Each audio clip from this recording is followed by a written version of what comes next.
All right. I got the timing completely wrong. It was meant to be 1:25 a.m., not p.m.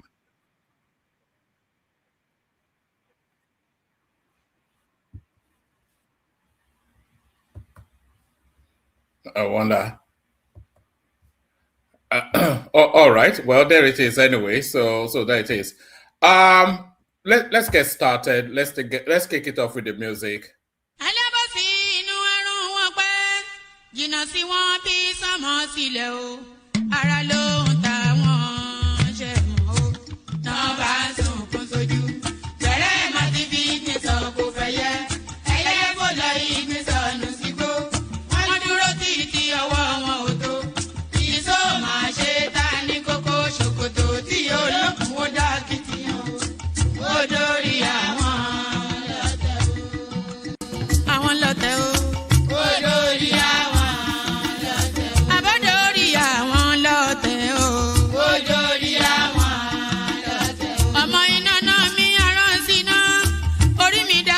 Ṣí mi lọ́nà o, mo tẹ́rí bá fàdà àgbà o, àgbà ẹ̀ foríjì ni, ojoojúmọ́ ni mo pọ́n wọn lé, mo ń ṣèyá sí àwọn àgbà o, mi ò fojú tí ń rìn wọn láyé, ọmọdé ẹ má fàgbà ṣe yẹ̀yẹ́, torí oníkọ́ tó yọ lání, ọmọdé ń bọ̀ wá dàgbà o, màmá ń bọ̀ wá dàgbà o.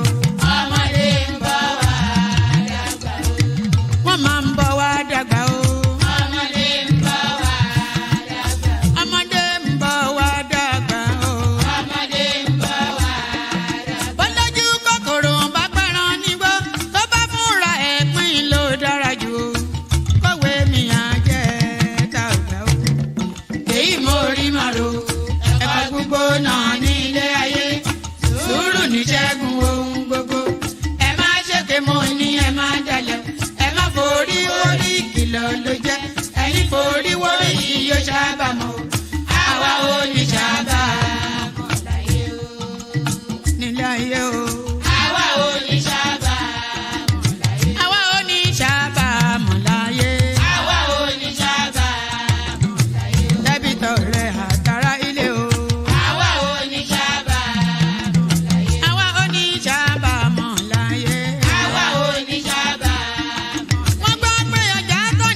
Ṣòkòtò wọn múra wọn sáré kẹrù sọkọ o àyànmọ́ ògbóògùn o wọn ò béèrè lọ́wọ́ orí orí lọ́mọ mẹ́wàá lọ ìyàwó ohun tí ẹ wá lọ sí Ṣòkòtò ohun rẹ lágbo Ṣòkòtò mo sọ àkúnlẹ̀yàn ọmọ ẹ̀dá láyé kò lè yí padà mo ń tẹnu mọ́ o olórí làlá bàrò orí làlá bàrò olórí làlá bàrò mo lórí làlá bàrò olórí làlá bàrò orí mi gbé mi níjà o olórí làlá bàrò làlá bàrò olórí làlá bàrò oríjà jogun ìkànnì wọn rí má fi wá fáyé mu nílé ayé wa o olúwa àgbẹ̀ wa níyàwó àmì nílé ayé wa ó tilẹ̀ jẹ́ pé ọ̀tá kọ́ ni wá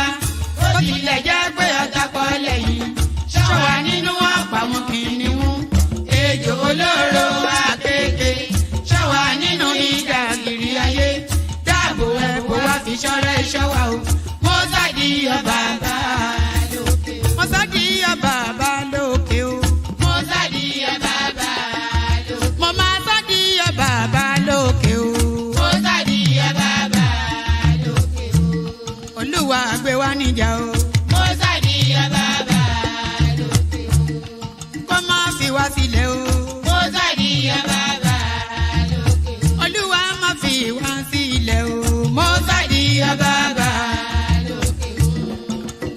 Àwọn ọ̀tá tí wọ́n rè rajọ ìbànújẹ́ ti bá àwọn ọ̀tá nílé àwọn ọ̀tá tí wọ́n rè rajọ ìbànújẹ́ ti bá àwọn ọ̀tá nílé àwọn ọ̀tá tí wọ́n rè rajọ ìbànújẹ́ ti bá àwọn ọ̀tá nílé àwọn ọ̀tá tí wọ́n rè rajọ ìbànújẹ́ ti bá àwọn ọ̀tá nílé bí wọ́n ti ro ti wá sí nínú ilé bẹ́ẹ̀ ni kó jẹ́ tiwọn lọ́jọ́ gbogbo àwọn ọ̀tá tí wọ́n rira jọ ìbànújẹ́ ti bá àwọn ọ̀tá nílé. àwọn ọ̀tá tí wọ́n rè.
And there it is. Why am I looking so?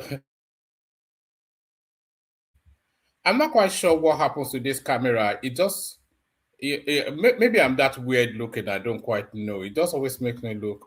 Is there any adjustments I can make to it? Make me look like a human being. What's all this? I don't know how to work these things. That's half the problem, you know. Let's see. Anyway, we just have to make do with what we have. So the name of the artist is Fedora Ifudu. The music you just listened to, the name of the artist is Fedora Ifudu, and the Ifudu is spelled uh, no, IFDU, not FI, IFDU. That's the last name, Ifudu. And the first name is Theodora, but our fans call her Dora. So that artist you just listened to, Dora Ifudu, that's a blast from the past. That came out in the late 80s, early 90s, thereabout, that cusp, when music was still music. You know, back in those days, she was the Diana Ross of Nigeria. So she was the equivalent of Diana Ross in Nigeria then. Very popular, very well sought after still. You know that sort of music, they call it evergreen. Thank you, Olupopin. I don't know, man. This camera, maybe one of these days I have to. I keep saying I have to get a proper setup, but I don't really say that I need to get a proper setup. I'm just doing this, so it's not as though anything comes out of it. So I don't know. I always look weird, you know. Anyway, so the name of that artist is Fedora Ifudu, and that music is called Ada. It's an evergreen. All of our music are evergreen. You know, just go and search for that name, Fedora Ifudu, or Dora, Dora, and then Ifudu is spelled I keep saying F. So Dora is Dora, and then Ifudu is spelled Ifdu.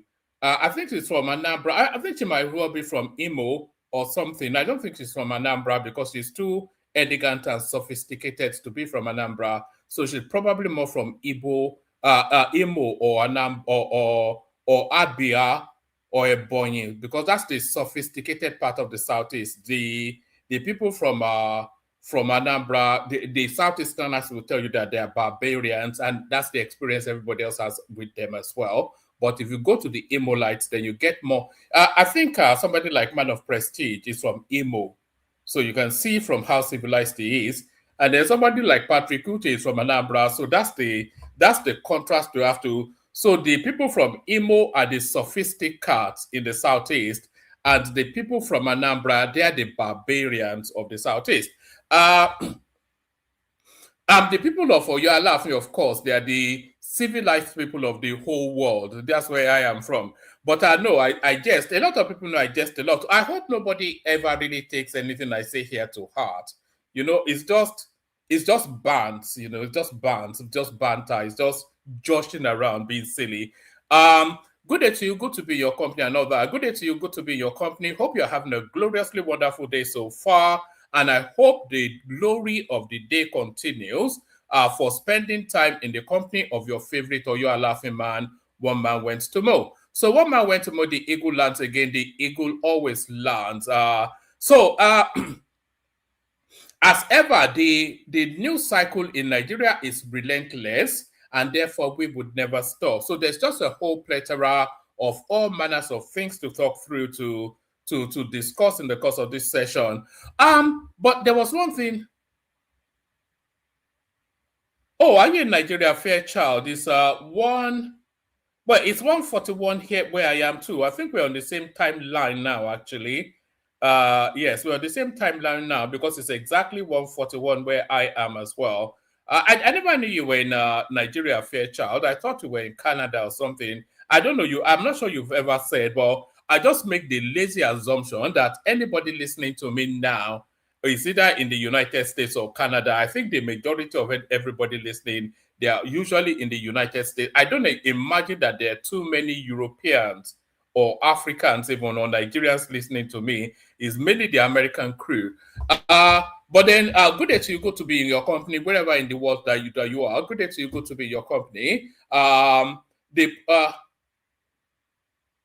Yes, you said Hong Kong. I remember now. So are you in Nigeria now? Have you gone home? Have you gone home to take a wife?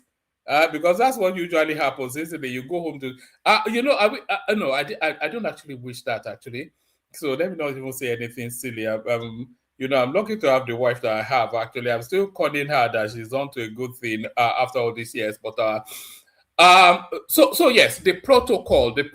We do have a protocol here. Do you know what a protocol is? It's a set of actions that you have to carry out. A protocol. What is the protocol of this platform?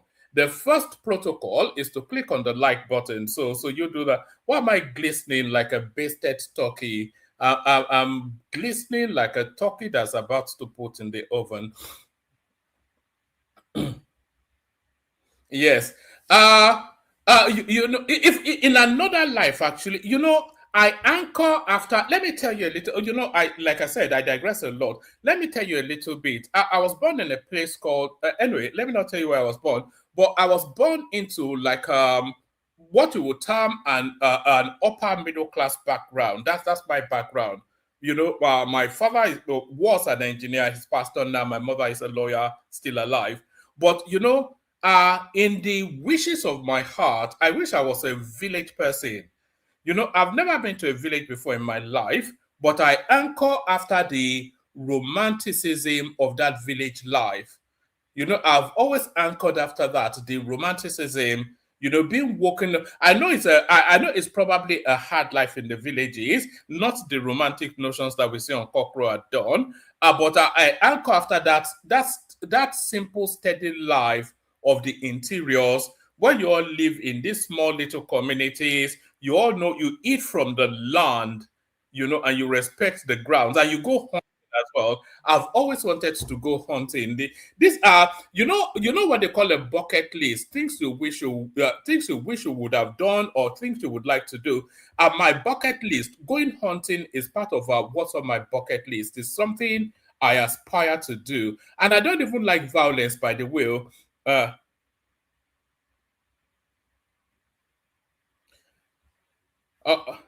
All right. Everybody is traveling everywhere, but yes. All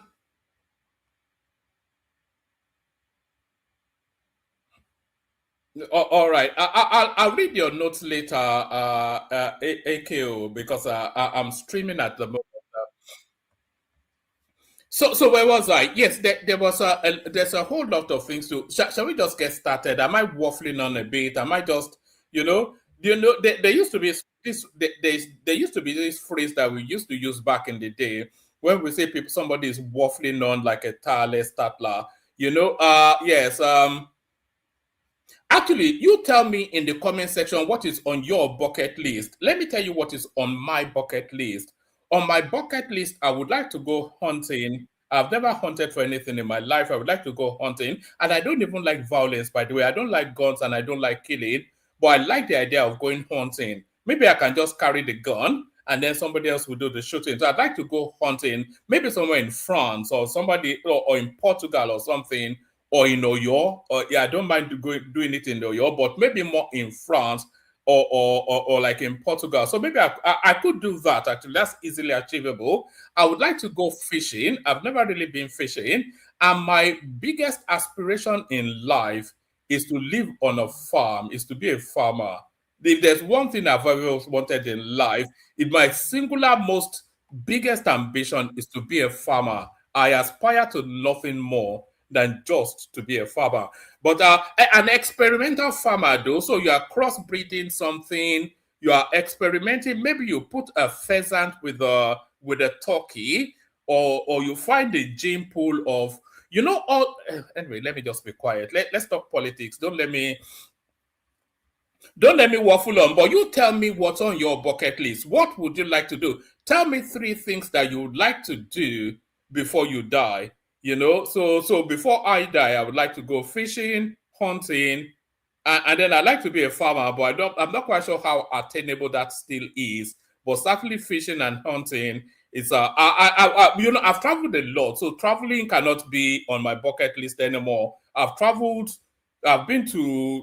I've been to quite a few countries. So my aspirations are not towards traveling. And I'd like to. Yes, you tell me what is on your bucket list. Tell me what's on your bucket list. Tell me what you'd like to do before you pass away from this world. So there is that, and then we'll be talking about Abubakar Malami. You know, all the way through the Buhari administration, I've been prattling on endlessly that this Abubakar Malami guy is the worst of all that is known in Nigeria. Abubakar Malami is to the level of Abacha. When you're talking about people that have stolen the commonwealth of that country, Abubakar Malami is to the level of Abacha, Babangida, because if you're actually looking at people that have stolen from that country, they at the top tier of that, you have to have Abacha and Babangida. Nobody stole more than those people. They just looted that country gluttonously. But at that level, you find Abubakar Malami, and the details of his looting are starting to come out. So we'll be discussing that, and then we'll be discussing there's this particular storyline, nothing to do with politics, but it's the goings on within the social media space. Police arrest content creator Odogu of Asaba over alleged, RAPE. So that RAPE, I'll be calling it grape for the purposes of not triggering the YouTube algorithm or offending YouTube. But no, is the excesses of this. Let me actually bring this one up now. Actually, let's start it off with this one so we can bag and target and move it out of the way. Ola Pumping said something that you can actually attain. Ola Pumping wants to go to space. I don't think that is attainable now. Something that you can achieve. This is what I'm talking about. But let's start it off with this one actually. Police arrest content creator Odogu of Asaba over alleged grape. So I've been seeing this story in the passing over the last 2-3 days thereabout, and it's the narrative. Actually, let's read it together, and then the Delta State Police Command has arrested popular Asaba-based content creator Ifeanyi Ogbonna, popularly known as Odogu of Asaba, over allegations of grape involving a 20-year-old woman who later died. So the storyline is actually this Odogu of Asaba, full name Ifeanyi Ogbonna. Okay, let's read it together first. The Delta State Police Command has arrested popular Asaba-based content creator Ifeanyi Ogbonna, popularly known as Odogu of Asaba, over allegations of grape involving a 20-year-old woman who later died. The command said the suspect was arrested following petitions, following a petition alleging that the deceased traveled to Asaba on June the 1st, 2026, after being invited by the content creator who had reportedly offered to train her in content creation through a program advertised on his social media platforms. Police said the suspect allegedly lodged the young lady in a hotel where he allegedly raped her and physically assaulted her. According to the command, the victim later returned home in distress and narrated the incident to her parents. The police order disclosed that before her death, the woman recorded a video in which she recounted her ordeal and the emotional trauma she experienced following the alleged assault. She was said to have later taken a toxic substance in an apparent suicide attempt and eventually died despite efforts to save her. Confirming the arrest in the statement, the police public relations officer, Delta State Command, Bright Edafe, said the commissioner of police in Delta State, Yomi something or the other, immediately directed a comprehensive investigation into the allegations. He said, upon receipt of the petition, the commissioner of police. So it's not even all that. It's just the risk that is that content creation space It is.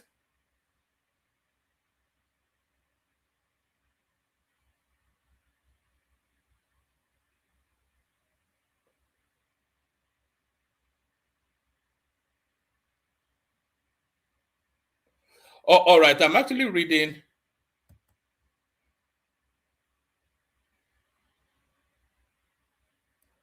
Yes, I'm actually reading the comment sent to me by somebody as we speak. Please, it's just, it's just that content creation space. So this guy now, the Odogo of Asaba, all of these people, and this is a warning to the younger generation. Listen to Uncle One Man.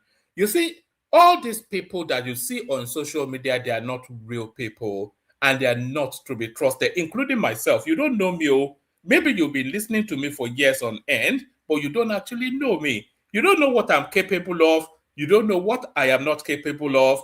Maybe you've listened to me enough to get some sort of a gauge of my character, but you cannot really say that you do know me. And a good example is this. Now, this guy advertises some online training program, invites people, and because they followed him for sufficient enough time, they invested confidence in him. The girl leaves her base, goes to Asaba to be raped by this guy, to traumatized to the level that she took her own life. So this should serve as a cautionary tale to the younger generation. So there's that one. So there is that one. 48 properties linked to ex-AGF Malami, including Rehan University hotels, are forfeited to Nigerian government. So as I was saying, the most criminal of the most criminal is this Abubakar Malami. Is the worst example of everything. He stole relentlessly from that country, and he did it in open glare. He didn't even care. So I'm not going to even go through the list, but it says the Economic and Financial Crimes Commission (EFCC) on Wednesday secured the final forfeiture of 48 properties linked to a former Attorney General of the Federation and Minister of Justice Abubakar Malami SAN to the federal government of Nigeria. Among the forfeited properties are Rahan University in Kebbi State, including the Rahan University permanent site, Rahan University temporary site, Rahan University third site, the Rahan University Vice Chancellors, etc., etc. Delivering judgment, Justice Joyce Abdul Malik of the Federal High Court in Abuja held that the commission had successfully established that the properties were reasonably suspected to have been proceeds of unlawful activities and were not acquired from lawful sources. So these are just examples. This is where all your money, if look at that. This is what this guy came into government with about 5 million naira in his account, and he left office with about $3 billion in his account. This is the life of Abubakar Malami. Look at that. He just stole everything. Everything that he could lay his hands on, he stole. Properties all over. They forfeited 212 billion naira in properties alone. And that's not even 1% of what this guy stole. $212 billion. And not dollars or naira. 212 billion naira in properties. That's what this guy forfeited, Abubakar Malami. So that's that one. PFIPC scandal. Senate rejects probe request. So why exactly do they not want this one probed is the question. The Senate on Wednesday requested a request to launch an independent investigation into the controversy surrounding the purported Presidential Foreign Investment Promotion Council, insisting that the matter is already before the court and under investigation by the Independent Corrupt Practices and Other Related Offences Commission. The controversy, which has dominated public discourse for over 2 weeks, centers on a purported federal agency that allegedly secured a 1.3 billion naira allocation in the 2027-2026 Appropriation Act, despite the presidency maintaining that no such agency existed. So this story is so convoluted. I still have no grasp of it.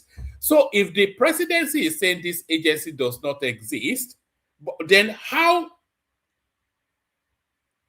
Where are you getting the 3 billion from? No, I said if you are talking about Abubakar Malami, SS 77A. If you are talking about Abubakar Malami, we're talking about 212 billion naira.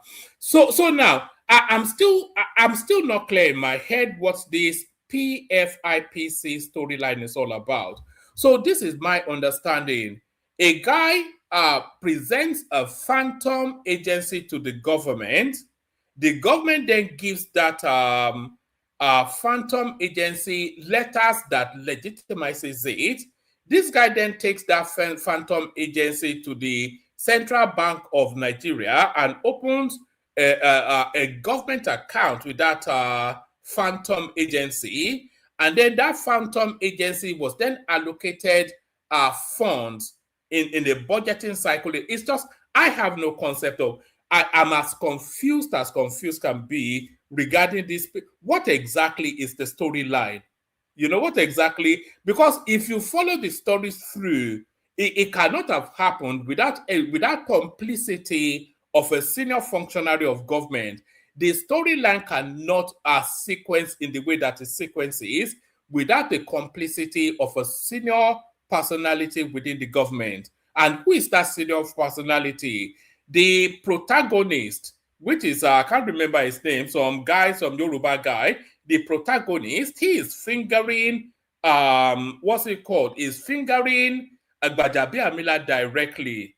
So what is going on there? And very quickly they go and arrest this guy, they kill another one. So what exactly is going on there? What's this? What exactly is, if anybody has any real understanding, if anybody has a coherent, logical sequencing of what this PFIPC storyline is all about, please come up and tell me, because I have no concept. But what I do know is that this guy was budgeted for. An agency you are telling us does not exist, exists in the budgeting of the country. So how does that work out? I have no idea. But that's that one. Let's go on from that to another one. Let's go on from that to this one. Let me send the link again, actually, because we don't have that many stories. So if anybody wants to come in, it's time to start coming up. I'll send the link.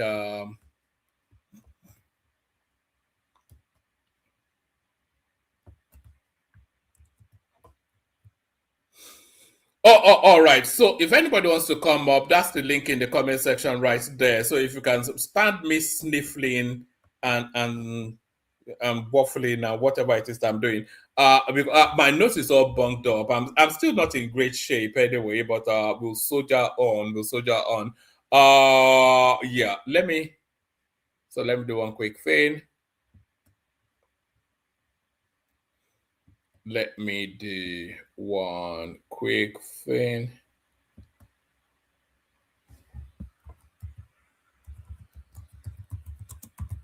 Hold on.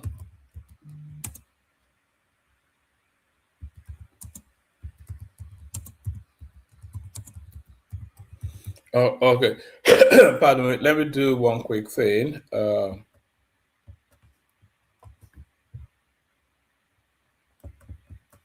There's all right. Let me actually play you this clip whilst I'm doing that. You know, this guy, El Rufai, is a very bad man. I just now told you.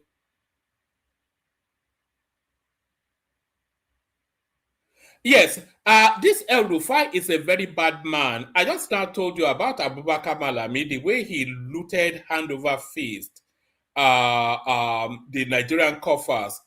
That guy would have stolen the better part of $3-4 billion because Abubakar Malami came in with the singular purpose of stealing as much as Abacha, and he was stealing from day one, and he was the most powerful person in Buhari's administration. is told relentlessly. That guy, and what was that one that died? Is it Mele Kyari? No, is it Mele Kyari or who's that one that died of COVID? So those two elements, they're as criminal can get, and we are seeing all of the results of it now. But somebody equally as criminal is El Rufai, and not only is El Rufai criminal, is also ruthless as well. I'm not the one saying this, so it is his own people saying this. So I'm going to play you this now. This is a guy called Madi something or the other, who recounts his experience with El Rufai. So tell me if you can hear the volume on this clip that I'm about to play you. I had so many. The other day, I told you that I had so many reasons, and I still have so many reasons why I have not commented on El Rufai's saga until when I was asked by the journalist, why am I quiet? And I had no reason to keep quiet, and I had no reason to tell lies. I also recall that the former chief of staff of Nasser El Rufai and former commissioner for finance, Alhaji Bashir Saidu, in 2019, August 2019, he called me. I still have the call log, and said he wanted to see me. I asked him when. He said no. I said, let me come. He said no. Let me come to your office. He came to my office at Issaquah Road and told me that he has been mandated by Governor Nasser El Rufai then to reach out to me and find out if I can get and identify a serious investor who will come and invest in rehabilitating, constructing or reconstructing Daba Hotel and managing it. He said, if you are willing, I will go back to him now and tell him so. I said, no, if I am willing, I would want us to go together. Let me hear from the horse's mouth. We left and he called the governor that we were coming. He said he's in the office. We went to Nasser's office. Bashir repeated exactly what he told me right before the governor. The governor confirmed that. He said, if you are willing, I will instruct Bashir now to tell Kaj's DG then to give you a copy of the CFO and a copy of the layout as a starting point. I said, I will try. Same day, I was given the copy of the CFO of Daba Hotel and the copy of the TPO, complete TPO. The following day, I detailed 2 lawyers. On the first day, I detailed 1 male lawyer to go and conduct a search for me on that property. He brought me a report the following day. Same day, I got a lady, a female lawyer, to go and conduct the same search on the same property for comparison. The reports were the same. That the certificate given to me, photocopy, represents the true certificate of what is contained in the file of Daba Hotel. Number 2, there was no encumbrance, no loan, no liability, nothing as far as the record is concerned. And number 3, there is no existing litigation as far as the contents of the file are concerned. I was satisfied. And then I thought over. Suddenly an idea came to me. In 2014, myself, Most Reverend Archbishop Isaiah Idowu Ferron, and some few people, 10 of us, were invited for an international conference on religion in the US, in Washington, D.C. specifically. And on arrival, we registered. On the 3rd day of the event, I was sitting outside in the foyer at Holiday Inn, right outside Washington, D.C. An Arab man approached me, So we started talking. He spoke fluent English. We were talking, we got acquainted to each other. And for subsequent 3 days, we take coffee almost every evening together. We exchanged our telephones. And subsequently, we kept on talking to each other. I came to realize that he was a big man from a big family. So with this contested Java issue, I just called him. I said, I have an important issue to discuss with you. And I would like to come to Doha in Qatar to see you. He said, fine, send me your passport, I'll get a visa issued to you. Within 48 hours, a Qatari visa was issued to me. Before then, we had gone, I am the service of an architect and a quantity surveyor. The architect is architect Zaid Lawal Kankia, a brilliant, fantastic young man who knows his job. We went to Doha Hotel about 3 days. We were taking measurements, we were taking values, everything. 2 options, to reconstruct or to demolish and construct newly. We had two optional drawings. I took the drawings, I went to Qatar. I met the man. I discussed extensively with him. All he did was the following day, he took me to 5 hotels owned by him. 5! Healthy rich man. He said, my dear, I'm not a Nigerian. And I have no interest in investing in Nigeria. But I have known you for long. And for you to have taken the pain of remembering me and coming over to see me, I will not reject your request. I only need one thing. Go and bring me the total costs involved. And get me also a letter addressed to you in the name of any of your dialogues. Once I see a certificate of that land in the name of any of your companies, I will give all the amounts required. All I will need is for the first 5 years, I'm going to appoint managing director of the company and head of finance. Every other employee go and decide what to do with it between you and Kenneth government. I was happy. I came back. Zaid and his team spent about 15 days trying to arrive at a value. I went with the value, with the working drawings, together with Bashir Saidu, met Nasser Ibai and showed him in one night. He commended the speed at which the job was done. And he said we should go ahead and then he will reach out to us. I called our investor. He said he was in Dubai. I got a Dubai visa and I met him there. I told him this is what we need for the project structure and contents. It will consume about $200 million for a 5-star hotel. He said no, for a 7-star hotel, and we left. He said, I'm okay with this, but in the following terms. You will give me the schedule of all materials required as contents, and I will order them from my clients because I have been running hotels, so I know the business. I will order them in advance so that while construction is going on, the items are being manufactured and prepared for or shipping to Nigeria. Number 2, give me the local cost contents required, and we open an escrow account. You are my representative. This escrow account will be managed by Kenneth government and you until the end of the project. And such other requirements. He said he was willing to give the money. He said all other expenses relating to the day-to-day business also he will put in the escrow account. I came back happily. I met Bashir Saidu. We went and saw. I told him this.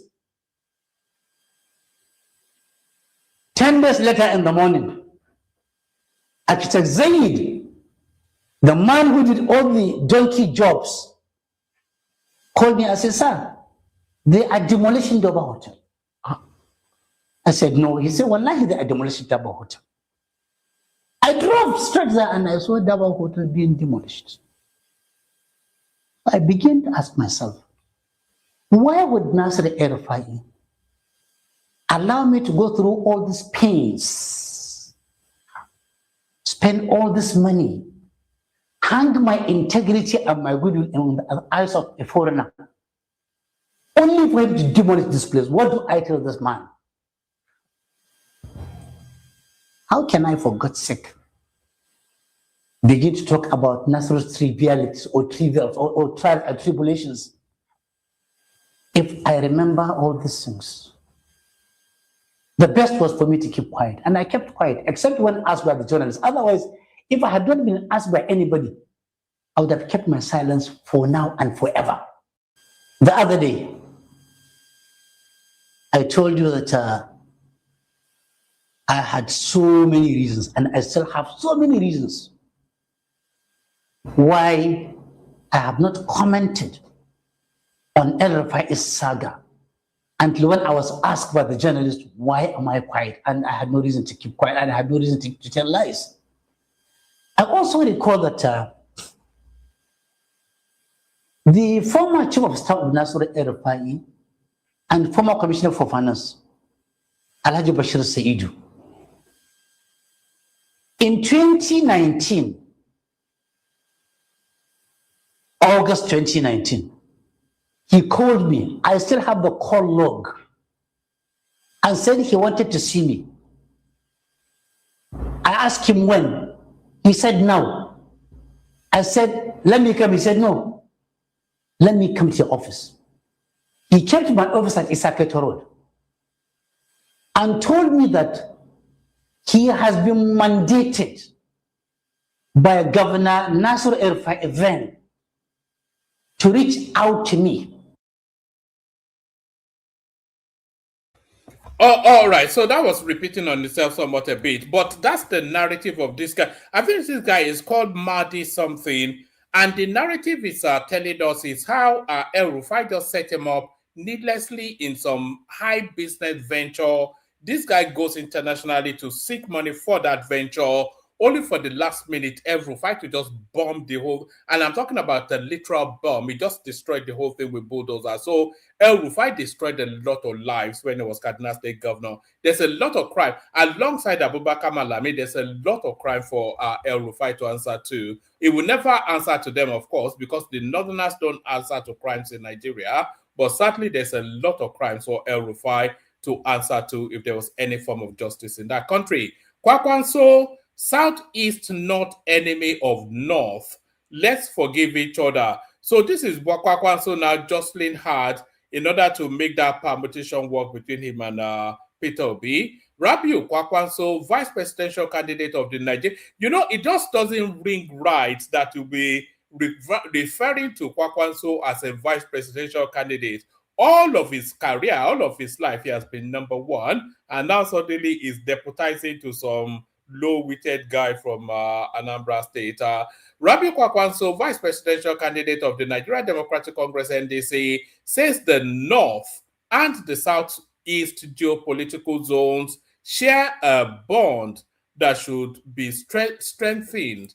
Speaking in an interview published on BBC Igbo. You know, I never knew that BBC had a BBC Igbo. I only know of BBC Hausa service. I didn't know that they had services in all of the other dialects of Nigeria. Rabiu Kwakwanso, vice presidential candidate of the Nigeria Democratic Congress NDC, says the North and the Southeast geopolitical zones share a bond that should be strengthened. Speaking in an interview published by BBC Igbo on Wednesday, Kwakwanso said Nigeria's political leaders have, over the years, demonstrated the importance of reconciliation and inclusion after the Civil War. So if he feels that there was no issue there, then there will be no reasons for reconciliation. But there it is. We have to forgive ourselves. We have to work together as a family. Southeast has been our ally, our friend, our friends over the years, Kwakwanso said. The former Kano State governor cited the alliance between the Northern People's Congress NPC and the National Council of Nigeria Citizens NCNC during the First Republic, which was led by prominent leaders like NNamdi Azikiwe. He noted that Shehu Shagari, leaders of the National Party of Nigeria (NPN), and politicians from the Southeast worked together during the Second Republic. during our time or the time of our fathers, grandfathers in politics in the First Republic, you could see the MPC then, which is mainly a northern political party, had an alliance with the NCNC headed by NNamdi Azikiwe. You know, the first real political relationship in Nigeria was actually between the Southeast and the North, to the exclusion of the Southwest. So people who follow Tinubu now, they'll tell you that Tinubu is evidence of the Southwestern master strategizing of Nigerian politics. But for the first phase of Nigeria in the First Republic, the Southwest was actually the poor cousin, the poor cousin that you made to you that sat outside of the room, and that's the memory lane journey that Kwakwanso is inviting there.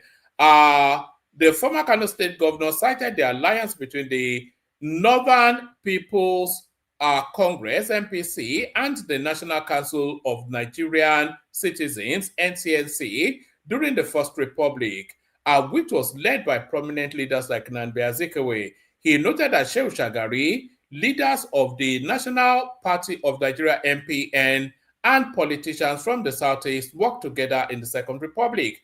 During our time, or the time of our fathers, grandfathers in politics in the First Republic, you could see the MPC then, which is mainly a northern political party, had an alliance with the NCNC headed by NNamdi Azikiwe, the ex-minister added.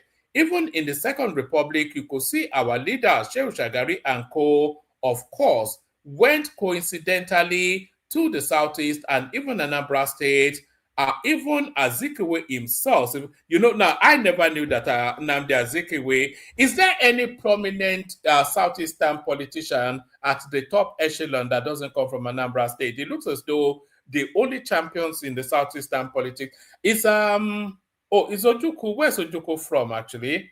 Is Ojukwu not from Anambra State too? If Ojukwu is from Anambra State, then it's game over, isn't it? Zik is from Anambra State. I wonder if a lot of you knew that.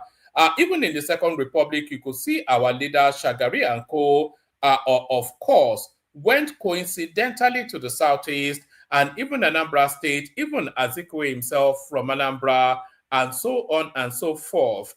Our leaders had foresight. The Civil War was finished in 1970. In 1978 and 1979, pardon me,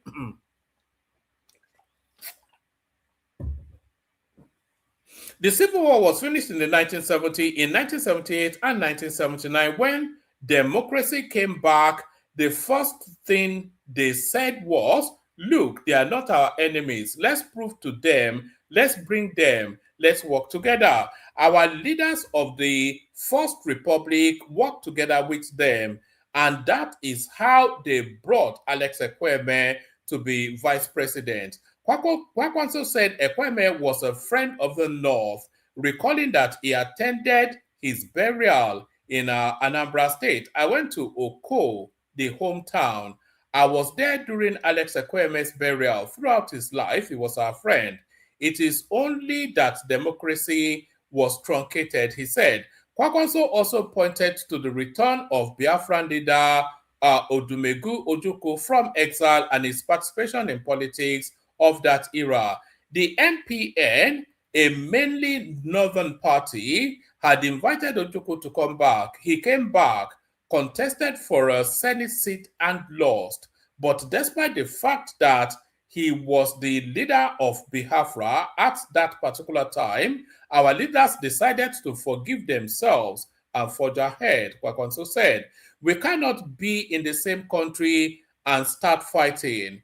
We have to have the spirit of forgiveness. Whoever offended the other, it depends on who is giving the story. We are so happy that we in the North have decided to go back to history to work with the Southeast.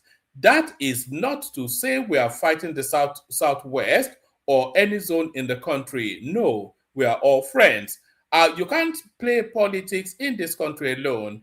politics of Muslims or Christians or North or South are not at this level. Kwakwanso, who hails from Kano State in northern Nigeria, is the running mate of Peter Obi, a Southeasterner from Anambra State for the 2027 presidential election. So that is so clearly Kwakwanso recognizes that there's a tension within that relationship that needs to be addressed, because there still are strong elements of distrust between the North and the Southeast for reasons of the Biafran War, of course, which you all know, but there's still very much that strong backdrop of distrust.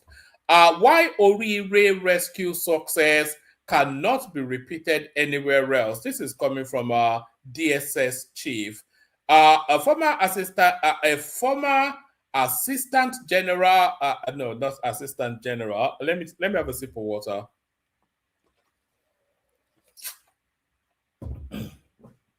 A former Assistant Director General of the Department of State Services DSS, Mohammed Ngoshi, has disclosed why the successful rescue of abducted pupils and teachers in Orire local government area of Oyo State might not be replicated in other kidnapping cases, explaining why similar outcomes had not been achieved in some northern states. Despite the capabilities of security agencies, the retired DSS chief said each operation is shaped by different circumstances.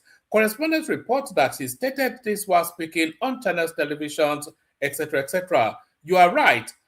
There are mass abductions, but first of all, I want to address the issue of trust deficit. Nigerians, please, you should learn to trust your servicemen. These people are working hard and they are achieving successes in their own way. For every successful operation that you see against Nigeria, more than 5 to 10 such operations must have been failed. These are not easy successes to achieve. So the issue of trust deficit should please be closed, he said. Ngoshi argued that the circumstances surrounding the Orire abduction differs from those in other parts of the country. Every case, every security operation has its own dynamics. What happened in Orire might not be the same as what is happening in Borno. The political aspect and other considerations that weighed on the mind of the terrorists to go into Orire are not the same considerations given to the issue in Goza. I am from Goza, and Goza was attacked. A lot of our people are still in captivity. Our circumstances are completely different from what happened in Orire. So it's not really explained anything. These are just ambiguous terms. These are just generic ambiguities. It's not said anything of substance that explains why they were able to quickly, within 2 months, rescue all of these children, all of these people, barring 2 that sadly lost their lives. So it's not able to explain why they can move with such dexterity and professionalism in Oyo State, but they just abandon the people of Borno State to their fate. I am from Goza, and Goza was attacked. A lot of our people are still in captivity. Our circumstances are completely different from what happened in Orire, he said. He also attributed the recurring violence in Plateau State largely to retaliatory attacks between communities. The problem in Plateau, if you look at it critically, has a lot to do with retaliatory attacks. When you attack a Borom man and kill him, as a Fulani man, you should know without anybody giving you intelligence that you are going to be attacked by Borom people. And if a Borom man attacks a Fulani community, raise it down to the ground, kill their people, and rustle their cows, nobody needs to tell you that they are going to come after you. Defending the handling of the Orire rescue operations in Ngozi, Ngoshe, dismissed criticism over the limited public disclosure by security agencies, insisting that security operations could not be conducted in open. It is not an operation that is supposed to be carried out on the pages of newspaper or on the radio or television, he said.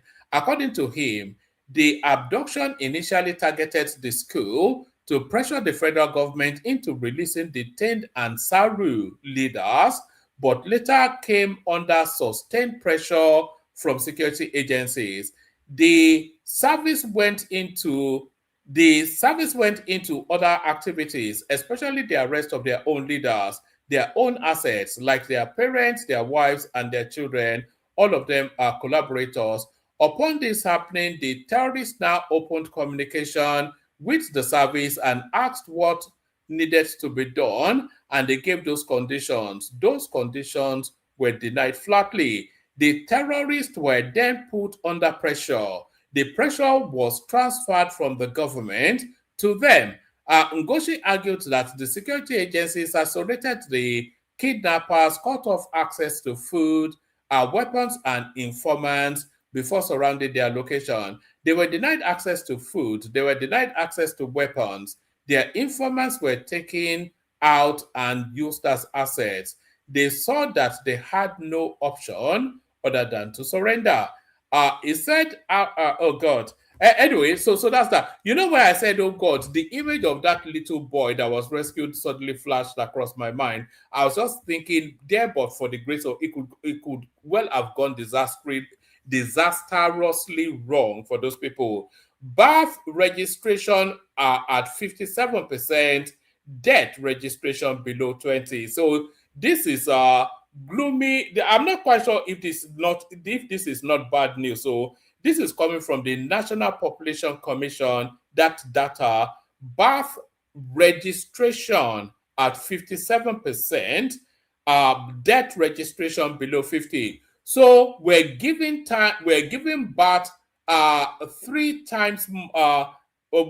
birth to 300% more than people that are dying. So what does that tell you? That's telling you of a population explosion anytime. In fact, we're already in a population explosion in Nigeria now. The National Population Commission, NPC, says birth registration coverage.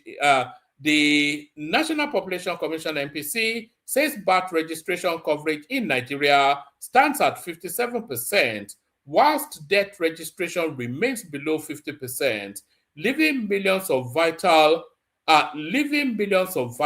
events undocumented annually. The national chairman of the commission, Dr. Aminu Yusuf, disclosed this on Wednesday in Abuja at a news conference on the nationwide commencement of digital registration of births and deaths on the whatever portal. So they're creating a portal to capture all this information, and that's where that's come out. But just the headline tells you all you need to know. Birth registration at 57%, death registration below 20%. So that's coming out of the National Population Commission. So that's all I have to offer. Let me play you a couple of clips. I'll send the link again. If anybody wants to come up. If nobody wants to come up, then of course you know how that goes. So if anybody wants to come up. Let me send the link.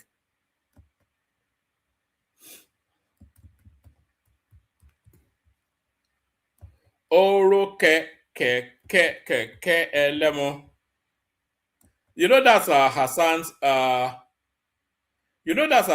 favorite song. Elemo. Oh, that's how you're right there. I thought the thank you. I thought the super chat button was long broken and doesn't work anymore. But let me play you a couple of clips. Okay. Let me play you this clip. The first one is from Chidi Odinkalu, and listen to what he has to say first. The first one is from Chidi Odinkalu. So listen to this, and then we'll discuss it after. When you fix elections on 16th of January in Nigeria, you're actually making a profound structural point about electoral participation.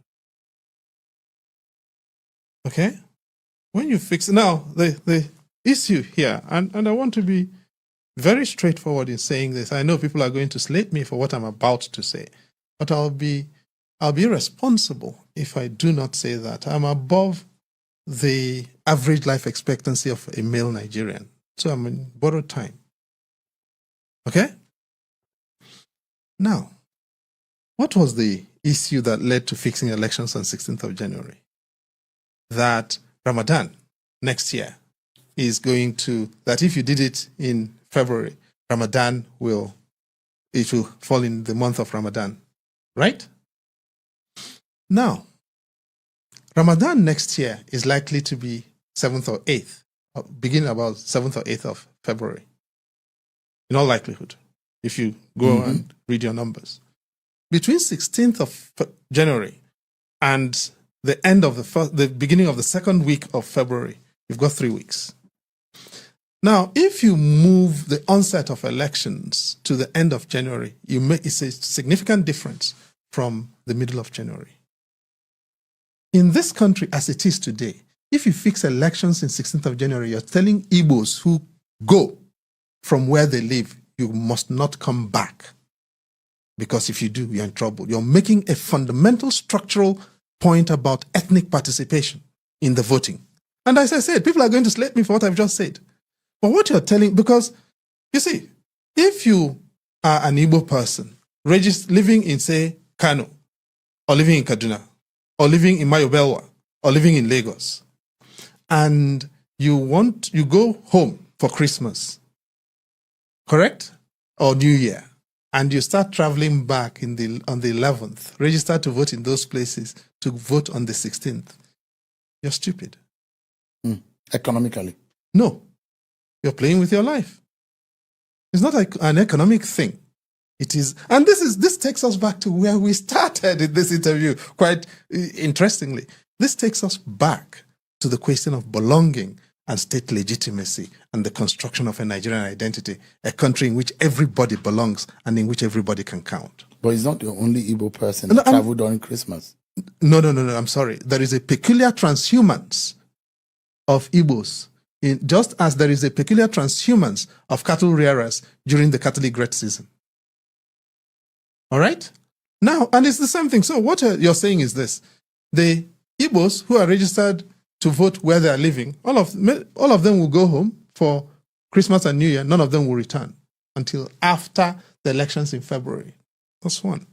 Two, if you have Northerners in particular, from particularly Northeast and Northwest, in all of the places, most places in the South, most of them will go home ahead of Christmas and New Year. They will not return until February. That says something about our approach to nation building.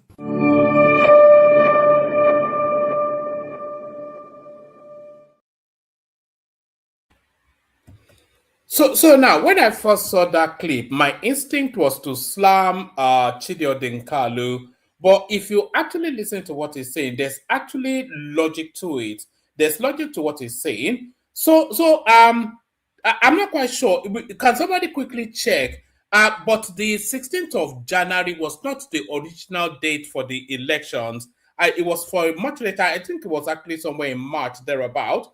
But then the Muslim North quickly complained. I think it was actually Atiku that led that complaint, that it will fall in the middle of Ramadan and it will disenfranchise the Muslim North.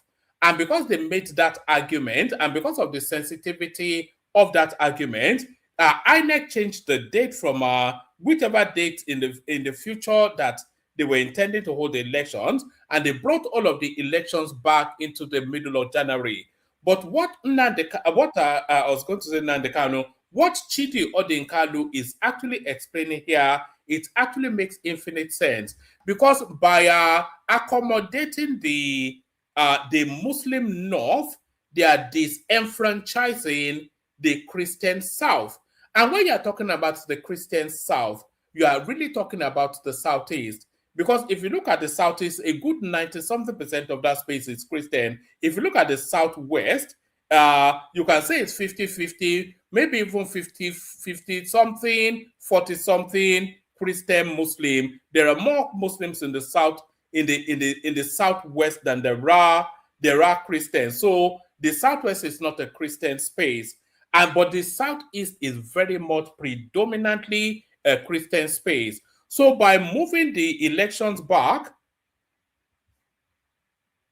so am I still here?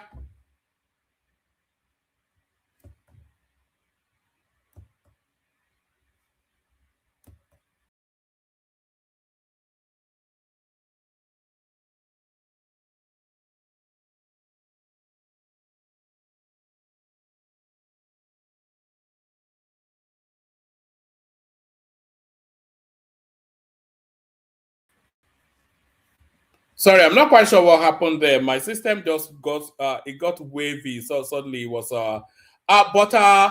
you get the drift of there's logic to what Chidi Odinkalu is saying. By my reckoning, in my own humble opinion, there is logic to what Chidi Odinkalu is saying. Because of course, if you move the elections back to because we all know the migration waves, we all know the living patterns of Nigerians during the Ramadan season. The whole of the Muslim north and the whole of the Muslim Nigeria shuts down for a festive period of celebration. During the Christian Christmas period, the whole of the southeast shuts down for that festive celebration. We all know the pattern of living of every Nigerian. The Southeasterners, they work hard all the year through, only for that 2 weeks, that 1 month of that festive period, they go to their villages for Christmas and then stay there to enjoy the village for about a month or two before they come back to their businesses or their workplaces. So what Chidi Odinkalu is arguing there is that by moving the elections to the 16th of January, that disenfranchises the Southeasterner, because the Southeasterner goes to the Southeast for the festive period. No, I'm back. My system dropped me for whatever reason. I'm sorry, Azita. So the Southeasterner goes to the Southeast for the festive period. They're there for a minimum of 6 weeks. And in that period, in that phase, they're there for, so they will essentially be there during the election. So let's take, for instance, because there's a good, healthy population of the Southeasterners in Lagos. So they move from Lagos to the Southeast. They go from Alaba market to go home and spend their Alaba money in their villages. So now, but they are registered in Alaba to vote. So they are caught in the village because they are not able to then transit or abandon their, or because the whole of the Christmas is a year's planning for the Southeasterner. So they are not going to it disenfranchises the Southeasterner. I agree with the logic of what he has to say. Anyway, there's infinite sense in what Professor Chidi Odinkalu is saying there. So that's that one. Let me play you this one. You see this one here. I think we are all familiar with what this next guy is about to say, but what we're not familiar with is why it has not been addressed by the Nigerian state. Kaduna State can take care of Nigeria as is. The mineral in Kaduna State can feed Nigeria for 10 years without borrowing.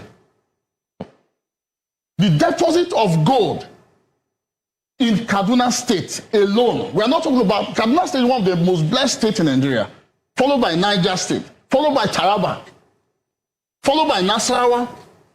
We are not talking about industrial like Kogi, no, we are not talking about essential minerals. Do you understand? If you go to some place, I was in Banki Kogi in Kafachan, where we're doing exploration on lithium. We saw high concentration of beryllium, high concentration of aquamarine. I'm not talking about just little quantity. Do you understand? We are talking about thin oil that you can see visibly. Not going for about 5 feet. No, just visibly. Do you understand? Now, the Kaduna State government are still looking for money to develop Kaduna State. And federal government are only having earthly reports on the deposit in that area. Nicole is there. Even the California we are talking about is there. Indianum is there. Rotarium is there. In that same Kaduna. And yet nothing. If you go to Beningwari, there's a place in Beningwari when we went to those days, you will see gold at the surface, permanent gold. We're not talking about Alovia, we're talking about permanent gold. at the surface of a rock. Do you understand? And Kaduna State are looking for money. And Kaduna State have over 61 licenses under the SPV, but no operationalization. So is it that it's capital intensive, and why they not? Look at it. The Chinese are making the best. The Chinese, their strategy is very simple. Remember, when the European colonization, everything happened. Europe have a standard for Africa. They build a very high standard for us. They will tell us, even the Americans, tell us, okay, you know what? For us to buy your mineral, for us to buy your agro-commodity product, you must cling to this percentage, you must have 99% and all that. The Chinese formula is totally different. Chinese formula will come to our level. They know we don't have information. We don't know what we are doing. Or even they came to our level to buy that raw from us. They will now modify it and amplify it and process it to a higher standard to fit the American market, to fit the European market. While the European market are still waiting for Africa to come to their standard. But Chinese are, even in our own level, they came to our standard at every sector in Nigeria.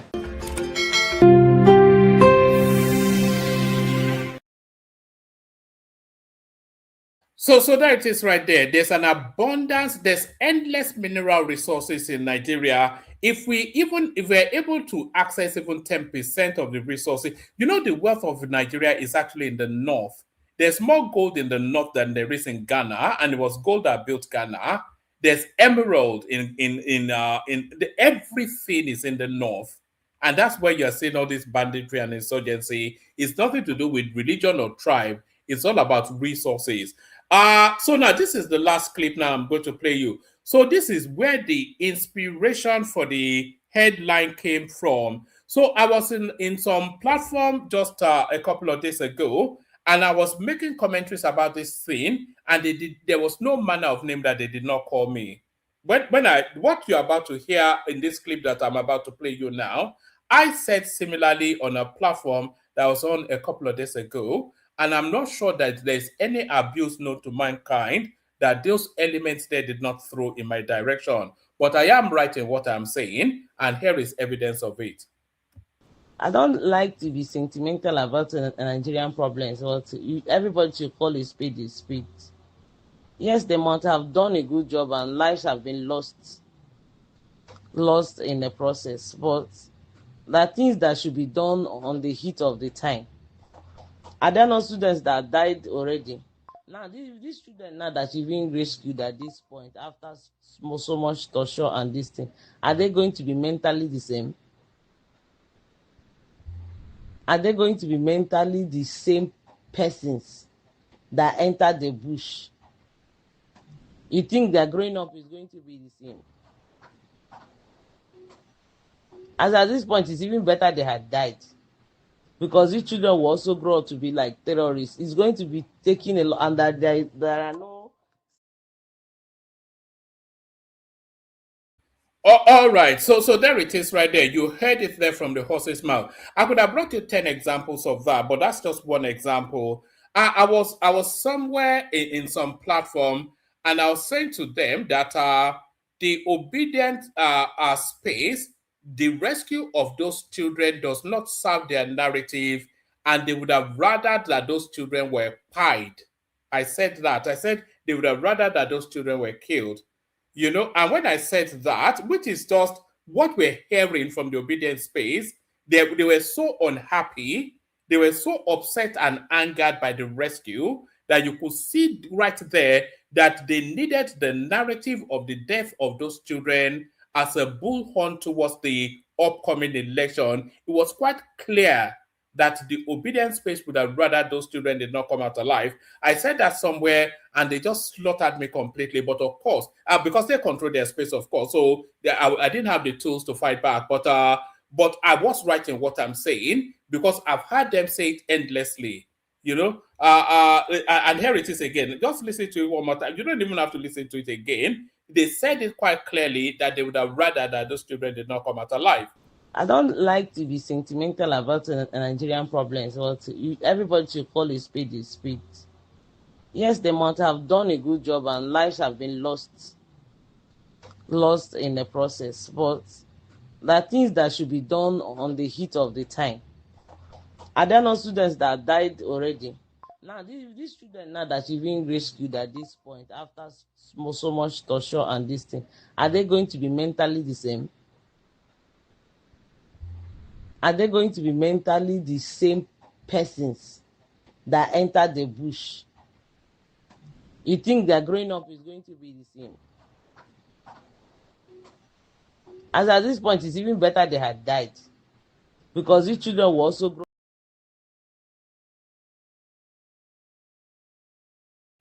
So there it is, right there. Need I say more? We're playing for high stakes in the Nigerian politics, and there is no taboo. Everything goes, but everything and anything goes. So that's all I have to offer. I'll play you the Kegite music. I'll send the link again. If anybody wants to come in, and then we kick off the conversation. And by the way, to the people listening to us, watching us on our Facebook, can you make sure you're sharing the links? We're not seeing anything like traction on Facebook at all. Maybe we'll stop streaming to Facebook altogether if we're not getting the engagement there. The Kegite. Only water, where they see ma. Water, only water, where they see ma.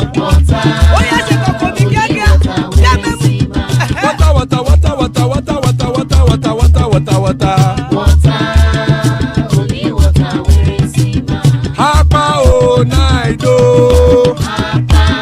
Hapa o naido. Hapa you don't come o. Hapa o naido. Hapa o naido.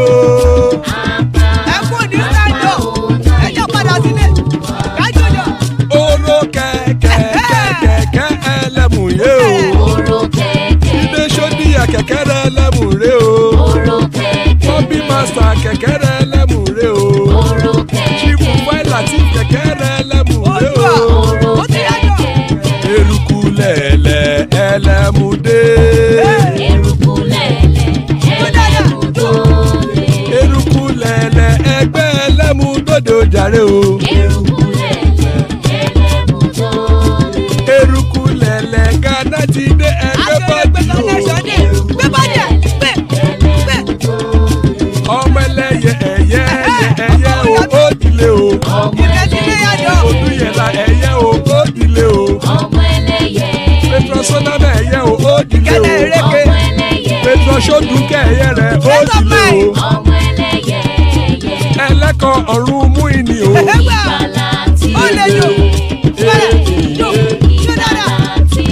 Àkùkọ ọ̀run méjìkọ.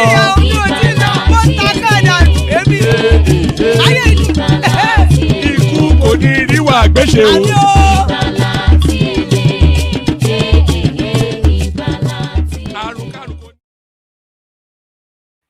And there it is right there. Ikuko Niru Agbeshe, may death have nothing to do with us. So amen to that on behalf of myself and you, my friends.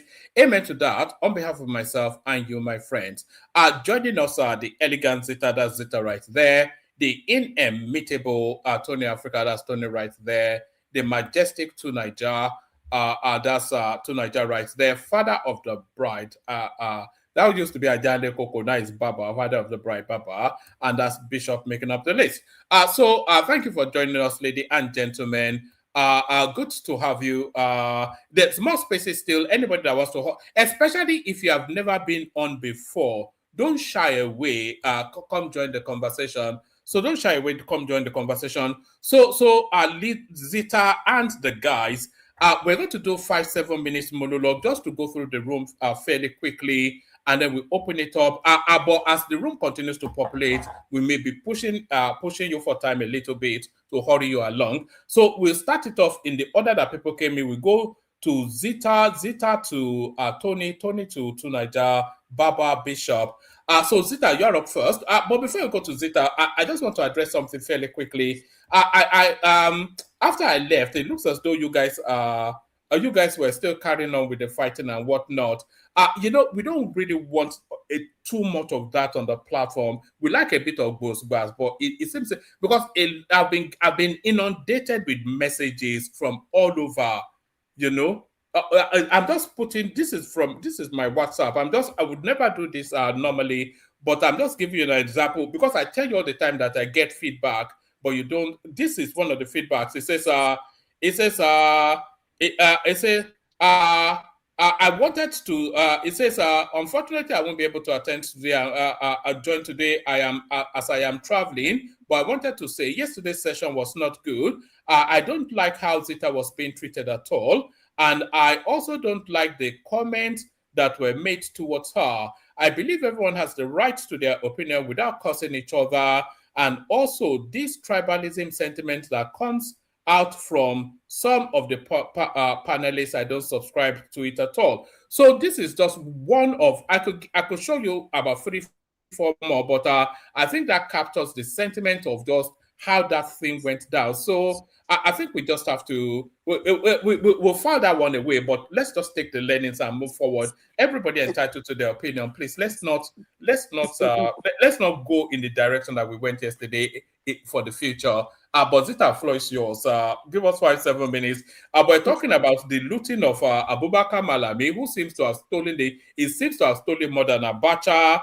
The Senate rejecting the request to probe the PFIPC scandal. And Zita, I'm still not even sure about the details of the PSI, the whatever scandal, the Gbadabi Amila scandal, let's call it that. Kwakwanso pleading with the North to play nice with the Southeast because he wants to be vice president with Peter Obi. And then a top DSS functionary tells us not to expect the success that we saw in Oyo State anywhere else in the country. That we just forget that was just a Christmas present. But Azita, this data really surprises me.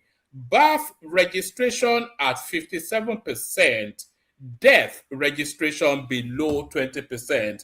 This is the data coming out of the National Population Commission. So I'm not quite sure how we're digesting that. So are those or anything else that interests you in the news cycle? Give us about 5-7 minutes. I will address that man, whatever you called him, or Dinaka, whatever that was talking about. Chidi Odekalu. He's a friend on this platform, but you know he calls me when he comes to the UK or when he's passing by. He's a friend on the platform. One man. If I have time, I will go into the topic of today. There is something that happened in your platform yesterday. Right. I get my submission, which is normal me. And somebody in your platform was raining curses on me. I let that curse be recorded. No, I will not. I will not, Baba. No, I will not. I will not. I kept quiet to allow him to rain that curses so that curses will be recorded in your platform. You were in the platform when he was raining curses on me. I was? Yes, you were here when I finished speaking, when it was his turn to speak, he started raining curses. He rained curses on me on Yoruba and he rained curses on me on English, in English. Now, I stand my ground. You heard what the DSS officer said. What is happening in Nigeria is a shenanigan. It's a shenanigan because it has been happening for the past over 10 years. They picked the first group of chaos in large quantity. We all know how Nigerian villages are. African villages is not where a stranger enter and walk away. The moment they see a strange person, a strange car, they know everybody.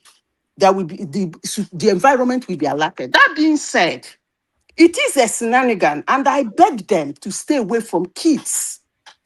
When they are doing that, their madness, their shenanigan, they should stay away from the kids. Now, one man, I will keep a standard in this platform. You see this man called Bishop, the old, dilapidated, overused 1 naira note called Bishop that came to this platform to lay curses on me because of my submission.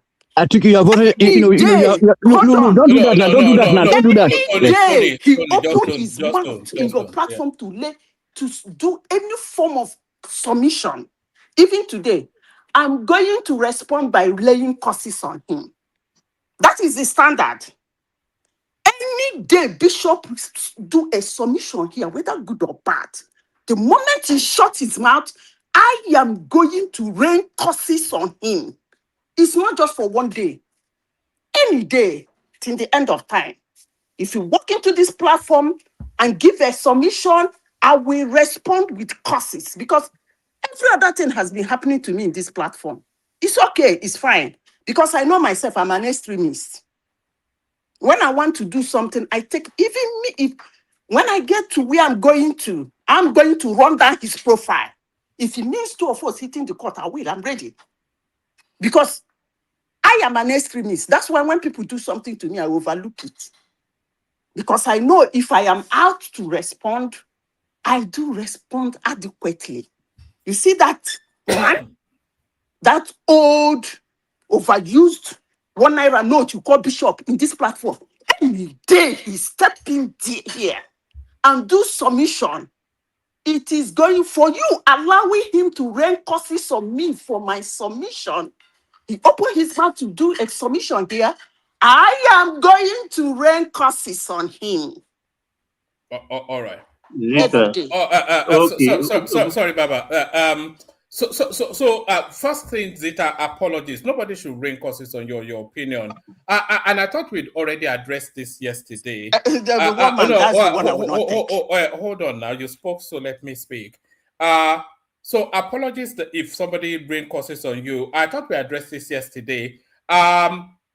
Just for because I thought I relate the groundworks of the platform, the grand, the standards, the rules and regulations, if you like, that nobody should. Everybody is entitled to their. I did say yesterday that it's unacceptable to rain abuses or at panelists, etc. Politicians are fair game. You can say whatever it is you like about politicians. Political situations are fair game. You can say whatever it is you like about political situations. Even political regions, they are fair game. You can say whatever it is you like about those spaces.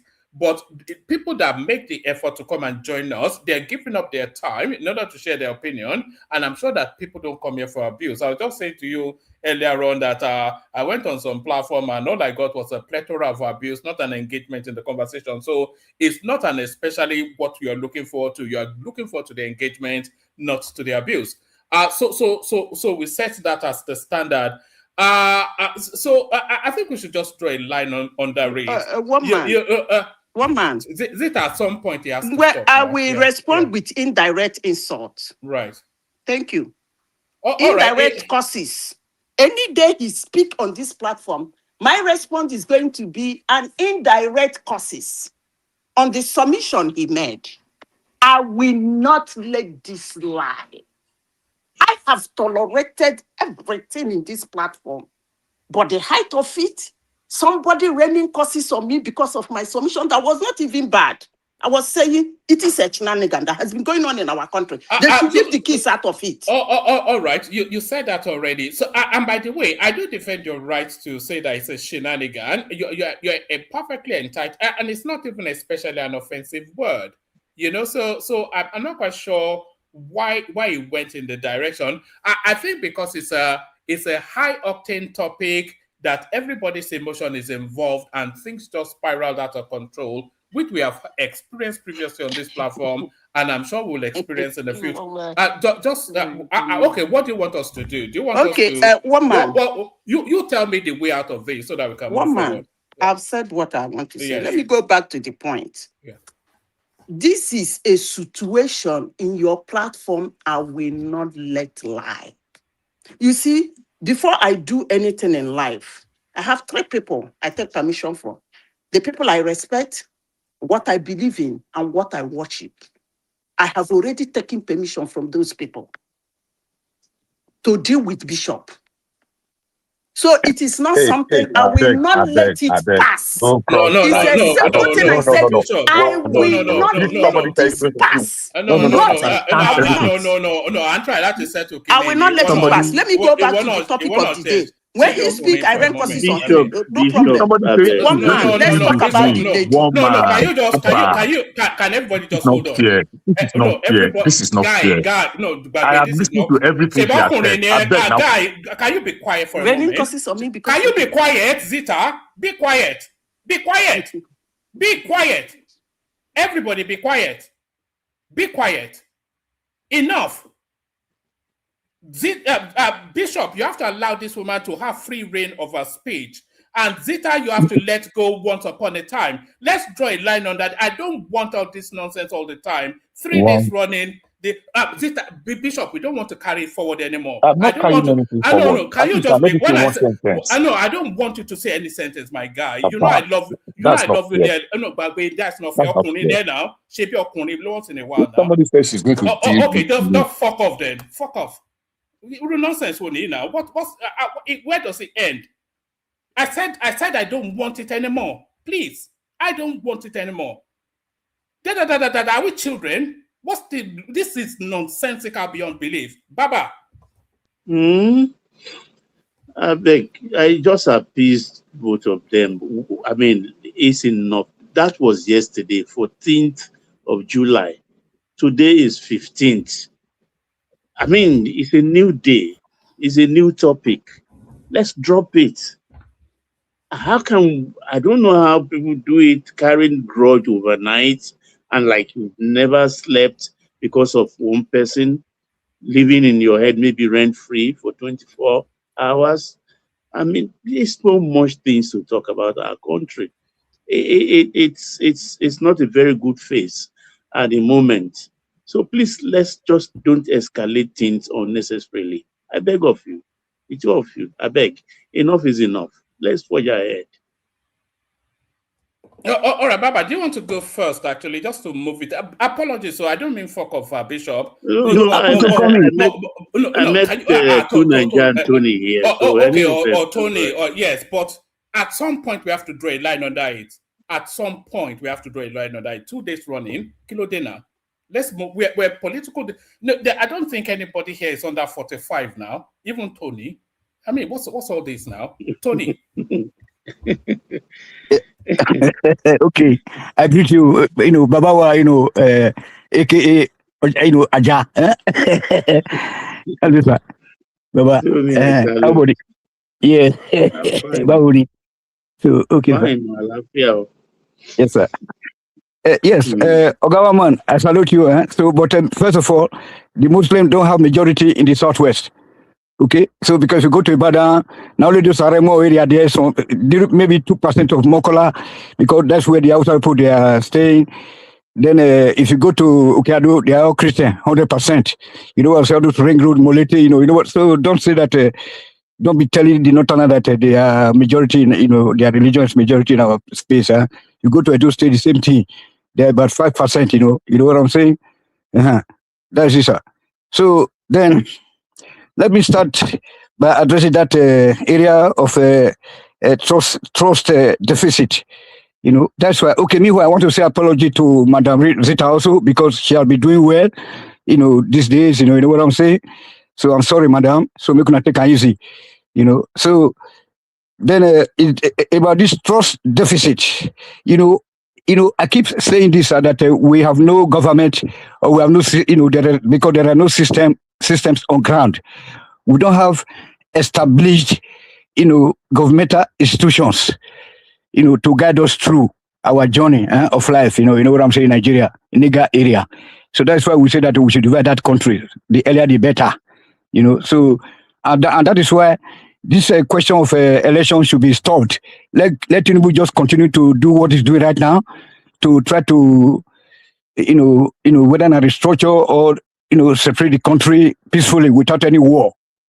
So before all this wahala would accumulate, Also, it's in order to, in order for us not to be postponing the doomsday, because at the end of the day, we cannot live together with these Northerners. All of them together. If you go to Benin, you go to Ibadan, you go to Lagos. So now these people from Benue State and Plateau, they come, they steal our, all our wires.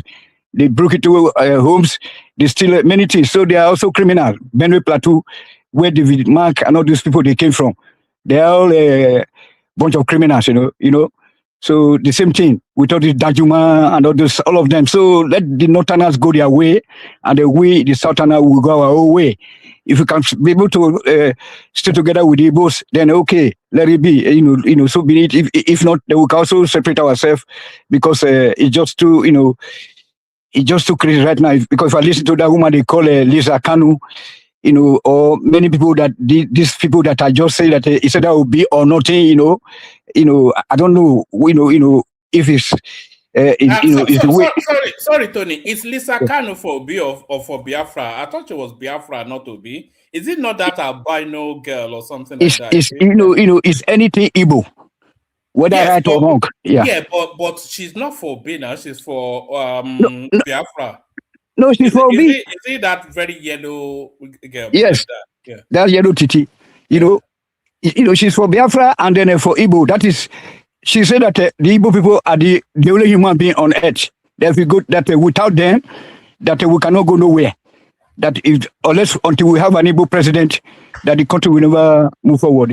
So that's why I said that I don't think we can we'll be able to live together with Igbos again, because the relationships are that damaged. You know what I'm saying, to that point that I don't think we can coexist again with them also, because it's going to be so difficult.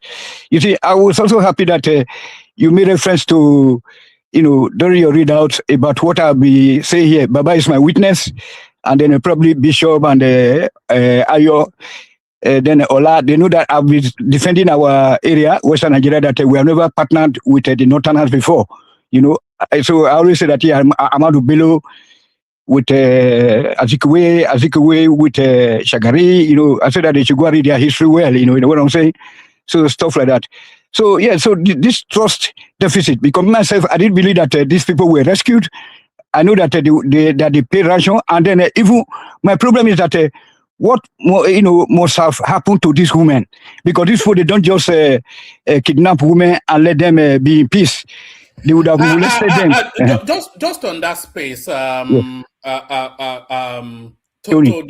the headmistress of that school was asked that question pointedly, and she said they never molested them. That's what she said. She was shy. She didn't want to say it. You know what I'm saying? There's no way they would have, were you expecting her to say on camera that she was molested? Yeah, she will know. She will know. But it did no sense to them, to all of them. There were some beautiful women among them. Those ones that were wearing burqas, white robes or whatever they call them. So there was a video also sent to you now, I think about 2 weeks ago or probably a month ago, where they were molesting one girl, about 7 of them. These were they won't let them be peace like that. You know what I'm saying? So the system is just so crazy. Make I even talk, make I speak in broken English right now. That I don't believe say that a place would do for this world, whether na Thailand, whether na Tokyo, whether na Cambodia, that you don't have police stations. Look at South Africans. Look at their police people, the police women and men. Look at their vehicles. And you come to, what is, back in the day, we used to have police vehicles. We used to have police stations. If you get a problem, you call the police. I remember losing, that my car was, not my car, my sister's car was stolen at Yagoku. We were partying, our life away in Yagoku Akpata in Ibadan. They stole the car. They would just go to the nearest police station, and then they gave us the police report. Then we sent to the insurance, and all those Femi Johnson, we used to have all these insurance companies in Ibadan, stuff like all the brokers. Everything was just, was just normal. That everything was just like when I got to Germany, our roads were even better, but today.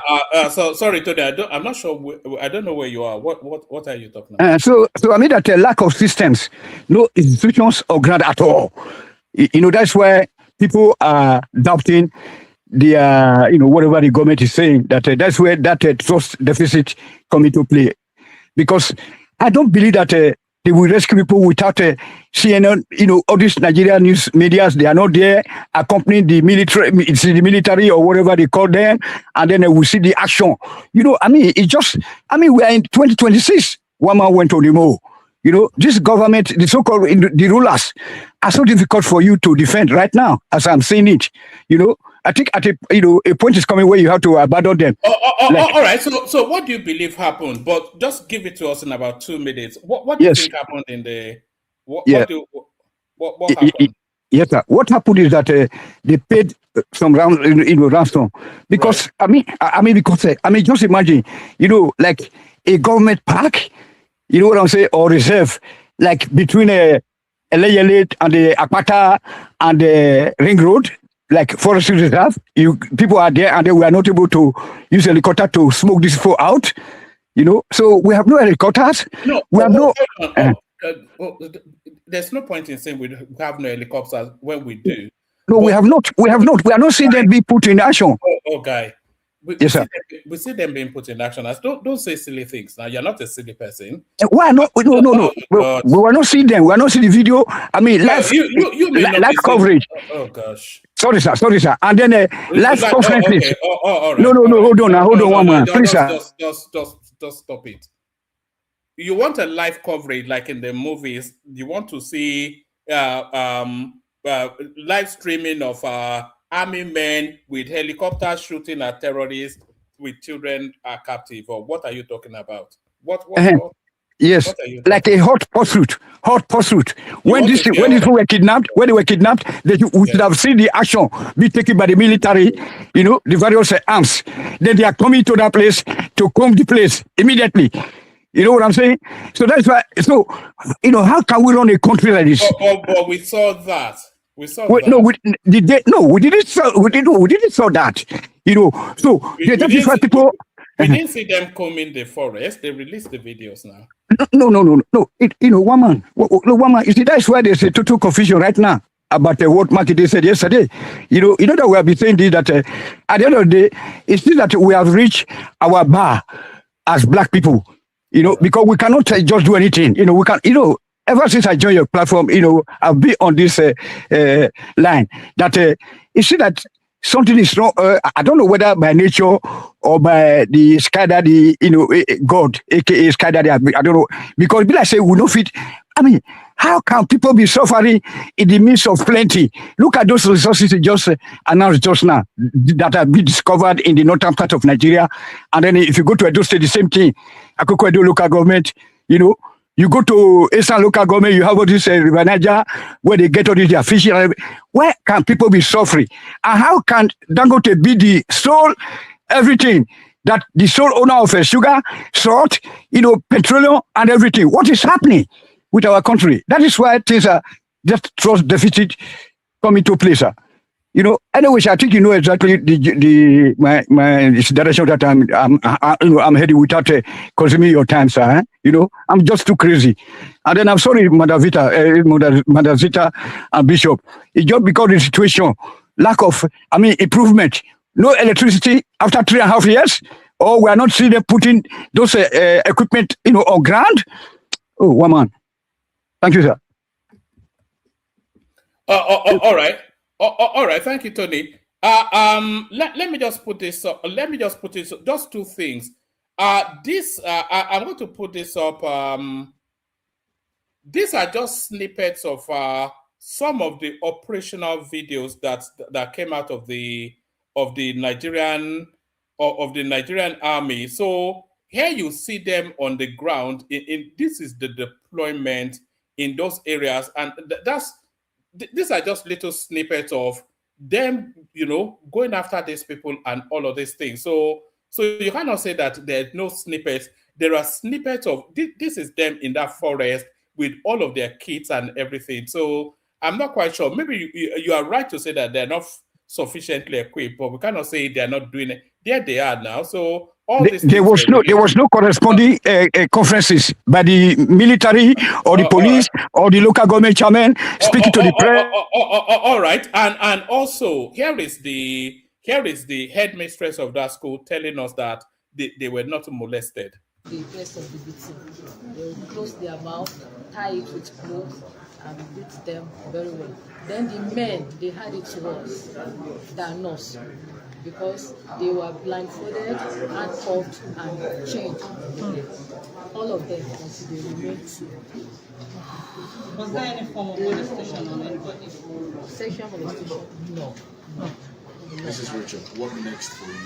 What is going through your mind? I know your husband can also wait.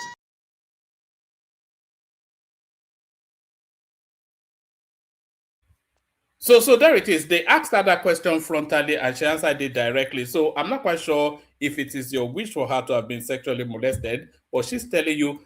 she was under duress. Duress from she was under duress. What does that mean, the rest? She be taught what not to say, Woman, or what to say. Yeah, because Tony, can I come they in? must have warned her. Hold on, Madam Zita. Hold on, Madam Zita. They must have warned her not to say what she saw there. That they will see come back for her. I do to the fact that there is no security on ground. No 110. No Guy, Thank you. Guy, Yeah. you're not. I don't want to use words now. You're a person now, so act like one. Like, just. Okay, sorry, sir. Sorry, sir. No. I mean that, yes, like. It's near impossible. Okay, thank you. No, Guy, just said it's near impossible to conversate with you, Tony. It's just because I've been trying for 4 years. It's just near impossible to have a conversation with you. Zita, did you want to chime in before we move on? It's just woman, I was just thinking, is it actually very right for a journalist or whoever that was talking to that woman to ask her that kind of question in public? What were they expecting her to say? That they were raped and molested? Come on now. Yes, I thought that shouldn't be the kind of question you should be asking a woman who just came out from a trauma. And that was a question from a woman as well. So you are right, goodness. actually. Yes, Well, all right, maybe Tony is right, but it's just the speed that it goes. It doesn't leave you the window to engage with him. It just wants to punt through. But let's come from you, Tony, to Tunaija. Tunaija, are you still with us or tonight? Yeah, I'm here. Thank you for having me. Can you hear me? Yeah, perfectly. Yeah. Salam alaikum. Is that where we are now? Okay. Thank you for having me. I think listening to the last speaker, half of my brain almost died. But it's all right. People have a right to air their own opinion. And the way he sounded is the reason why it's important for people to study. Because he sounds honest, but it's completely misguided. It's like he sees only what is. He's not even seeing what his eyes can actually see. He's not processing it. He's talking from inside his head. And based on programming, conditioning, not necessarily what he actually sees. Your voice is not clear. Your mic. Adjust your mic, sir. Okay, can you not hear me clearly? Let me see, can you not hear me clearly? I can hear you clearly. I can hear you. It's a bit grainy, but not insurmountably so. But carry on. You're clear and lucid enough. So yeah. So for me, from what I can see, the security officials were brave to go in there, and you can see that the environment is not necessarily. They don't control the environment. Let's put it that way. They are just in there, and they were able to go and source these people. The turns out that they are connected to the Ansaru, this kind of terrorist group that's linked to Al Qaeda, and they are trying to force the government to release their people that have been kidnapped. Arrested and detained. I don't know why they keep arresting and detaining them. They should be completely executed. The moment a terrorist asks you for your release, I'll kill you. So that's how it is, because you have killed a lot of people too. So the point is, and then you look at what did you make of that actually, Tunaija? Because what the security forces are telling us was that they were able to intercept the communications of these people, and then through those communications, they were able to locate their own kith and kin, their own loved ones, and then they were able to then video the loved ones and send them to these bandits to say, look, you harm those children, we wipe out your family. So that's what they said they did. But is that in conformance with best practices? Does that not flout some UN? Is that allowed for them to do that? It's not part of best practices, because technically you are going after innocents to capture the guilty. And it shows how strained the Nigerian security forces are. They don't have much of a choice. Life or a life. And to be frank, if you take away the niceties of societal rules and norms, that is nature at its rawest. You can't take people's lives and expect yours to be safe. And I think on that basis, they are right, but as a state, they are not supposed to do that. And nobody should ever encourage that, because it's a terrible practice. That said, in the case of the way they intercepted their communication, They've been intercepting communication forever. And they've been doing these type of things, and that's what frustrated me with the earlier speaker, saying something about why they are not there, they are not carrying a helicopter. What do you think Nigeria is? I don't know what people think. You think that Nigeria is LA, where there are security forces everywhere? No, they don't have them everywhere. They've said it multiple times, and it's like, this is what I mean by, it's like it's in his head. He doesn't necessarily look at what people are saying. That is why when Lamido went there, he said they were going to get 1,000 people to protect that area. There was no security forces in the area. Where are you going to get a helicopter? Before you take 40 people hostage or more, that shows you that there's nobody there. There's nobody. It's like you can hire a downfall and kidnap the whole school and nobody will stop you. That is how horrible the situation is on the ground in Nigeria. But nobody should ever say that because I saw the video you played, or the audio I mean, saying that it's better off that those children are dead because they are traumatized. That's ridiculous. Again, according to the rules, according to the rules, can I interject if you say yes or not for just 20 seconds? Yeah, go ahead and interject if you want to interject. Thank you very much, sir. Yes, Nigeria, you guys say, you told us that it's moving towards a 1 trillion economy. As we are moving towards that target, what happened to our institutions, the police system? You know what I'm saying? What are you telling me? We used to have all this, you know what I'm saying? Helicopters. You know what I'm saying? I grew up in Benin, Lagos, and Ibadan. We used to have all these helicopters, police, helicopters. Even helicopters that were even controlling the traffic in Lagos, Kata Bridge. Right on, my friend. So what are you saying? Okay. So I don't know why I keep having to repeat myself. Terrorist activities is not the same as your regular crime when you are in the city. Do you see these terrorists in the city? And why is it that our people can't see? Do you see all these terrorist activities inside the city? They don't come to the city because they know those areas are more secure. If they come, they are not going to escape. Because even if you are operating in Ajegule, how are you going to make it through all the routes of Lagos to escape into the next state and go inside the forest? You are not going anywhere. That's why you don't see them in cities. They are operating in areas where security forces are not present. And that is what needs to change, because as a matter of fact, what I see in the behavior of Nigeria is very appalling, because what they are doing instead is to kind of all the establishment, all the key things that are on the outskirts of town, they are moving it into the city instead. In other words, surrendering the outskirts to the terrorists.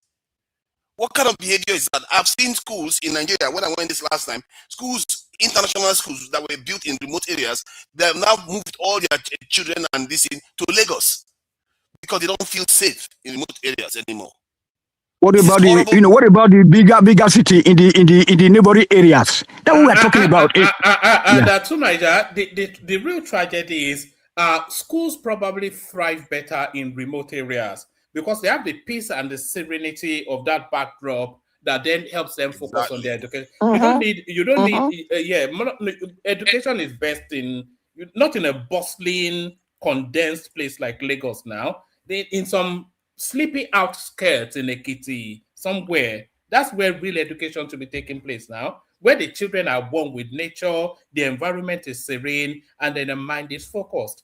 That's weird, but it's how it is here too. So it's clear that they shouldn't be surrendering the outskirts of the city. This is why people are going to still come back to some of the things I've said in the past, when I keep telling us we don't have personnel in those areas.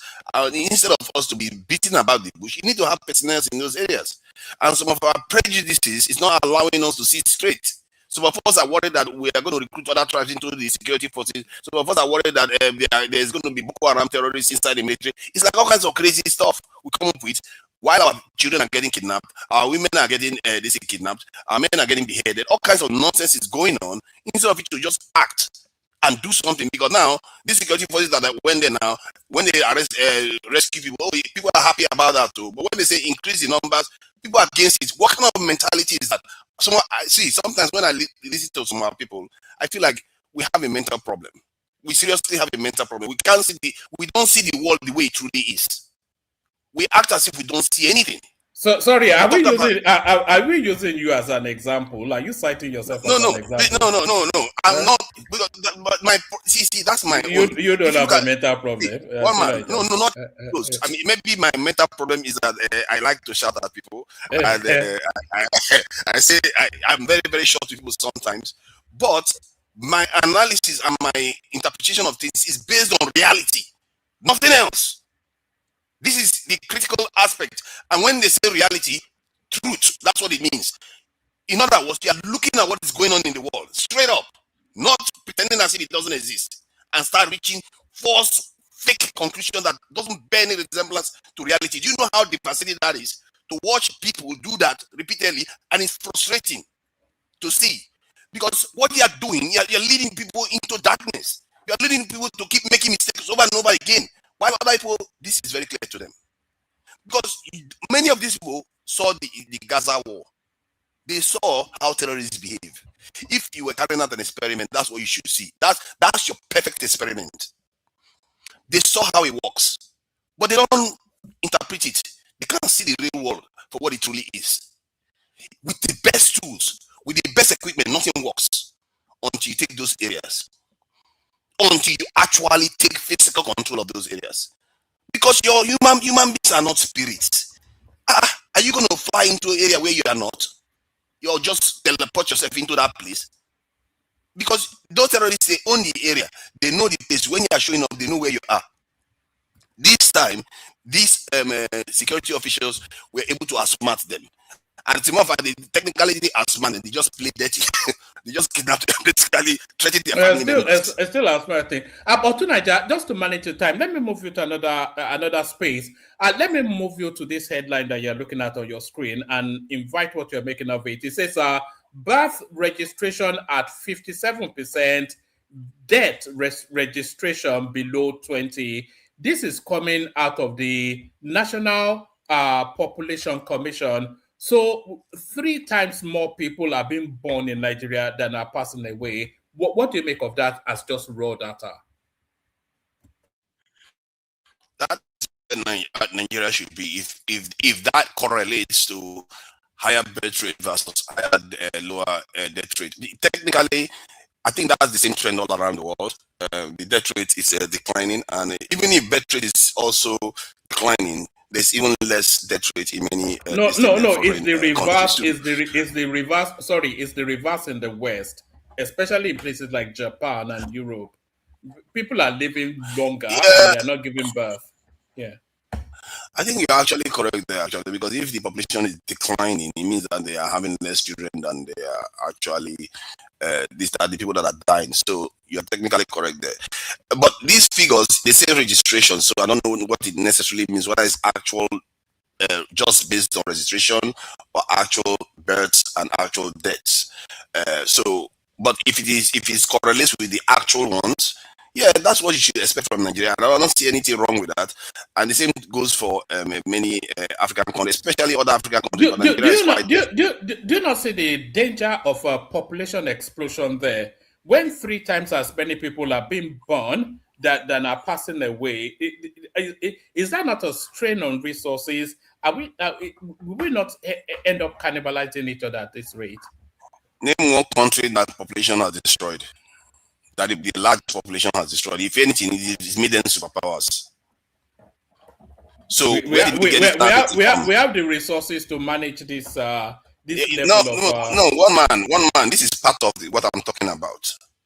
We are divorced from reality. This is exactly what I'm talking about. We say things that don't correlate to reality. Why is that? And people say I'm mad. I'm seeing the world for what it truly is. Like I said, name one country that population has destroyed. If anything, it's the opposite. Life is power. Life is a gift. But like I said, we have an anti-life culture. For some reason, it's easy for us to be convinced that we don't need life. But that's my take, and it actually bears correlation to reality too. Like you see, a moment ago you corrected me. What did I do? I retreated very quickly. I said, "Hey, you are right. In other countries, birth rate is lower than death rate because the population is actually declining. It is true. If some people, they will double down. Makes no sense, but they will still double down anyway. Why would you do that? Why? You want to walk in darkness? Do you know what the consequences of that is? It's very serious because you are walking your own children, your descendants into darkness. You will never prosper in this world. These things have consequences. That is why I'm passionate about it, and sometimes people are angry with me that I'm maybe short with them, but these things are consequential because our people say things that don't bear resemblance to reality. Reality should be your guide. It's in the world out there. Nobody made it. It's God that created it. It's already done. No matter how you try to distort reality, you know what they say? It always has a way of snapping back. You pretend as if it doesn't exist, it will show you it's there. If you pretend a mountain doesn't exist, try to cross it, and you find out that whether that mountain exists or not. God has created it. All right, tonight, give us about 2 more minutes, and then we're going to Bishop just to move it around a bit. Yeah. All right. So, regarding the question about being molested, again, you see, you have to use your own eyes to look at the way the lady responded. It was clear they were not molested. I don't know what you see with people. Then now you start second guessing the woman, saying, "Oh yeah, they told them not to say anything. Otherwise, they might even come and attack them again." All kinds of stuff. The lady didn't hesitate. She didn't try to even twist her tongue. She made it clear. And not only that, it also correlates to the way the Islamists behave. If this was normal bandits, you will see that yes, they will carry out sexual harassment and all kinds of stuff, abuse. But these Islamists, they are the ones that take people's head off, and that's what they did. They are Muslims. They are not there to have sexual their desires met. If they want to, they will marry you. Do not say that. Do not say that, my brother. See, hold on. I'm telling you, their general. It's not that some people don't do it amongst them. Some of them are not. Just look at the face of that woman or that principal. Look at the face. Read the face language and the body language. Yes. Maybe you are seeing a spirit or something. I don't know what you are seeing, but what I saw with that lady, she didn't have much of anything. She could have just said anything, and she could have hesitated. She could have just used a different language. She made it clear they didn't. And I actually believe. Then you want a husband to sack her? You want a husband to sack her? Hold on now. I see. Come on. They didn't. Come on. If they did, you will know. These are Islamists. They were demanding the release of other Islamists. These are. Do you know if they found out publicly that they were busy harassing sexually abusive women, that would destroy their Islamic credibility. Don't you see that? Well, that's what they usually do. No, those are bandits, and by and large, maybe some of them, some factions may do that, but generally they don't. That is not their modus operandi. And given the way this group beheaded the teacher, it tells you that they are extreme. They are an extreme group, and they want to intimidate the government to hand over the ones that have been jailed. So this is what we are dealing with, and sometimes that's why I didn't use only one point of reference. I tried to use their general behavior and the likelihood that they were abused based on what their elderly. But Tunaja, sorry, sir. No, Tony. I want him to round up so that we can go on to the next person. Sorry, yes. Tony. Yeah, based on their modus operandi and ISIS and all of them. ISIS, they marry brides. They don't just go about raping people. And they have their own ways to, the code that they believe that they have to follow to make them appear credible. Because they cannot say they are better Muslims when they are busy raping women. They can't say that to this in the moderates. You see what I mean? So I don't necessarily believe that the lady was lying. I don't think there's any need to ascribe any kind of hiding, trying to hide anything, because the lady spoke plainly. If somebody is speaking under duress, you get a sense of it. She didn't even skip a breath. He didn't see her hesitate, nothing. She just said no, they didn't. And she said they tortured the men. that the men got it was. So I don't know why people just like to read meanings into things. Thank you for that, one man. I appreciate it. All right, brilliant. Excellent by Tunaja, as always. Always excellent by Tunaja. That's why we love him here so much. And I want to say I agree with you so much, Tunaja. We are talking about body language. If you see how that woman immediately recalled from that question, if you look at her facial expression, it answered it even more than her words. What you say, no, that didn't happen. You know, because there was not even any hesitation in it. But what do I know? Maybe she was coached as But let's go on from you to Bishop. So Bishop, you're up next. Sorry if I was a bit abrupt earlier on, but I just wanted an end to that matter. We've carried it for 2 days now, so at some point we just have to let it go. I think we've all explained ourselves to each other and we know each other better now. So people are setting their limits and limits have been set. So Bishop Floyd, yours. Give us about 5-7 minutes, Bishop.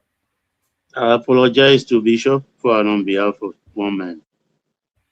What did I do? When you use a double F word. Oh, so sorry about that, Bishop. I didn't know. I was just frustrated. It was starting to grind on me a little bit. But sorry, Bishop. Good evening. Good evening, if you are hearing me.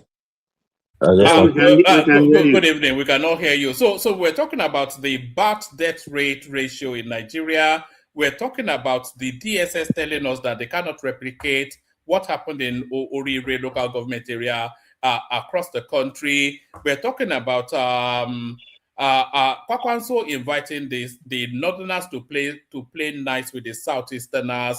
And then the Senate rejects fresh request for a probe into the Baja scandal. And then the endless properties, 212 billion naira worth in properties seized from Abubakar Malami. And then there's also this one, a content creator called Odogu of Asaba, arrested for raping a girl. So all that space. So Profodi Kalu's explanation. What did you say, sir? Sorry, Bishop. Prince Daddy, you're not connecting fully. Maybe go out and come back in, Prince Daddy. Sorry. Baba, what did you just say? Modin Kalu was saying that the 16th January. Yeah, I'm going to start from Modin Kalu. Quite honestly, we have a way of throwing spanners in the wheel of progress.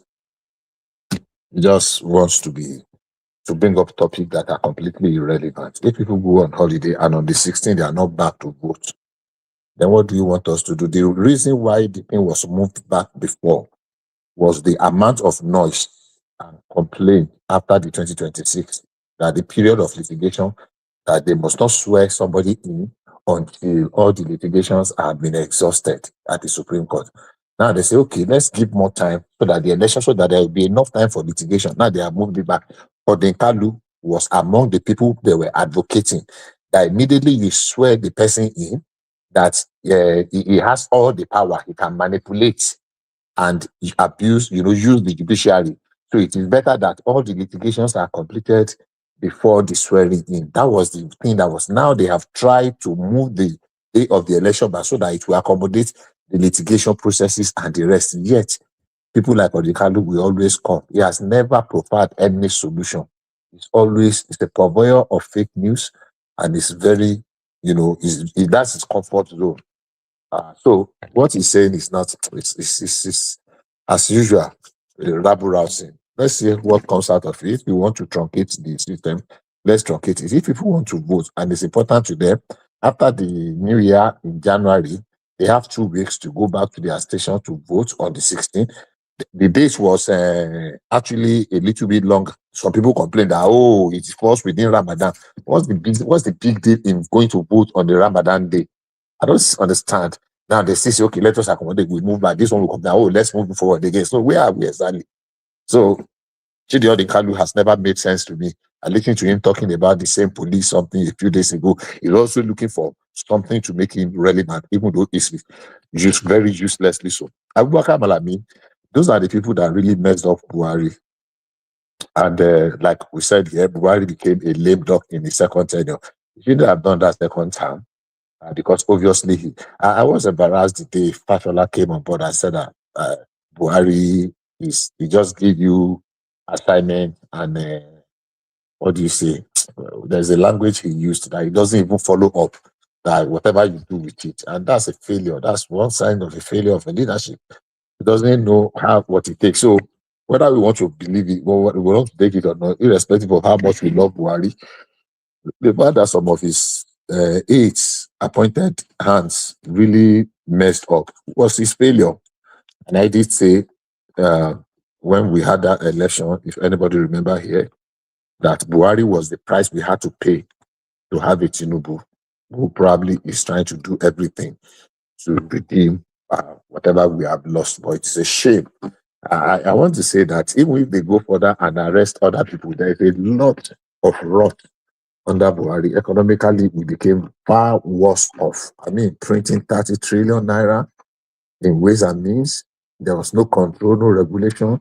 So people can sit in their homes and get allocation of $1 million every other week, once in every 2 weeks, without lifting the finger. I mean, we're almost welcome. We're almost, so that's my take about Manami. So I really wish and hope and pray that we can push this through and not only collect what he has stolen, let him serve as an example, give him like 1,000 years, like they did in the days of Buhari, when they were giving people multiple,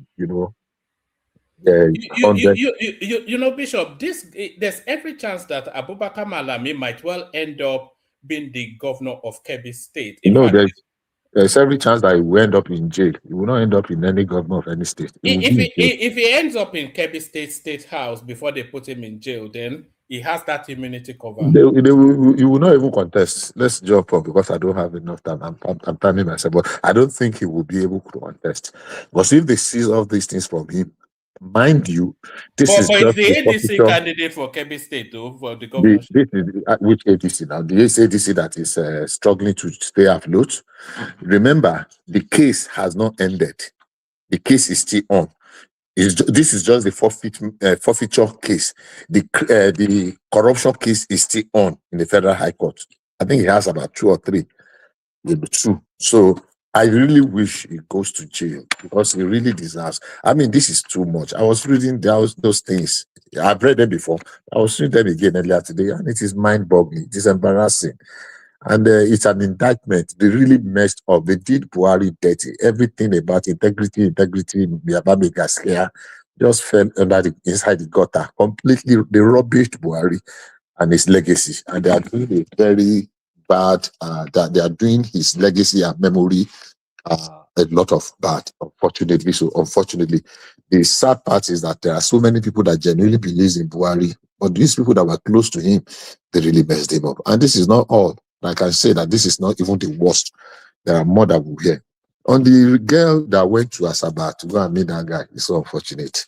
I know some people who still go. Are you following that story, that girl?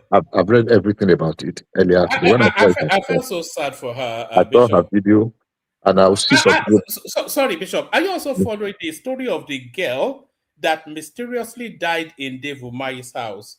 Yeah, I don't. Okay, maybe I'll mention that one too. I don't want to use the word mysteriously because I've read some few things about it. I pray that Dave Umahi is able to insist on carrying out an autopsy. Dave Umahi wanted to do an autopsy, but the parents are saying no because autopsy we know is very invasive. They just scatter the what they call it now. What's the right word now for the dead body? What's the right word now? Cadaver. Yeah, the cadaver. They just, it's too invasive, especially if you really know where you are going. You want to go everywhere. They want to test her kidney, and their drugs. What kind of drug? What did she eat? They want to test her stomach. They want to tell her vagina, was there a sexual intercourse before death? They want to test her. A lot of things. It's too invasive, honestly. So if the parents say, but I really wish for Umahi's sake, I think he should insist and beg them, whatever it is, let them do that autopsy. So people are already, we have this catch up chief mentality. Everybody just become an expert on every topic. Everybody. But Bishop, the first question is, why was that woman seconded to Umahi's house in the first place? Seconded at how? What do you mean seconded? From where? Well, they said she was seconded from Dave Umahi University. She's a physiotherapist or a psychologist or something like that. Yes, she was a nurse. She said she was on. They said she was on secondment to Dave Umahi's house. Well, yeah, two of them actually from that same institution, Dave Umahi University. I mean, anyhow, she's dead. Unfortunately, her death might be natural causes, but because of where it happened, or maybe she has an ailment, or maybe she has an attack, whether she was asthmatic or something.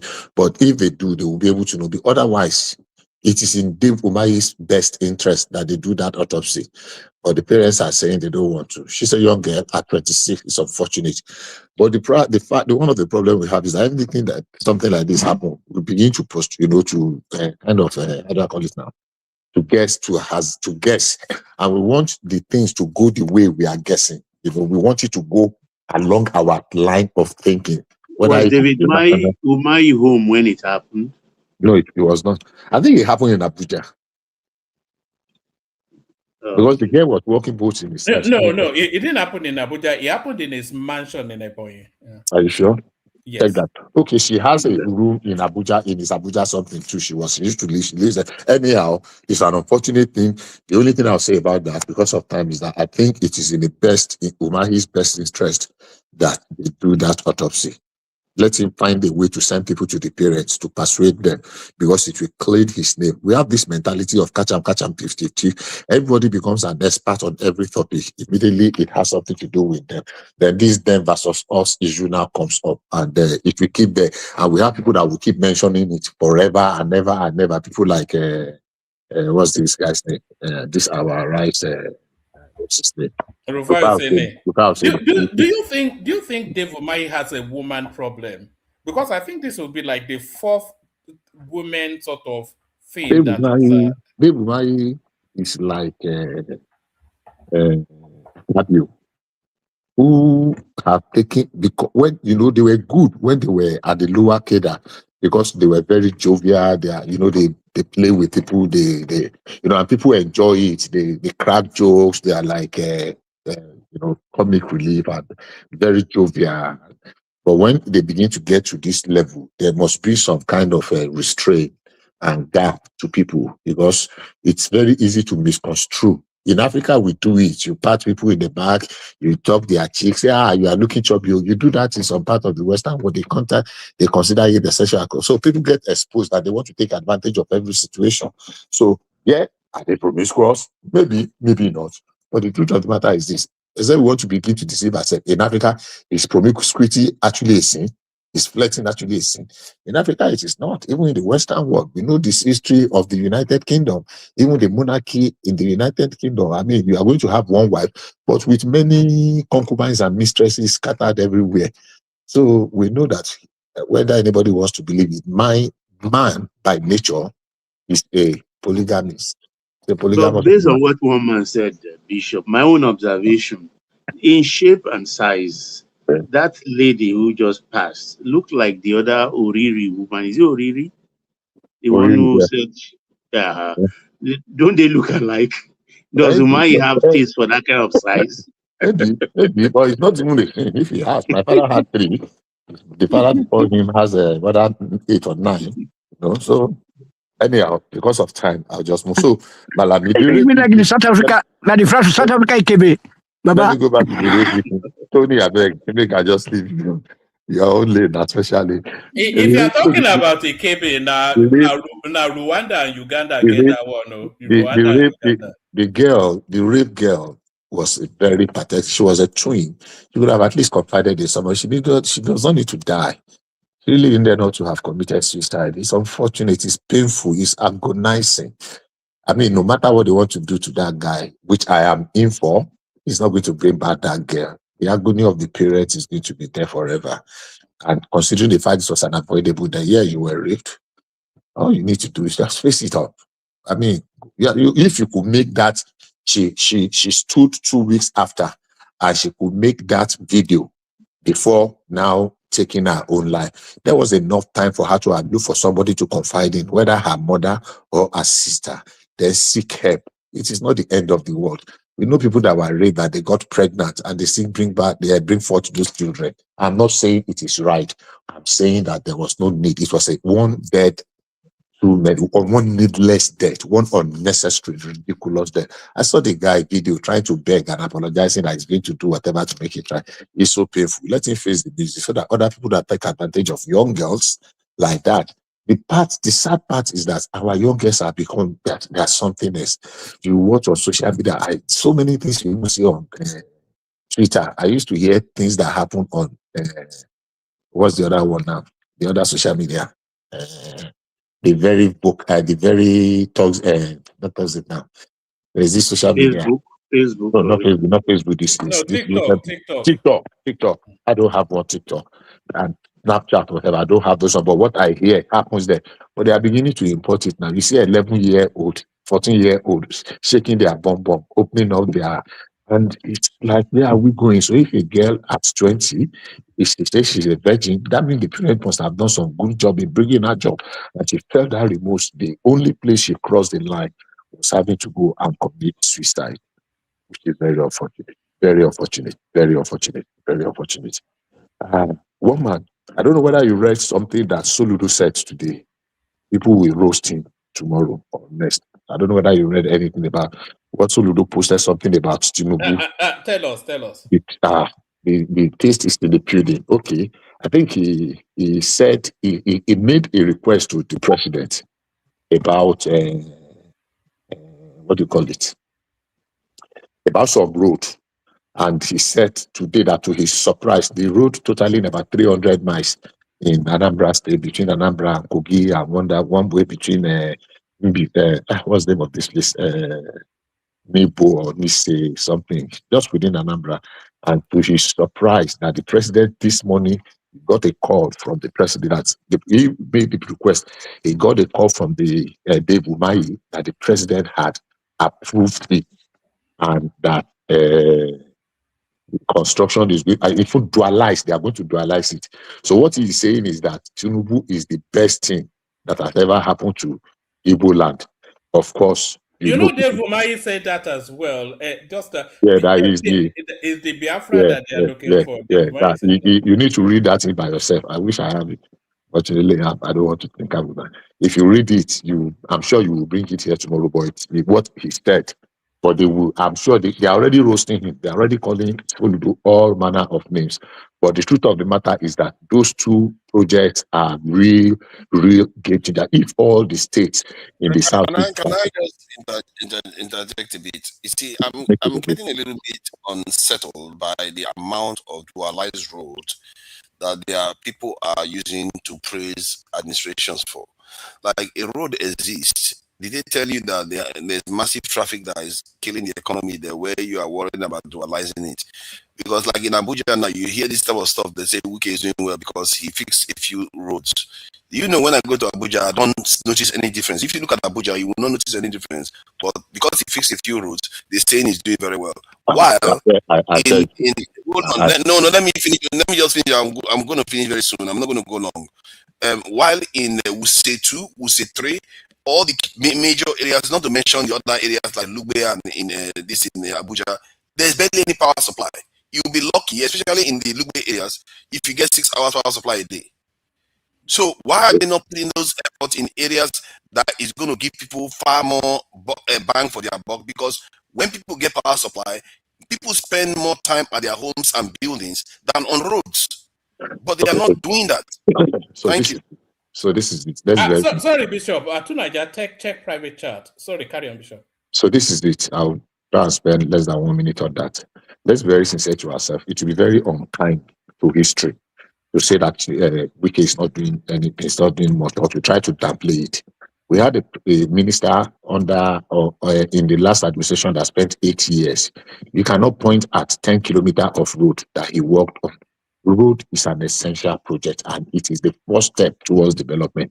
Everybody, even his worst arch enemies, have confirmed that they don't like Wike, but when it comes to road and infrastructure, he's opening up the hinterland. I know a bit of Abuja. I won't say I know a lot. I know a bit of Abuja. I frequent Abuja very well. Whether you are going from Yanya, whether you are going from Lugbe, whether you are going from this outskirts, what's his name? this popular outskirts. What is the name? But Abuja has the best roads in Nigeria. Is that transformational? That's my issue. The Abuja road. Change. The Abuja road, we are talking about the roads in Amak, even though the roads in Amak, but 75 to 85% of Abuja people that are working in Abuja lives in those satellites. Kubwa is where I wanted to mention. They live in the satellites and they don't have roads to those places. So many places were closed up and it's opening them up. Don't let us waste time on that. Don't let us debate that. It's dualizing them, not that there were no road. It's dualizing them. Yeah, if you know the kind of traffic, if you are going from Yanya to AYA, if you are coming from Gwagwadadarakuwa, you meet at that junction and you are coming, you know how many hours. People live in some villages in Nasarawa. You know how is now known for traffic. Are you serious? Abuja is known for traffic now. It's not exactly. Abuja is known for traffic. Is this supposed to be so? Actually, it's Lagos. Abuja is not known for traffic. No, it depends. Because one man, you know Abuja for traffic. Hold on now. I don't know Abuja. What I'm saying is, if you know, please, calm down now. Calm down. If you know Abuja and you know the traffic period, the majority, I said 75 to 85% of people that work inside Abuja live in the outskirts. If you go to Abuja and you stay in an hotel, whether in Wusetu, whether in what they call this place,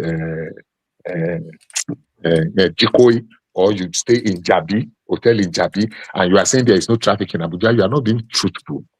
Because you are not heading towards Gwagwalada, you are not heading towards Nyanya, you are not heading towards Kubwa after close of war.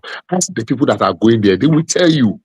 It's like, because I live in Atlanta, I live somewhere in the Atlanta, I know I'm going, I dread going on I-85. If I'm going to go to that place, I have to leave home by 6 a.m. Because I know by 7 a.m. I-85 to I-75 to 285 is completely blocked. A journey that shouldn't take you like 25 to 30 minutes will take you like 2 hours. And that's a fact. Yeah, but the same thing is happening in Lugbe right now. In Lugbe, cars have to walk as if they are trekking. Let me go. Road, if you have a different opinion, let's move back to Anambra. If you have a different opinion about Soludo being excited that road is going to be constructed and is going to be dualized and is going to add value to that road, I'm not saying every road must be dualized, but if that one is so important, a 150 stretch road cannot be a single lane, especially in fast-growing areas. So for me, I don't know why Soludo is so excited. Maybe he shouldn't be excited about it. Maybe if you tell him the way he's praising it. 3 more minutes, Bishop. 3 more minutes. I agree with the fact that it's a positive thing. So let me move very fast. He said 3 more minutes. Let me utilize my remaining 3 minutes, please. So on the molestation of the victims, there is a saying in Yoruba land, I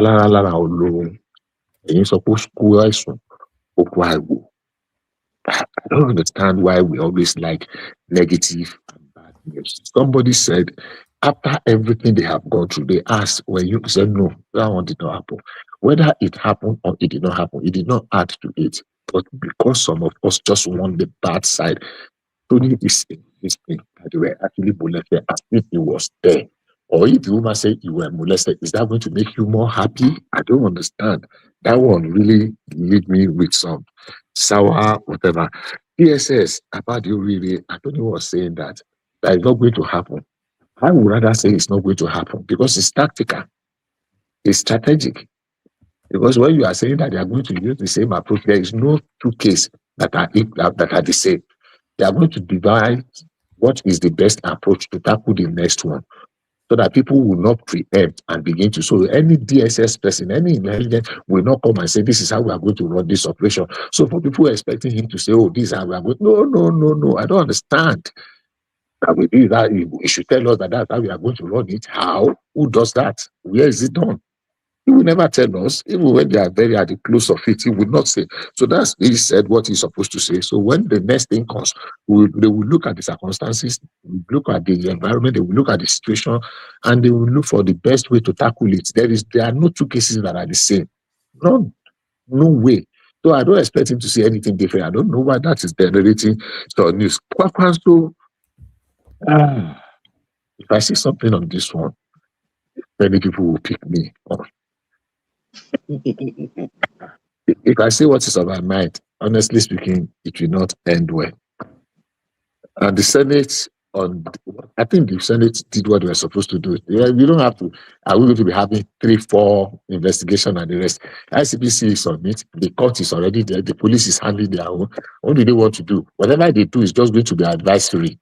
They are not going to arrest. They are not going to do that. They are not going to prosecute the guy. They don't have the power of prosecution. They are going to. So why don't they just focus and concentrate on other things and just edit?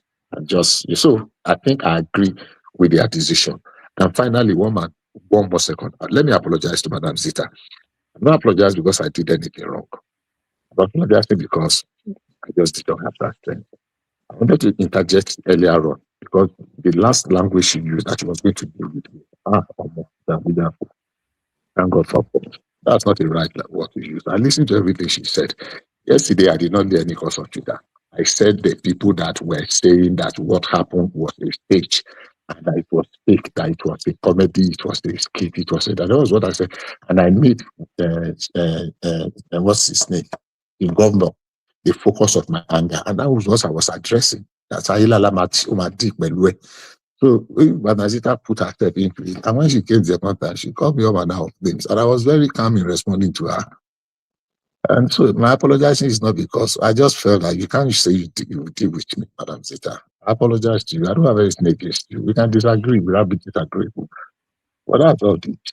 So I thank you personally. I just wanted to point to the fact every other thing I took it, but I just wanted to point out, look, why don't you just withdraw that you deal with me aspect? Because quite honestly, even if we are staying face to face or we are staying in the same situation, do not die in their war. Do not die in their war. Really, I'm happy that you apologize. I cannot say you. So thank you. All right. Thank you, Bishop. A real gentleman, and thank you because we needed to draw a lot. And let me apologize to you as well. I don't know. I was frustrated, and maybe my choice of words clearly not appropriate. But this is just an example of how I can spiral over. So apologies to you, Bishop. Apologies to Bishop. Apologies to everyone, and a group hug. So thank you, Bishop. Well said. So thank you, Bishop. We go from Bishop. Baba, can we go to Zita and then come to you, Baba? No problem. All right, Zita, floor is yours. Zita. One man. I want to start with that man, the man that said the East, whatever he was talking about Eastern Nigeria and the people traveling on Christmas Day to go and vote and they will not vote. Prof. Odinkalu. Yeah, Professor Chidi Odinkalu. You know, he hates people calling him. He came here once and I called him Professor Kalu and he got quite angry. He said, there's a reason why he put the Odin behind his name, which is an acknowledgement of his family homestead or some. So sorry, go on, Bishop. You see, Zita rather. Sorry. the time they put that date, it's almost 6 months now, if I'm right, that they changed that date. At least about 4 months ago. Yeah. It was supposed even to be in November or December of this year or something. Okay. Then they changed it to February, from February again back to January. Okay. And this thing was happening, I think, January this year or December last year. They were running back and forth with the date of the election day. You see, everything is not tribe. Yes, there's something he said. I quite agree with him. People usually go for Christmas, not during Christmas period. More especially the traders, they go after Christmas. They will sell Christmas market according to them and say January market before they now come for holidays. Number one, we are not actually politically, will I call it happy people. When you say somebody is camera happy, we are not politically happy as the Easterners because of the agitation. In as much as some people claim that it's the number of people or whatever our land is, we are small, I don't really believe that. If Easterners are politically happy, the number of votes that will come out from that area will shock people. That being said, within the time this thing was changed, if you really want to vote, you can change your, what do I call it? You can transfer your voter's card, is it voter's card or whatever? How do they call it again? Transferring of voter's card or transferring of polling station, whatever. Okay. Now, whether you vote in Imo State or you vote in Lagos, I don't even know why people like registering and where they are staying. I believe during the election, in those days, when you watch the documentary, people actually really travel to go and vote. Even the Northerners, they still do it today. No matter where you sit down and vote, as long as it's presidential election, the president will get your vote. Even if you are the only person in Imo State that is going to vote for him, it will register that he got one vote in Imo State. So it doesn't, when it comes to presidential election, it doesn't really matter where you are going to vote, because your presidential candidate is actually going to get your vote. Unless otherwise there is something beyond voting he's talking about, unless they are talking about the drama of I won Lagos, I won Abuja, unless it's that drama. But normally this thing has been for a long time. People who are interested in voting and are very sure they will not come back to where they registered before 16th of January should have transferred. But Zita, what about the wider point that is making? So they were going to have the elections in February thereabout, but then the Muslim North complained that it will fall in the middle of Ramadan. So then they changed it then to January the 16th. But January the 16th is the festive period of the Christian, and the majority of the Christians are from the Southeast, which is the largest popular. And what he's saying is these people are registered to vote in Lagos, and when the Southeasterners go home, they don't just go 2 days to go and do Christmas. They take a month, 6 weeks to enjoy their community and do all of the festivities and all that. So it disadvantages them. I think he may well be right. Woman, he's not right. Let me tell you why he's not right. The election must end. Sorry, Zita. The election must end 90 days before May 29th. Okay. You see, woman, you can make yourself important. The Northerners, as long as election is concerned, as of today in Nigeria, they have made themselves very important. So if you need that their vote, as of today Nigeria, you have to, honestly, sincerely speaking, play a little to their rules. Because they come out in large numbers. Igbo people have already told you they're not Nigerians. They sparingly vote. And they did not complain. I have to disagree with you. Igbo people have not told us they are not Nigerians. It's the Biafrans, which is just a point small, of correction. Yes. It's the Igbos that said they're Biafrans that are saying they're not Nigerians. The Igbos that said they're not. The majority of the Igbos are Nigerians. Wait, are you distinguishing between Igbos and Igbos? I hear you pronounce Igbos, which is the correct thing anyway. Igbo. Yes, when did they put the G? What's the acceptable? Yeah, I asked myself that this morning. I think that GBO is actually the native, the Igbo language way of pronouncing Igbo. With the G. Because we grew up with IBO, and then suddenly it was one man Habana. You see the other way around. You should have grown up with IGBO, then all of a sudden it became IBO. No. It was always IBO. It was IBO in our own neck of the wood. IBO. When that G came in, I can't remember. It just sneaked kind of. Right from in I think it came in the last 5-7 years. I can't recall. Haba, woman. No, Zita, I think I would move back to like 15 years, but not more than that. No. Even when we are in primary school, they used to is IGBO. They used to write. It's 2000. Like maybe now IGBO. Zita. Sorry. Now IGBO for Benin, would they say Oigbo? You know, then Igbo. Now they say Igbo. Then they use the English version. Yeah, is that the English version? It's IGBO. Yeah, the Benin, the Edo, would they say Oigbo? You know. Is that and then Igbo land, when we write it? Yeah. That IBO is like anglicized. Yes, it's English. Yeah, it's and it does make sense given that they are all this Volta language family. Because if you look at the Igbo now, you don't say Igbo, you say Igbo. And that because people don't necessarily associate Yoruba language and Igbo language and the Edo language, they are all the same family. So that Igbo is more likely to be accurate than Igbo. Is it offensive? Do people take offense to the IBO, Zita?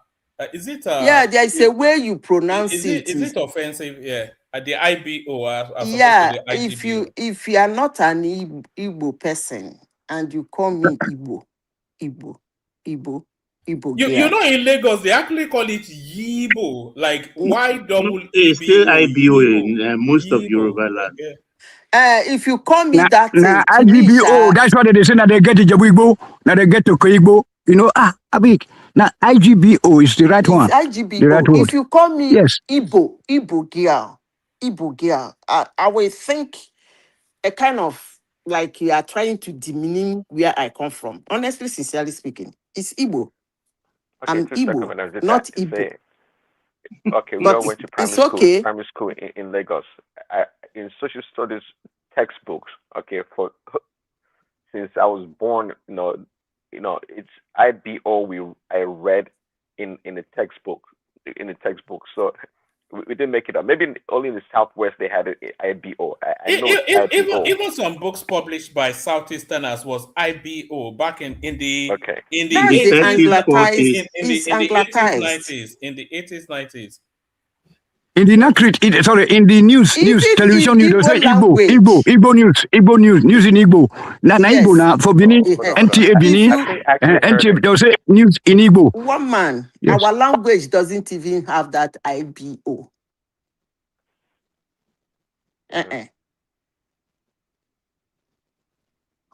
It doesn't have it. Igbo or whatever. What are you going to write? It's not. It's IGBO. This one you people are calling IBO self is kind of anyway. So what I'm saying is that if they have complained, if Igbo people have come out to complain that look, what about us? But they didn't complain now.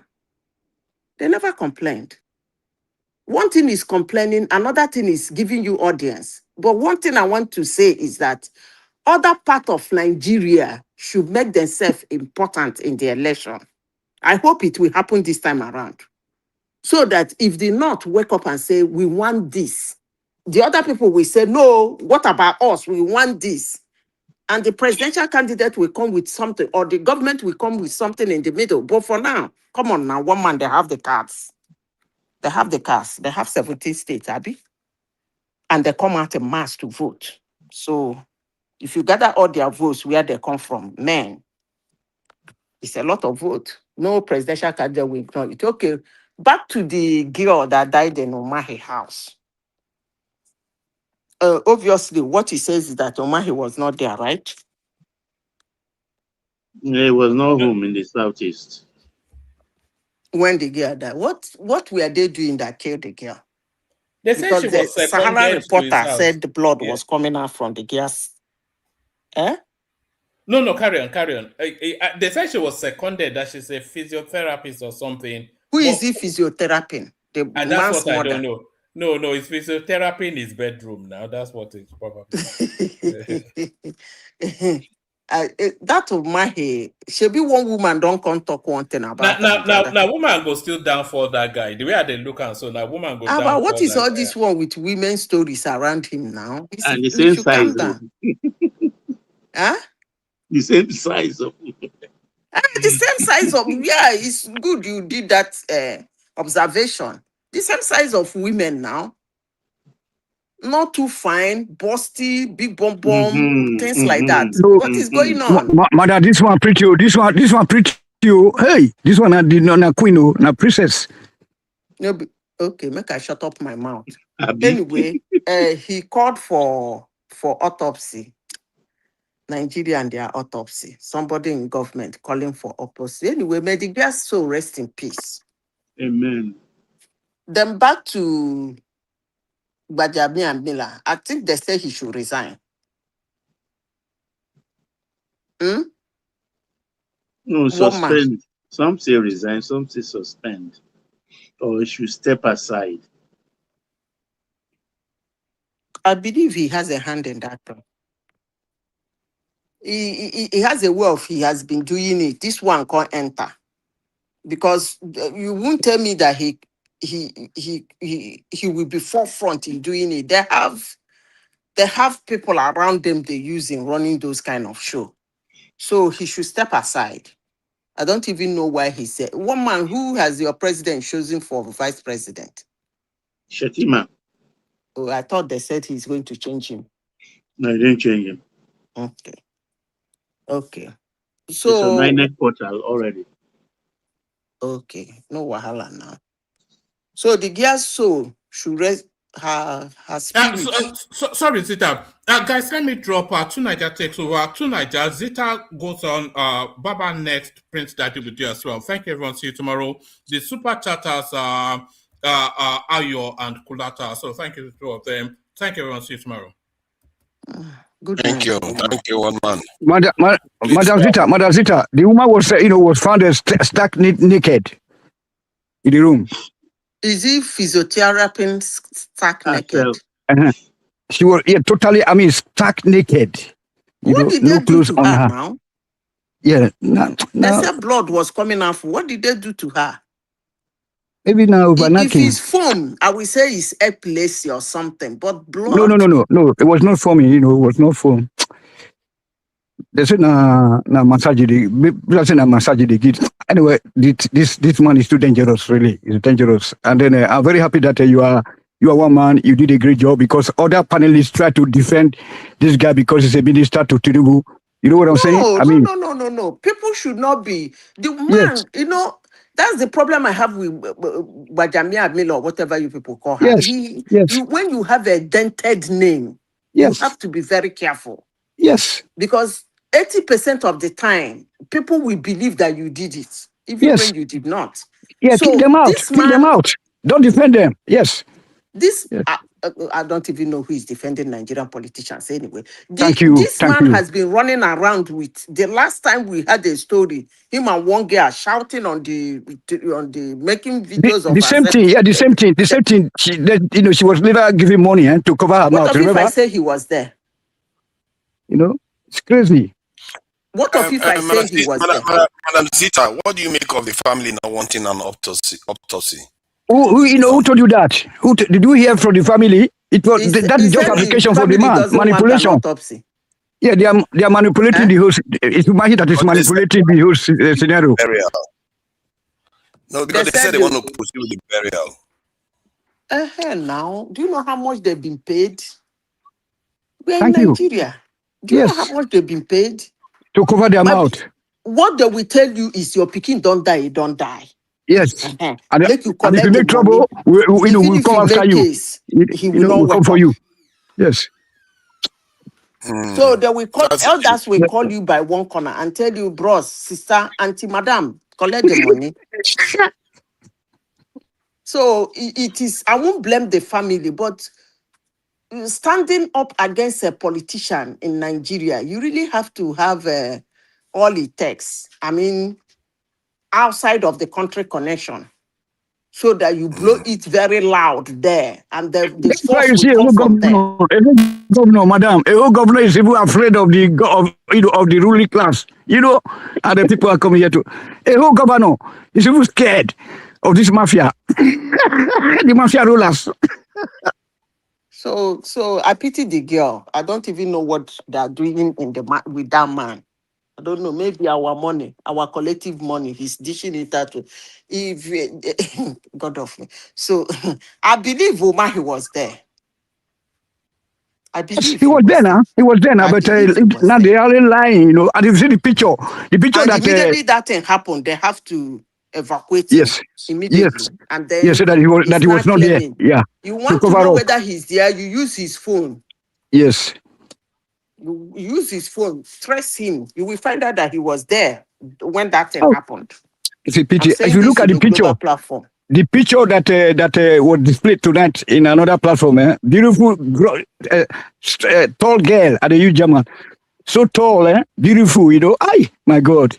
What did they do to her now? I don't know. Only God knows. If you look at the full picture, Ay, did they beat her? No, we don't know what happened. No, nobody know what happened. Because blood coming out from her nose and mouth must have, they have hit her head on the wall or something. Yes. It's a pity. It's a pity. Yeah,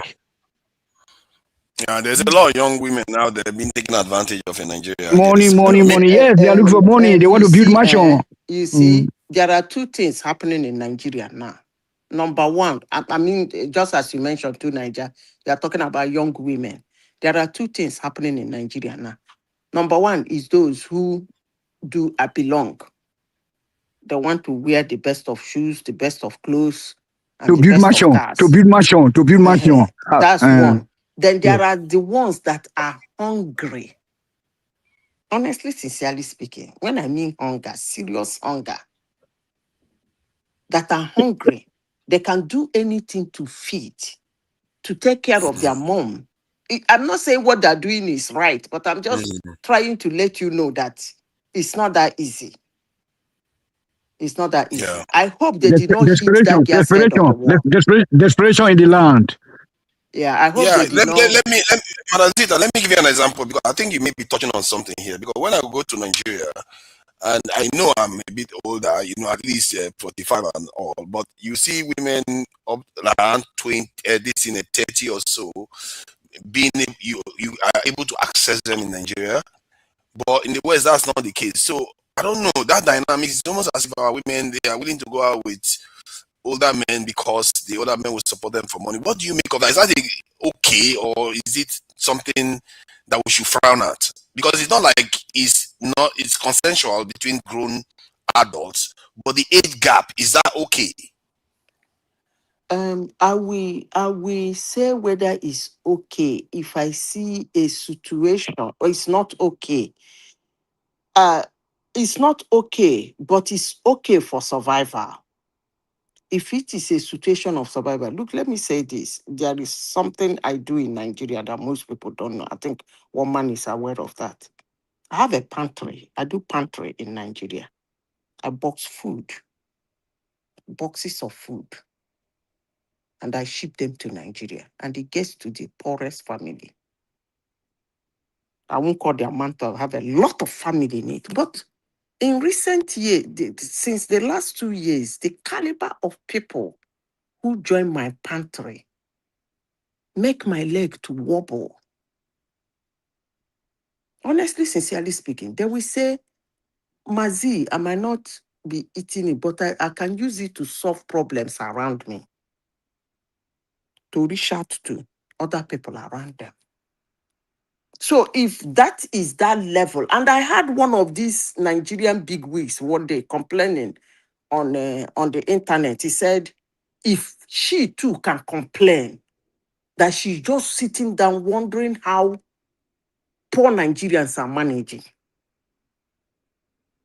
So if I see a girl who is having an affair with an elderly person, to Nigeria, it's not nice, but what next? What else?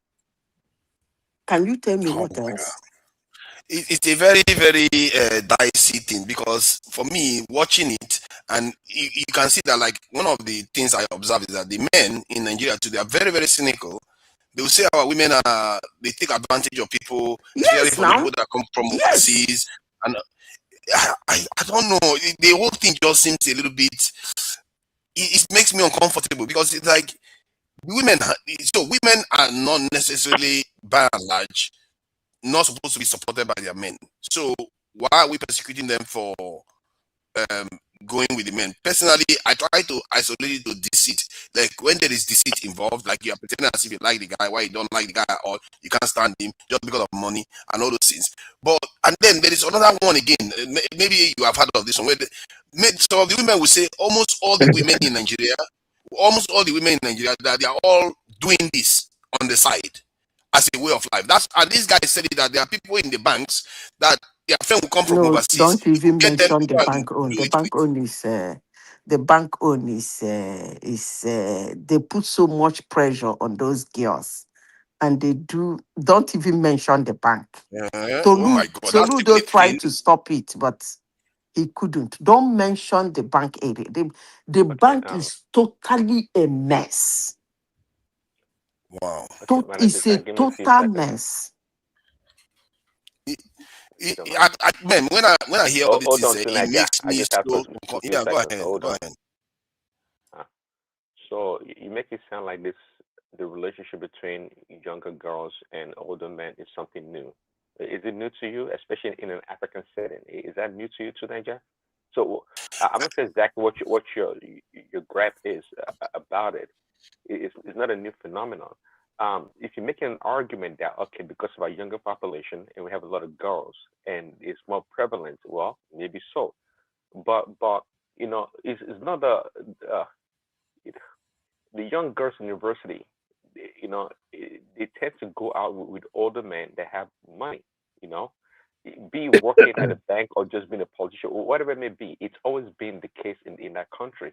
Now, if you want to couple that with the effect of the social media factor, whereby everybody's a slave queen or people want to be this and that, well, that's another ball game.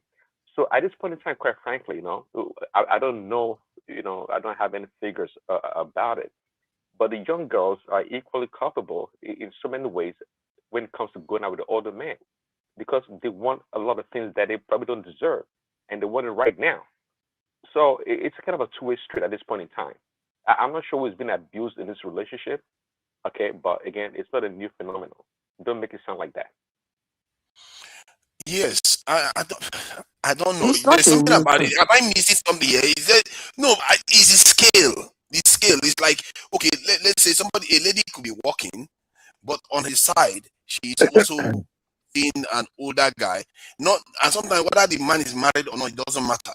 Then they will see the other guy. Then they will see multiple men just to get resources from them to make, like you said, take care of their mother, take care of their own affairs and stuff like that.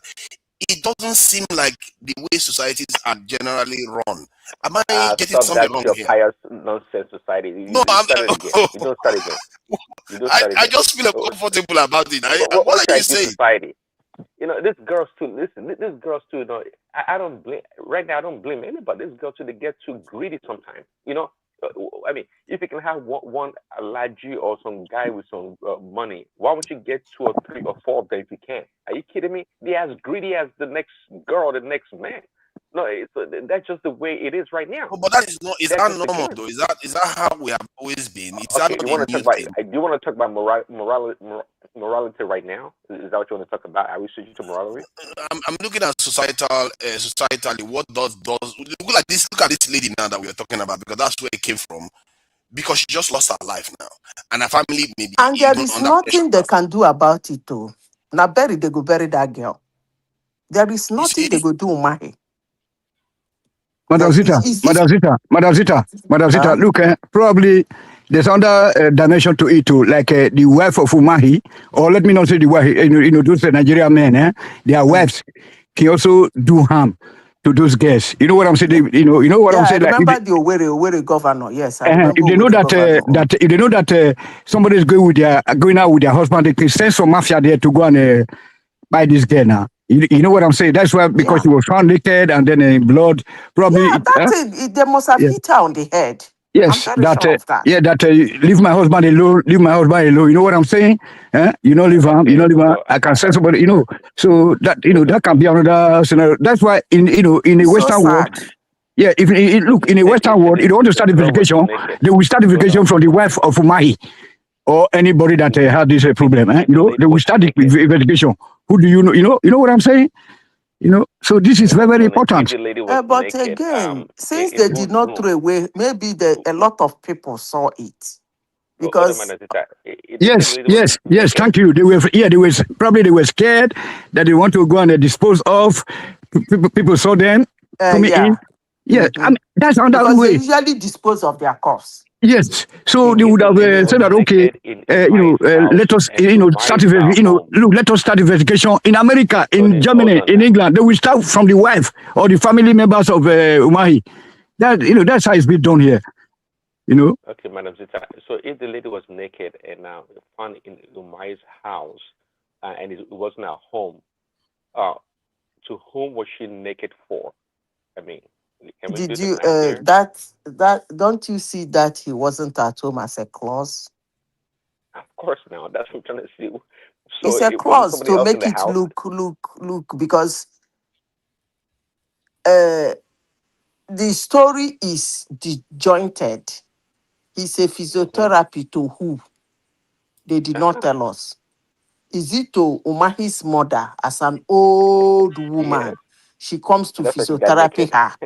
Or is it physiotherapy to Umahi's wife? Or is it physiotherapy to... Because these politicians, if you are close to them, you will find out that, number one, they don't stay in the village because of a lot of, I'm not saying security, a lot of visitation. They're very stingy.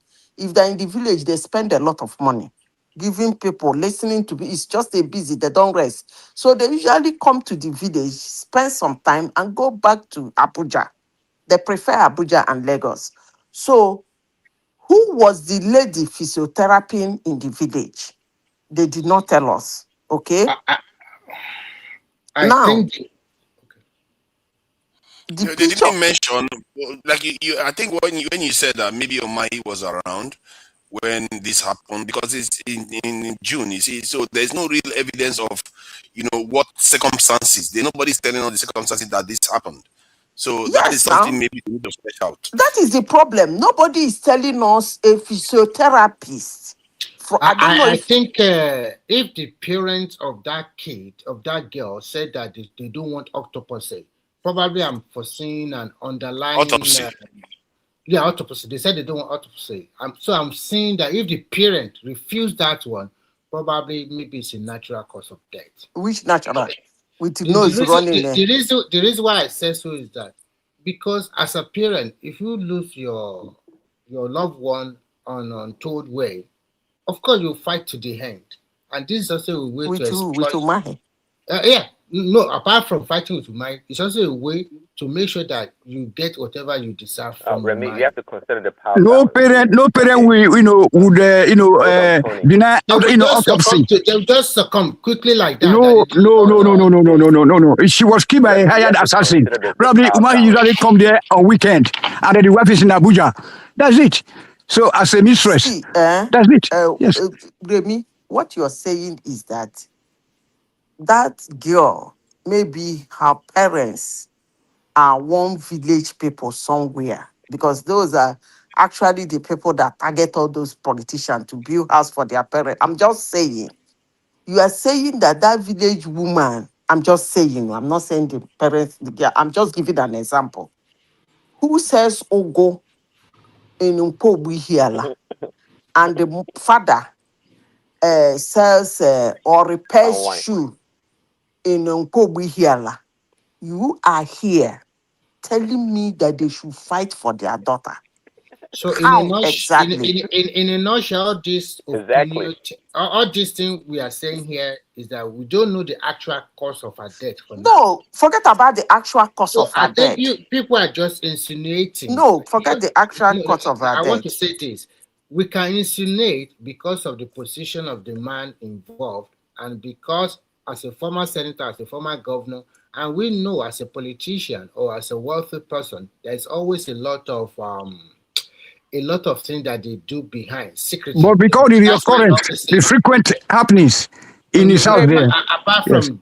Apart from that, if you are a wealthy person, especially in the African domain, sometimes they do a lot of shenanigans. Not shenanigans, they do a lot of things secretively that is not normal. Maybe they have to use this kind of juju, use kind of so many stuff. Diabolical, let me put it that way.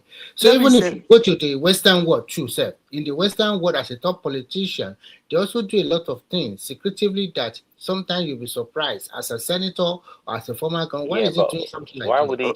But actually, why would he do it all the way in his house? And by the way, what so the question I want to ask every one of you on this platform is that if somebody die in a rich man's house, automatically it's that rich man that kill her, okay, or kick him. No. Don't because say that is the impression no. Because I have seen a situation where people die in people's house. After all, what's that girl? They died in my colleague's house now. That's former Nigerian actress that died. Is it 2021? Or they died in my colleague's house in Warri. They were having lunch when is your colleague a man or a woman? In the family. The family were having lunch. They invited her. They were having lunch together. You know the story now. This woman that acts in one TV show, they call it's a popular Nigerian. That woman now from, is it Benue State or somewhere? She slumped.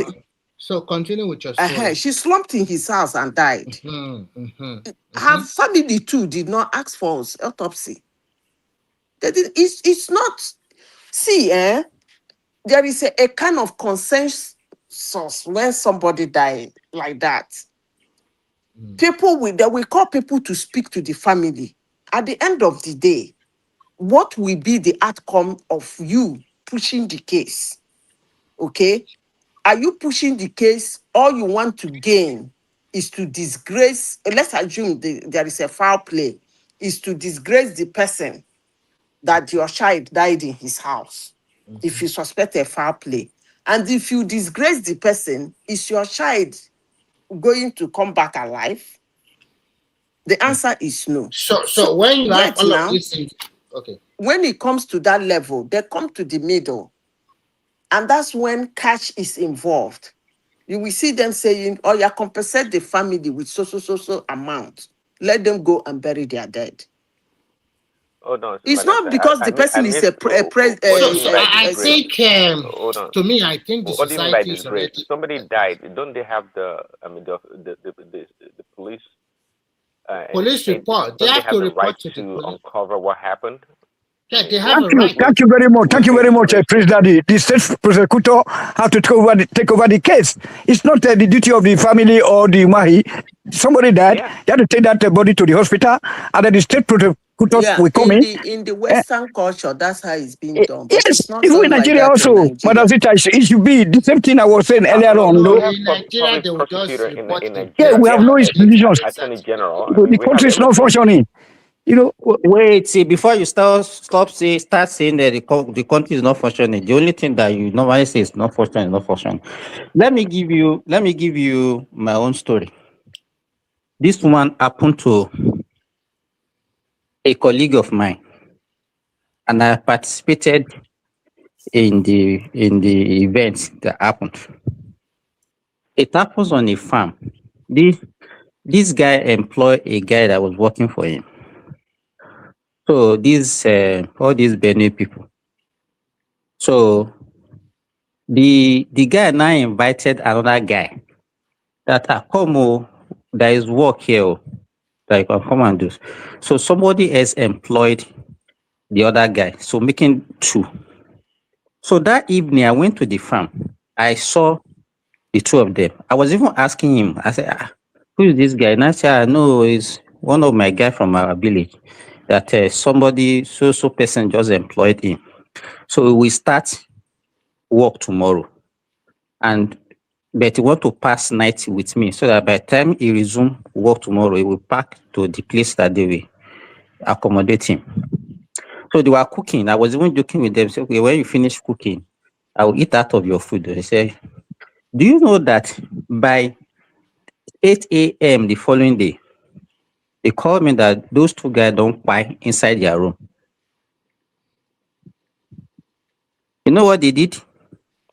The generator it was during the December period and it was cold. The phone. So they carried the generator that they used to pump water on the farm, carry the generator, enter their room. What the heck?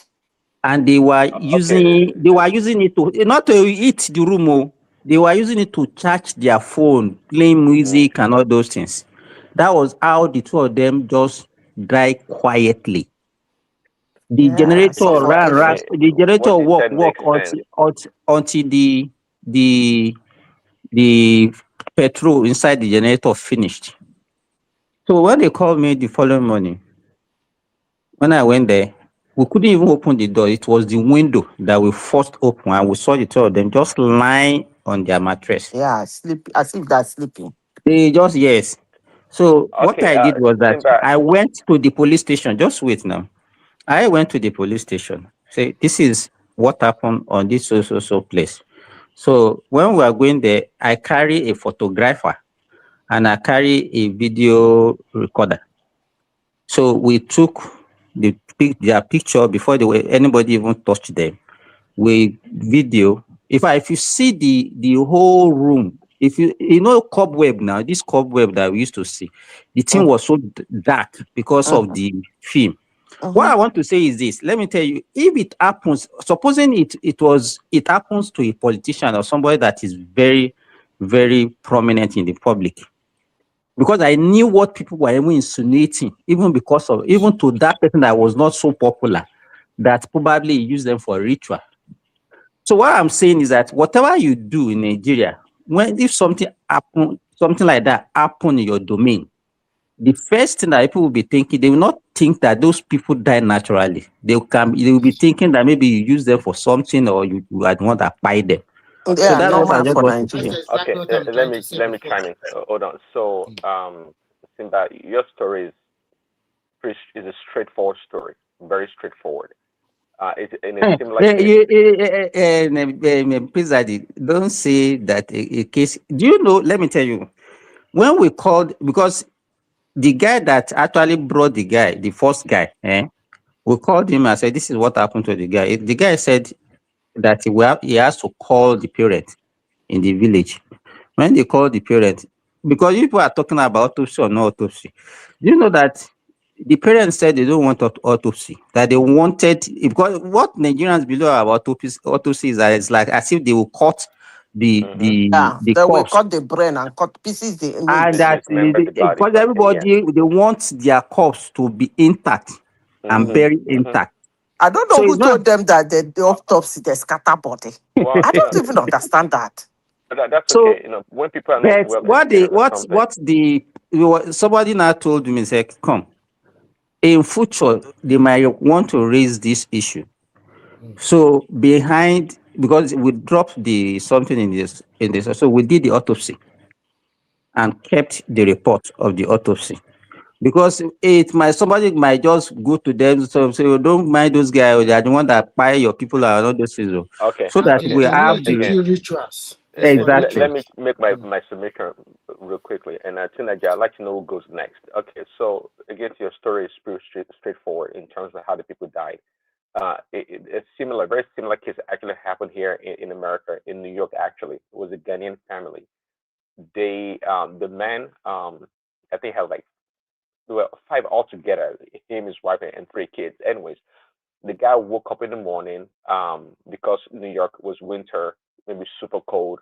He went into the garage and he turned on the car. He started the car and he left the car, opened the door to the garage that leads into the main living room. Anyways, and he went back to, maybe he fell asleep. But when he got up in the morning, I think the rest of the family was still sleeping. So by the time he fell asleep and came, well, he didn't come back actually. I think maybe the car ran out of fuel and the car died. But anyways, the entire house had been permeated with fumes, whereby the entire family died. Okay.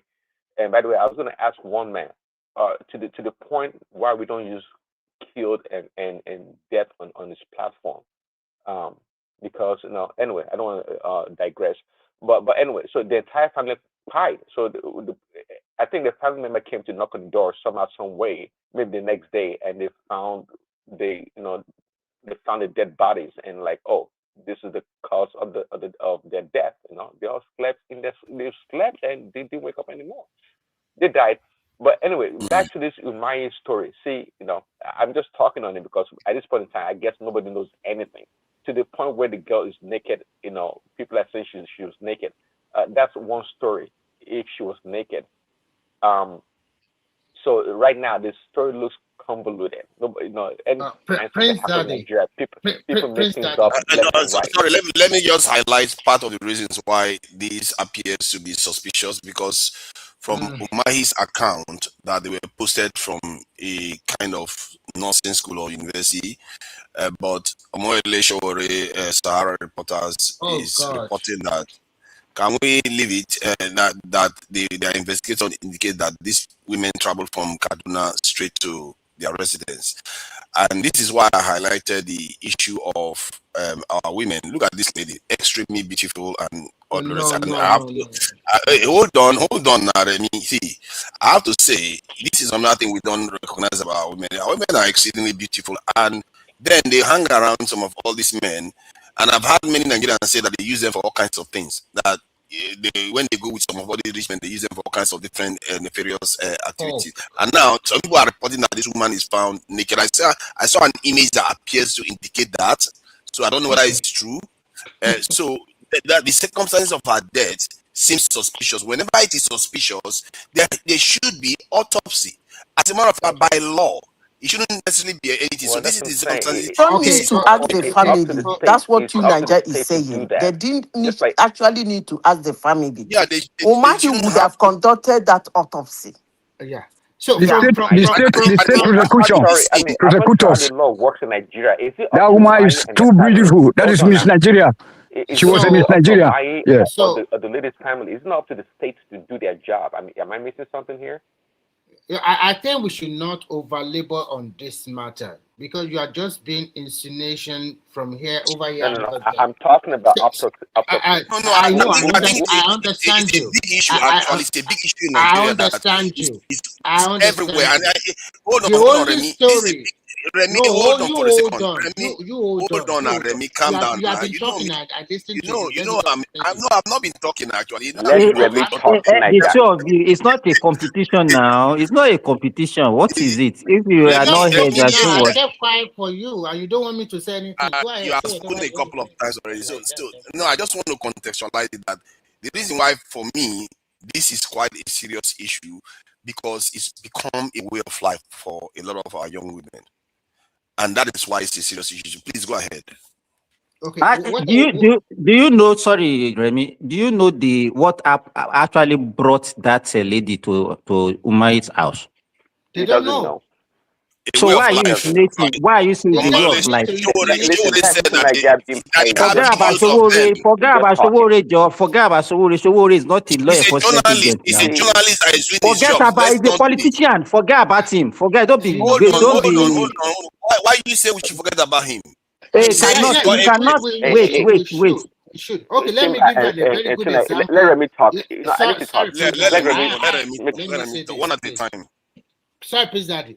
The reason why you should forget about Sowore, I will remember you there is one particular young lady, very beautiful. She was a copper, and she was antagonizing how the NNPC was treating. NYC was treating her. At the end of the day, Sowore came forth, fronting for her. At the end of the day, did that particular girl repeated that NYC something? What does he do? So sometimes they just want to overblow everything unnecessarily, just to give the ruling party a bad name. In this particular case about this girl we are talking about, this is a professional, a nurse and probably she might be seconded to wherever they can second her from our primary institution. But because we live in an environment or a society that everything that happens, we always look at it suspiciously. We never believe in the system, and we never believe anybody that is in public domain or a public service, a public official, whatever come out from their mouth, 80% of Nigerians will not believe them. It's always conspiracy every time. Let us calm down and listen quiet. The people that this thing happened to, the man at the center is a minister of what? If he was not a minister, do you think this story will even come to the limelight? No. Exactly. It will come. It will come. No, Remy, please, please. Only Lagos that is functioning in Nigeria. Hold on. If we're to be Lagos, the governor will come in and say that they should do autopsy. This is the government matter. It's no longer the family matter or Mahi's matter. Someone was found dead in your house. It is not a government matter. No, it's a government matter because no, that's the Hold on. The protection of the citizen. Hold on. That's why we have state prosecutors. It's not. It doesn't cost anything. Free of charge. The government will come in with their agents to examine the body and see and take her to the hospital and look for what has caused his untimely death. And then they will not. They will then, but the mother or whoever, they will say, no, stay clear. If we're to be in Germany or any other country, you stay clear. The people will come and take that body to the government. The government will take over the body and no matter what we are going to say here. When a person dies in Nigeria, the parent or the relative have a right to go and report the death. No. The police must come in. Remy, you cannot. It's not this one. It's the one way to but somebody. Just continue what you are saying now. So what I am trying to say is this: it happens. I don't know whether it's Umari has in their hometown or Abuja or wherever. When such a thing happens, they will probably take the cops to the hospital and they will report the death to the wherever government agency they are going to report it to. But as a society that is already warped, a society that is full of deceit and corruption, every little thing people try to insinuate left and right and something like this. Nobody knows whether it's a natural death. The only way you can know is if they carry out an autopsy. And natural death, this woman was found to be naked and the blood in her nose. Okay, sorry, Patoski, please hold on. See, Remy, autopsy. I'm doing you a favor here. You have to thank you. That's why that's what you want. Headmaster. He's not a medical personnel. What is your problem? I'm not telling you. You want to? I will get him back. Please me. I will get him back. So, but let's not politicize it because the young lady. Okay, so that is what you guys are doing. You are already politicizing. No. I don't care about what is Umahi. I'm talking about the way of life of a lot of our young women. Even Nigeria. Hold on. The way Nigeria is overly protective about this young girl tells me something went wrong when you went to Nigeria last time. So why don't you tell us what happened? Okay. Tell us what happened. Hold on. My point is that I can't help but wonder because Nigeria has things. A lot of people don't know Nigeria. Especially when you go to the Abuja area, you see all those Nasarawa plateau. There are exceedingly beautiful people out there. And you see all these women looking all great and everything. They are willing to go out with people that are older. And I find out a little bit, for somebody that has been in the West for so long, where people tend to be within age brackets, I find that to be very, very strange. And the way our men treat the women and the women treat the men, they seem to be. Sorry. Let me explain what I saw now. I just came from Nigeria on Sunday, so what I saw is that telling us this story. You went to Master 5 years and you are telling us a story. No, it's not true. It's not true. Two Nigeria has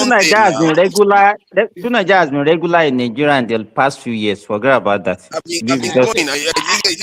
I also think that two Nigeria is obsessed with this young lady because she's quite beautiful. They want to get back at him. Two Nigeria wife is not as beautiful as this young lady. You guys are just disruptors. You are disruptors because Prince Daddy Zita, myself, and then Tunaja, we said the right thing. Even woman also did the right thing. But you you Remy and the Dr. Simba, why you guys try to politicalize it? You are saying that we are trying to be politics. Everything is not politics. This is about human being. You have to think of this girl to be your own sister. No, just wait. Hold on, President. Simba, Tunaja. Hold on a second. Tunaja, yes, the gap between young girls and men in the West is frowned upon, especially if it's too wide, right? But the relationship that goes on between young girls and grown up people in the West, I don't think it's any less than Africa or Nigeria specifically. I don't think so, because the rate of abuse of young girls in the West is super high.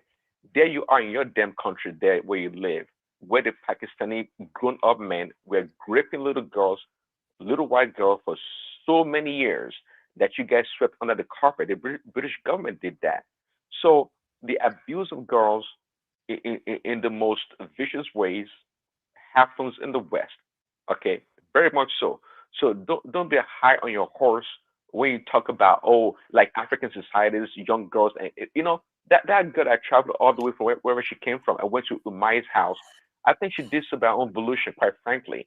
Whatever she's looking for, whatever she's trying to get, it's up to her. I'm not passing no judgment. Okay, she made her own decision, right? And unfortunately, it was unfortunate what happened to her. But again, my point here is that do not be disillusioned when it comes to the relationship between young people, girls we're talking about, and grown men in the West is prevalent. Yeah, see, I'm not going to dispute the structure that young women can go out with older men, especially for resources all over the world. However, I'm trying to say something here that you don't seem to be grasping. We're talking about university students. We're talking about people that work in banks. We're talking about people that may even have families and all the rest. And these women are going out of their way to do some of all these things. It's almost transactional. And when Shore is saying that they have evidence, you see, this is the thing. We forget that this is not just a statement; it's evidence that these ladies traveled from Kaduna to this Mbonyi residence, and now she has lost her life in suspicious circumstances where they didn't even bother collecting forensic evidence in the area. So, like I said, in other crimes, this will necessitate autopsy, even without the consent of the family, because they have to investigate why a Nigerian lost her life. Let another person speak. I don't finish. Okay. I want to thank you, Madam. Can I say something? Okay, no. It's my turn now. Well, you guys need to behave. Yeah. Let's bring that to speak. Go ahead. Okay, Simba can make his submission if he wants to, but let me just give me 5 minutes. Simba gets something. No, I'm not even making a submission. I just want to say just something, maybe in one minute. What we are saying, because this Tony that was talking blah the other time, this kind of thing happens daily in Nigeria. It happens daily. There are so many people that died in mysterious circumstances every day in Nigeria. How many of them have brought to our notice that we are aware of? You understand? Because this one happened because it happens in a minister's house. That's why everybody's hearing it. But should it not be brought to our notice? No, just wait now. I'm not saying you should not bring it to our notice. What I'm saying is that it happens daily. You understand? And what I want to say about it is that I think it will not do us any good when we start, and the first thing that comes to our mind when anything happens is foul play that we normally suspect.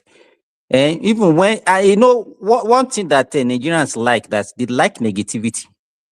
Once anything happens, if you want them to believe you, anybody that you think that people don't actually like in the society, just label them with something bad. Everybody will run with it. They will not even bother to check whether what they are saying is right or wrong. Let me give you for example, because this one that you are shouting Showore. This popular guy Don Aza, Tunaja, the guy now. The guy is an obedient like you. That usually bring news that I know him. That's actually on YouTube. Do you know that when the issue of this NNPC scandal about Bajabi Amila came out, he was the first president to put it on his social media, and he dissected. He just read the news from the what they call this Gazette. I've forgotten the name of the news media. And he was saying by the second day, the guy withdrew whatever. He brought down whatever he says because he now discovered that it was a fake news, that the thing was not right. You understand? Let us be fair to everybody in that country, whether we like the person or not. Give everybody a fair hand. If I am Minister Omai, whether the parents wanted autopsy or not, me, I will go for autopsy because of people like you that we always think of the negativity. Yeah, so but no, it's not about negativity, it's inconsistency of statement. When he said they came from a higher institution and it's found that that is not the case, then that is a problem on its own. Not to mention the fact that maybe there's some other ulterior motive. Maybe he didn't do anything wrong. It's true. But if you have inconsistent statement and evidence is not being collected, people should be accountable. A life has been lost. If it was your sister or anybody, God forbid, to Niger, let me give you one example. In Lorraine, there was a day I was in the emergency in the hospital, and there was like, let's say, okay, where I've never met you, I don't even know where I can use, but the distance is not even up to 1 kilometer. A taxi driver took a Fulani woman, and within, it's not up to 5 minutes when that woman entered that taxi, that woman bite inside the taxi.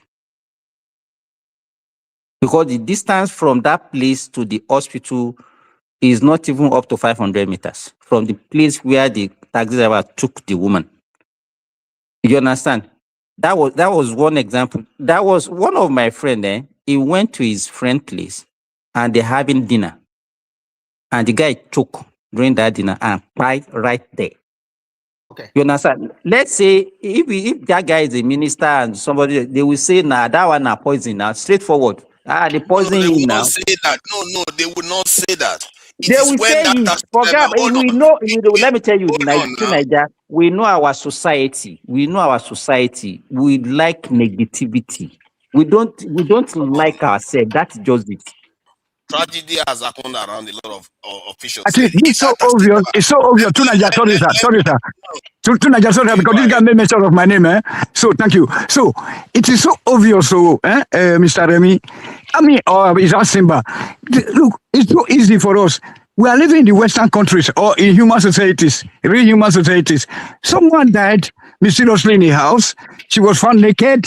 And then she was blood full all her nose. So let us call in. Hold on, please. Let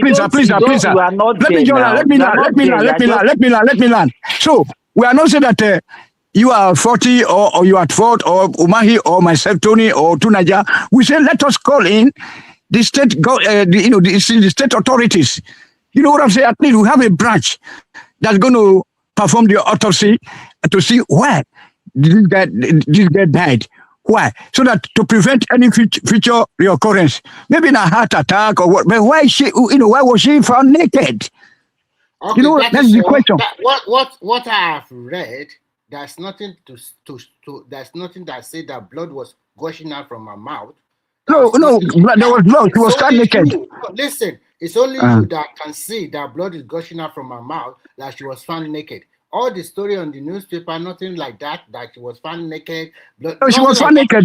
I know you are just here to defend the government. At least to Niger, you also read the report. Mr. Remy, she was found naked. Yes. So there's a full picture of her naked body, and you see that there's even tears on her thighs. You can see there's blood in her mouth. You can see the scratches around her breast area. Thank you. So can you share the picture with So let me, so that maybe you may have a rethink, so that you can have a, hold on, so that you can, no, hold on, sir. Now, Joy. So that you can have a rethink. Hold on, I'm not please. having a result until I see what I can And get. hold on. So, it could be that this girl was a side chick to somebody, to my, let's say my girlfriend, and then my wife got to, a hitch of it that, my man is always going to the village on weekend, and then there's somebody, then my wife could hire people to go and hire an assassin to go and assassinate this girl. We are not saying, that's the case right now. That's why an autopsy is needed to see why. How did she, what? Okay, I agree with you, Tony. That's fine. Yes. That makes sense. So no matter what anyway. happens, they will carry that one out, and let's see how it goes on. But from you guys saying that you see a photo, I hope you can give the photo or whatever to tonight, and tonight I can share it so that we can all see.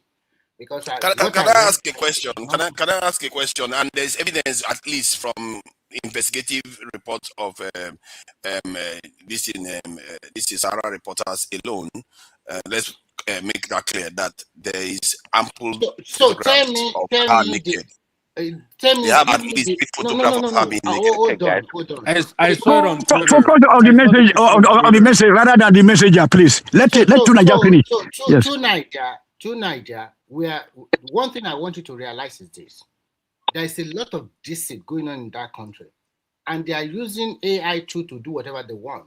Let us hear the story from No, Nigerian this is not police. AI, Mr. Remy. Come on now. Okay, show the video. Show. Is it a video?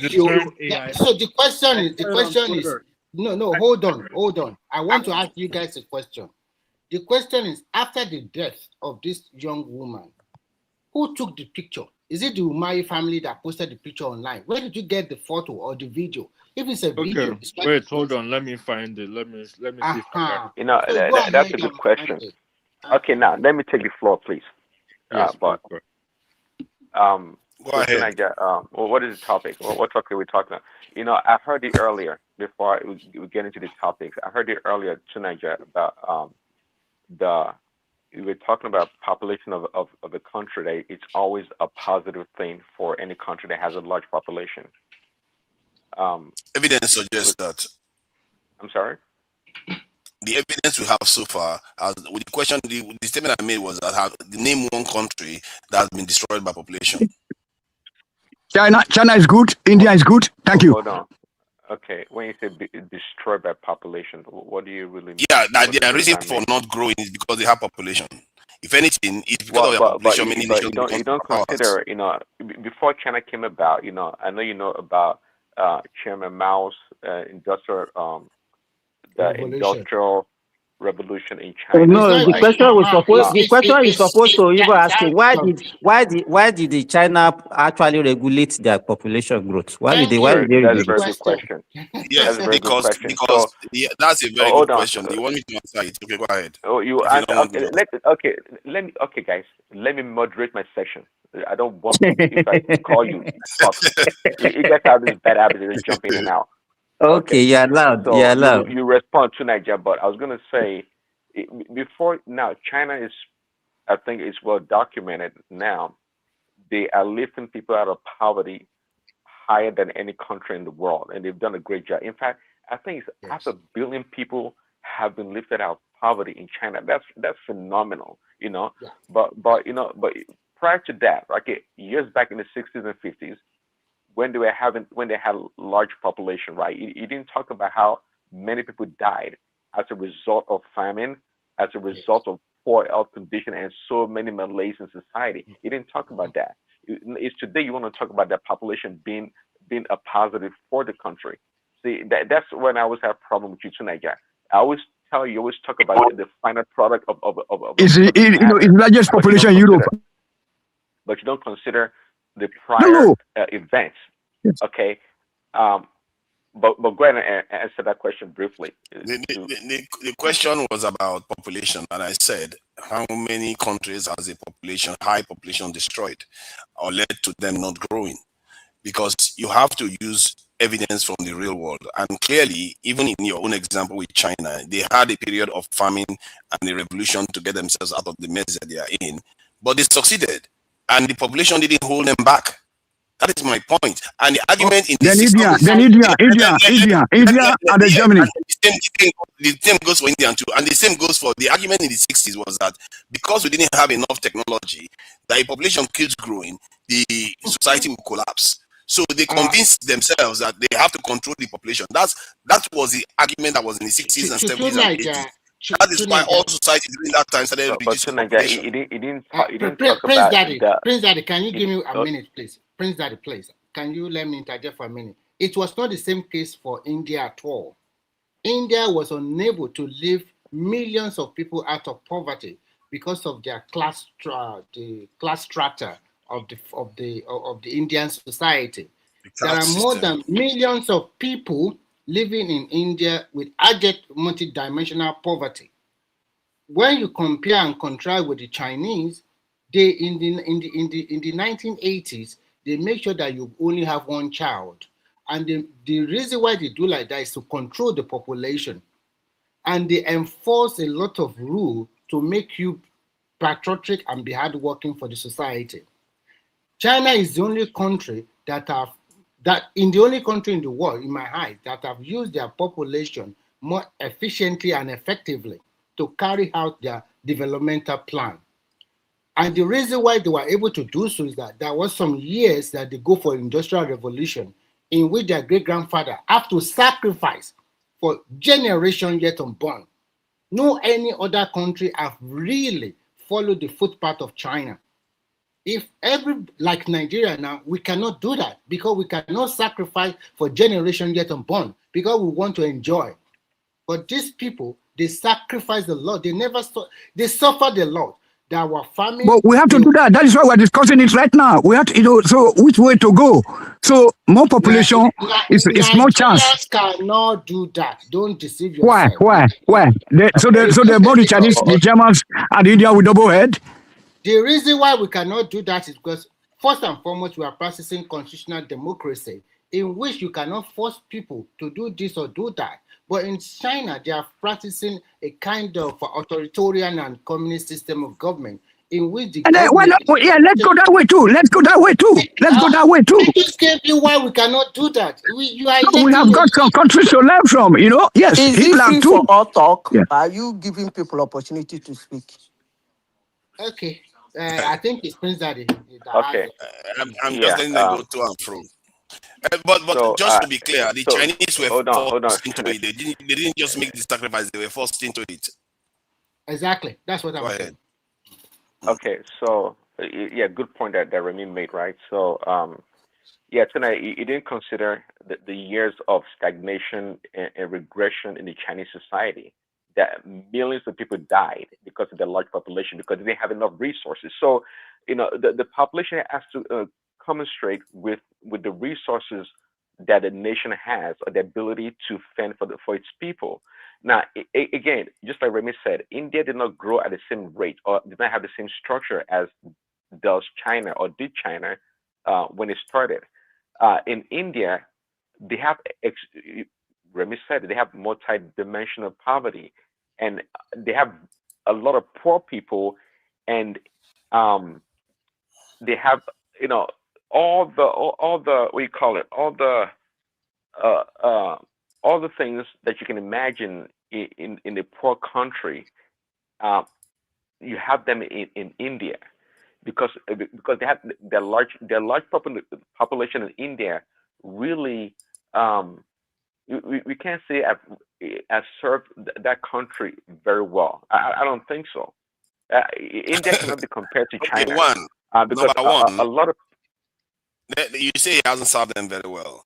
One, they don't have an existential crisis that we do. As a matter of fact, India is a power broker in the world right now. They can decide the direction the world goes.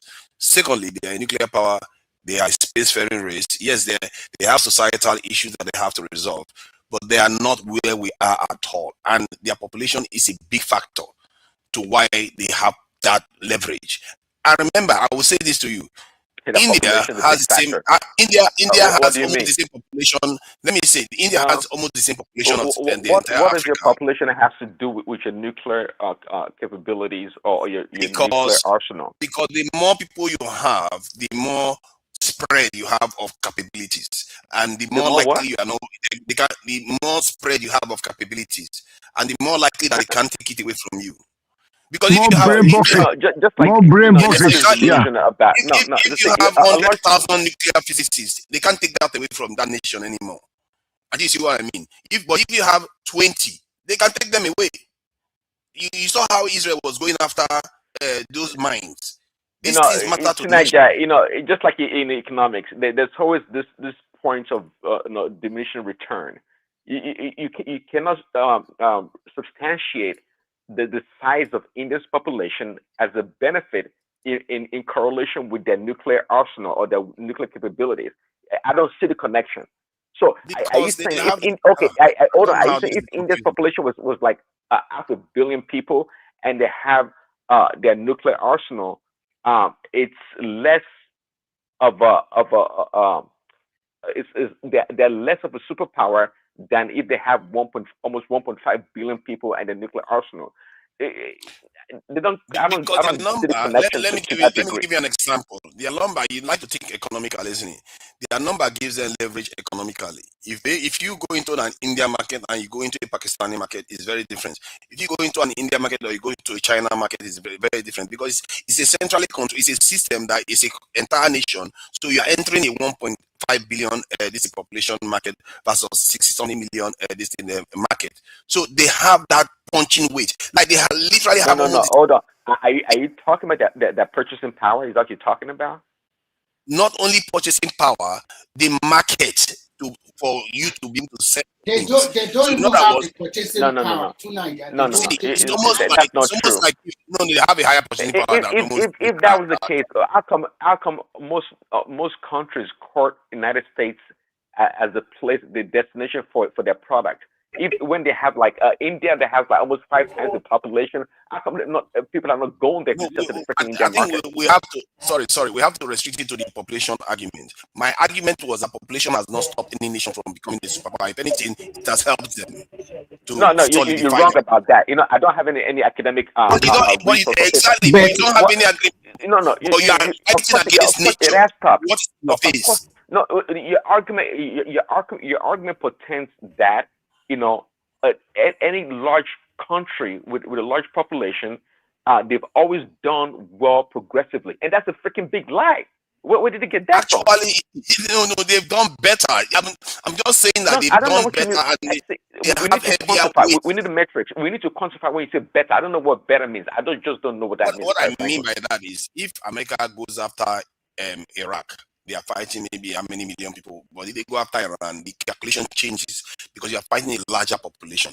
If you go into a family and there are 4 people in that family versus there are 100, don't you see the difference? Have you chosen to fight 5 people to Niger? Have you done your comparison looking at the growth of a country with lesser population and the growth of a country with a bigger population, and make your comparison and discover that the one with a larger population are far better than the one with a smaller population. Simba, in addition, I've already given a very vivid example. It's only China with their huge population that have leverage. Now, no, forget about China because it's only China. I want to say China alone. You are not. We should not even be behaving like. I want to say this. The issue here. Okay, look at where I'm living here and all the countries I've visited in Europe that they have their population is not even up to 6 or 7 million, and they are doing wonderfully well because they were able to leverage on this smaller population. But when you look at countries like China, like India, that they have a multidimensional poverty is even more than 50% of the total population of that country. If you go to India or if you watch a documentary about India, you will even be praising Nigeria. Come and say poverty in real eyes. People, because of their religion and whatever. India is the trash capital of the world. Yeah. Trash capital of the world. Literally, I'm making fun. I mean, they have so much garbage around that country that it's they're almost Indians are synonymous with garbage. because that's as a result of the large population, and they have a poor sanitation system in that country. That's a big problem. Don't let us be wasting our time. You know what Nigeria used to do? What you Nigeria? Maybe we just dream about something, then you make it a fact, and then you. But it's not dreaming. Don't be surprised when you see him in another platform discussing the same issue. Okay. You see, this is why I don't. Let me go to another topic. Hold on, Prince Daddy. We really have to be factual. This guy said that multidimensional poverty is over 50% in India. That's not accurate.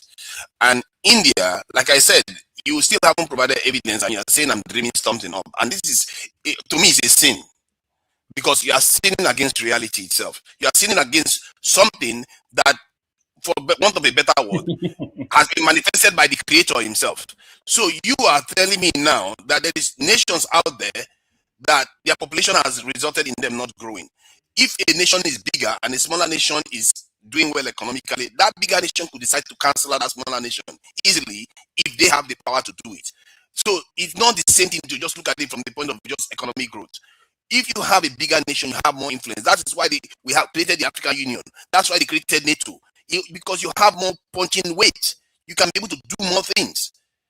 How can one country have population? 15 seconds. Most 15 seconds. I'll be done. 15 seconds. Just give me 15 when seconds. Alexander the Great and Cyrus the Great, when they conquered the known world, are you telling me that their population was larger than the rest of the world that they captured? Is that what you're saying? No, there was. You always come on. There was isolation. Come on, there was isolation, and there was massive technological differential. That makes a big difference. If you carry machine gun to the people that are using one arrow, what do you think is going to happen? Because you have a large population does not pretend that you are a strong nation. That's not true. Nigeria. That is not true. It's true. In Western Europe, Germany is the most populated and is the most richest. Okay. Most industrialized. Listen to what I said.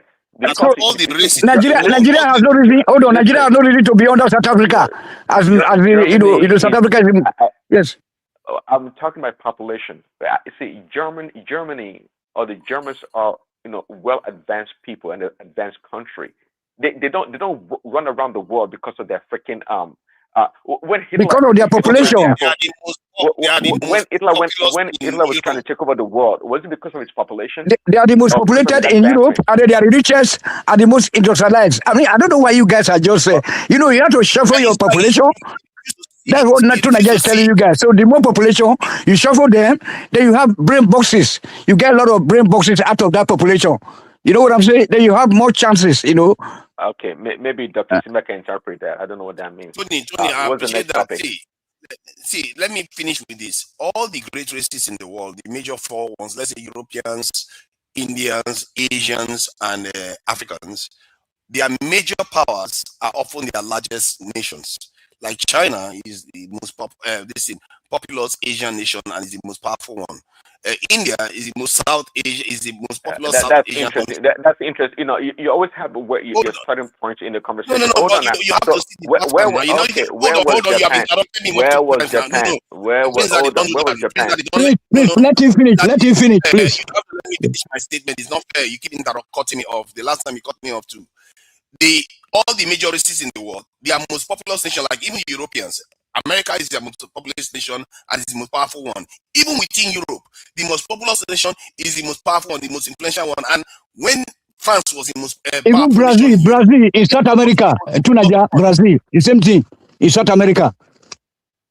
Numbers is not everything, but it does matter when the technology differential. Who is the moderator? Who is the moderator on this show tonight? But it depends on what you are. It depends on what you are looking at. You understand? When you talk about Europe, if you say the best country in Europe, I'm very sure that Germany will not even come up in best for anything in Europe. You understand? So it depends on the way you are looking at it. If you are looking at what? Did you just say Germany will not come yes, up? now. Germany is the best in Europe. Germany is Europe. You're probably looking at the let me tell you, let me talk now to Nigeria. Don't just yell. Don't just yell. How can you say when that? you talk about all the technologies emanated from Germany into France, into UK, into everywhere. GDP is Europe. Luxembourg. It's Luxembourg. It's not even Germany. So what are you telling here now? It's Luxembourg. So many factors. You are talking about the richest country. You are talking about the richest country as per population, Luxembourg. But we are talking about manufacturing and then scientists. Scientists and all the bullshit. You know, Luxembourg is just like Nigeria. They are consuming nation. They don't manufacture any bullshit. You know what I'm saying? Germany made France. Germany made Spain. Everything emanated from Germany. Tony, let's let Simba finish. Simba was making his submission. Sorry, let him finish. Simba, please go ahead. Oh, Simba is quiet now. Let me say this before another. Oh no, can I hear you now? What? I think we can hear Simba now. Oh, he's gone again. Okay. Simba, your audio is going in and out. Remy, please go ahead. Okay. What I want to say is that there are so many factors. I think it's. You are still in and out, Simba. Yeah, carry on, Remy. I'll just mute you. Okay, what I want to say is this. When you look at all European countries, the richest country in Europe is Luxembourg. I think probably the top 5, Norway is also there because Norway is extremely rich. But when you are talking about industrialization, you can talk about Germany. They leverage, because from day one, the Germans were known to be hardworking people and they were known to be organized and well-structured people. And they leverage it very well. But when you just oppose it with India, with their rich population, they did not leverage nothing. Because the way of life in India is totally different from the way of life in Germany. In India, it's like Nigeria, religion is at the forefront. Then the class strata is also there, the way they do their stuff. So there's some family in India, because they were born to poor family, they will never see the day of the light. They will never become wealthy in their life. They remain at that particular low level all their life, generation yet unborn. But when you compare with China, they lifted over 500 million people out of poverty. That is a good example of a country that used their population very well. Other countries have not been able to use their population very well. I'm talking about developing countries. But when you not just oppose it with the developed nation, it's quite different because their way of life is different. They did not put religion or, you should understand. Remy, could it be because India didn't depart from the past? Because they are doing some of the things many Nigerians advocate for, that we should go back to our past. Because Indians are holding on to their religious thing. Could it be that's what part of the reasons why they are? But this is year 2026. We are all in modern age now. It's year 2026, and you see millions of people. Remember, India is more than 1.5 billion population. And we can say categorically that over 500 or 600 million people are still under the water. What are we talking about? This country has been... Indians that are in space? Oh my God. Even if they are in space, does not even if they my God, I mean, these are nuclear power. I mean, I don't know what you guys... Go and do your research. And then you are not saying that Germany is not the richest country in Europe. Okay. You know that, hold on. Do you know that a local government budget? Hold on. Nigeria budget is a local government budget in Germany. Nigeria as a whole budget. Not the richest country in Europe. Go and check it out. When it comes to this population, to Nigeria, we have to have a threshold for this population that we're talking about here. If you're talking about a population of 1.5, 1.4 billion people, that's a lot. Okay, but if you talk about what is Germany's population right now, Tony? Germany's population. Yes, about 88 million. Okay, come on. So if that is correct, that is not a large population. They've not always been a large. 3 million. They are not up to that. Okay, 3 million is about the highest in Europe, if I'm not mistaken. Okay, but that's not a populous country. That's not a populous nation. Okay, it is not. Compared to other European countries. That's how you jumping up and down about population being this big factor where a nation is great. To me, it doesn't compute very well. I'm not saying it's a decider, but I'm telling you that it doesn't hold the nation backward. If anything, and what we have seen, it helps. It does. It does very much so. It freaking does. Yes, suggests it doesn't. Let me just give a bunch of examples about what happened in China before China became what it is today. And the drawback, if you ask me, quite frankly, when it comes to India as a country, the drawback in India is its population, actually. If you ask me, they have a huge population that they cannot manage. No, they have very smart, bright people in India. Yes, they are nuclear power, they have this and that, they have advanced technology, whatever. But their drawback, quite frankly, is their population. If they didn't have that large population, they probably competed at the highest level with the rest of the advanced world. Hold on, though. What you don't understand is that when a nation chooses to be the way they want to be, it's not up to you. To them, that is a success. But like India cannot be influenced the way we are influenced. You can't force India to do what they don't want to do. They are choosing to live like riffraffs and have their caste system. They are choosing it. You can force your way on them. That's sovereignty. You see what I mean?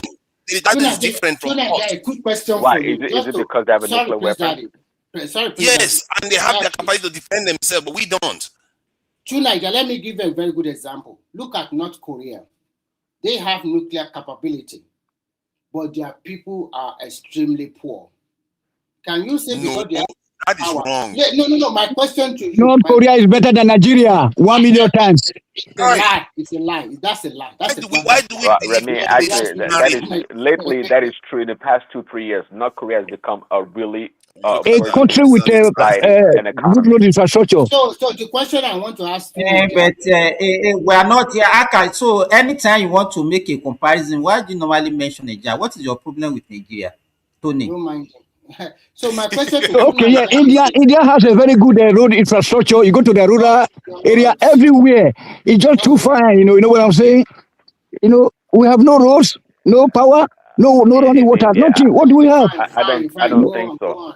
Your politicians are taking your money to Germany, to England to go and buy houses in Atlanta. I mean, how many Nigerian politicians have taken their money to Germany to buy property there? All of them, and they are able go to build refineries in Malta. I don't want to mention names tonight. Most time Nigerian politicians look at the refineries you build in South Africa now. You have lost them. You steal the money, Jonathan. They take money to South Africa to go invest there. They have lost all the money now. Okay, I got a couple more minutes. North Korea, for example, what is the topic I'm for today? asking to Nigeria this question. Nigeria said that because India have nuclear power, they have this and that, but still there is multi-dimensional poverty in that country. Now look at North Korea. They chose it. That's the difference. So they chose to live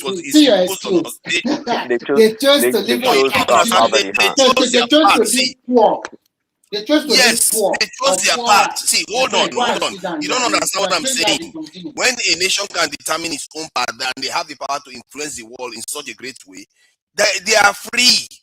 They are not like us. Don't you understand? And my point is that their population didn't hold them back. If anything, it makes them that powerful. That's why they have the ability to shift the power. This is structure in the world. If they wanted to, if India decides to go with China, Russia, and Iran right now, the game is over for the West. If India does that, it's over. That's how powerful they are. Please, Daddy, better take over. I think you want to moderate your session. Just leave Tunaja with his population. Okay. Can I get one more topic so I can be done? I think your chickens. Actually, even the topic I spoke on was not my topic. So let's go to the this in kidnappers audio that was played that some Southeasterners, or rather the kidnapped victims, were dead. The audio was that the lady was saying some of the children were traumatized, and what kind of mind do they have? Maybe it's better that they were dead. And so that was one of the videos that was played by one man. And one man went on and made a submission that some Southeasterners wanted, or obedience wanted, those Oyo kidnapped victims to have been killed. And there is also the question that was asked of one of the head teacher or one of the ladies that returned from the being kidnapped, that if they were sexually harassed, and she said no. And some people are saying no, the bandits, the lady, she's lying because they don't want to reveal to the world that they were sexually harassed. So lots of people, Tony, yeah, I said so. Yeah. Why would I? Okay, please. So that is what happened regarding now. So you can comment on that. Yeah. Okay. I guess it has gotten to this point about uh, acrimonious politics in Nigeria. Everything is politics, and the reality actually is that it's not new to Nigeria.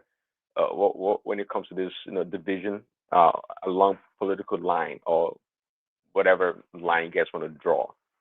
Um, the same thing happens here in the West, especially in America. In the country here, as advanced as America is, right? If you are on the right and somebody from the left that's prominent, for example, dies, the people on the right they celebrate, and vice versa too. They do so on the left. Um, Gleefully, they do so, and they will, they make it known on social media on how pleased they are about somebody dying or getting pied, whatever.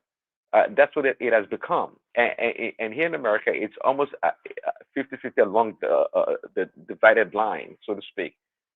So, in other words, there's large support on both sides when it comes to supporting their candidates or their own agenda. So it's quite acrimonious here on along political line.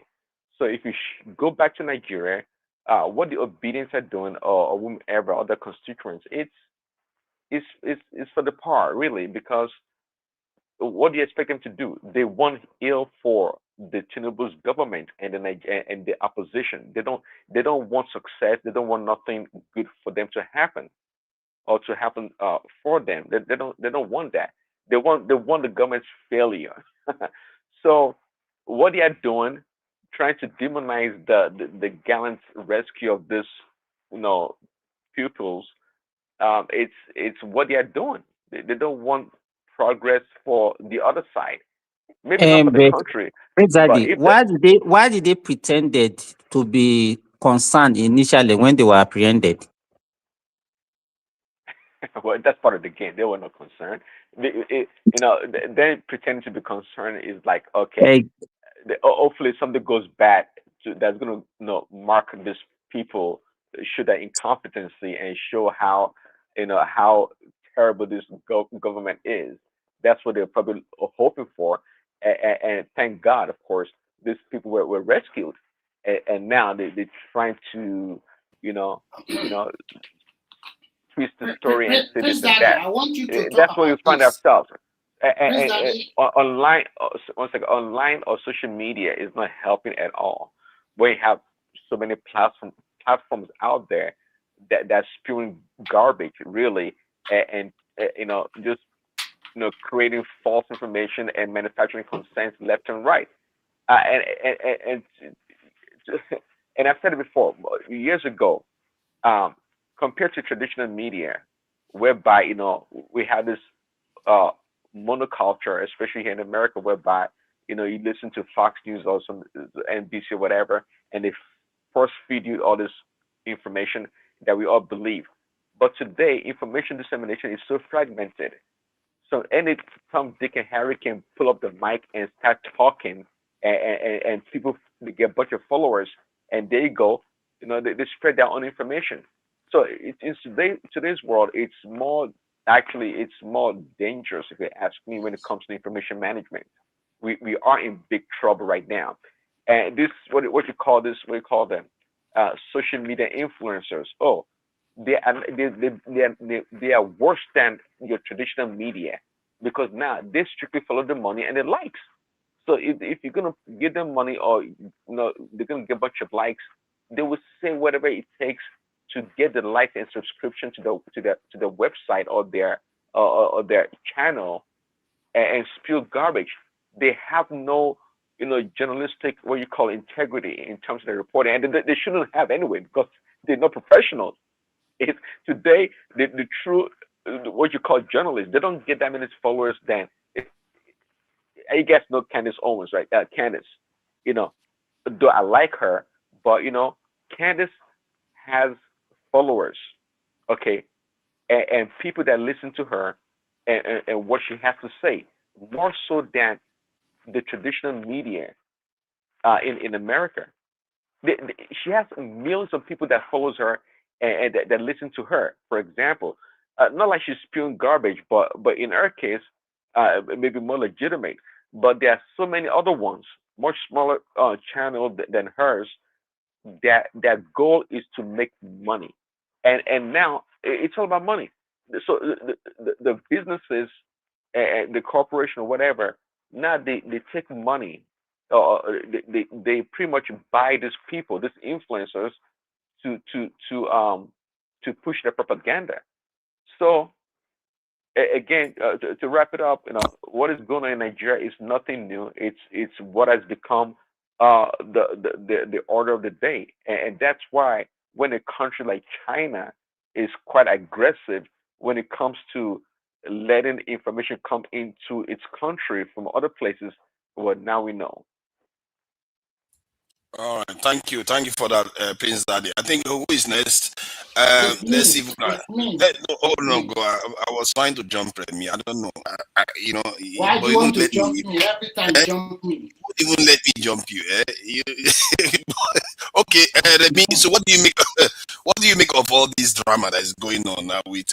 I think I will start by congratulating Nigeria on the recruitment of 50,000 police constable.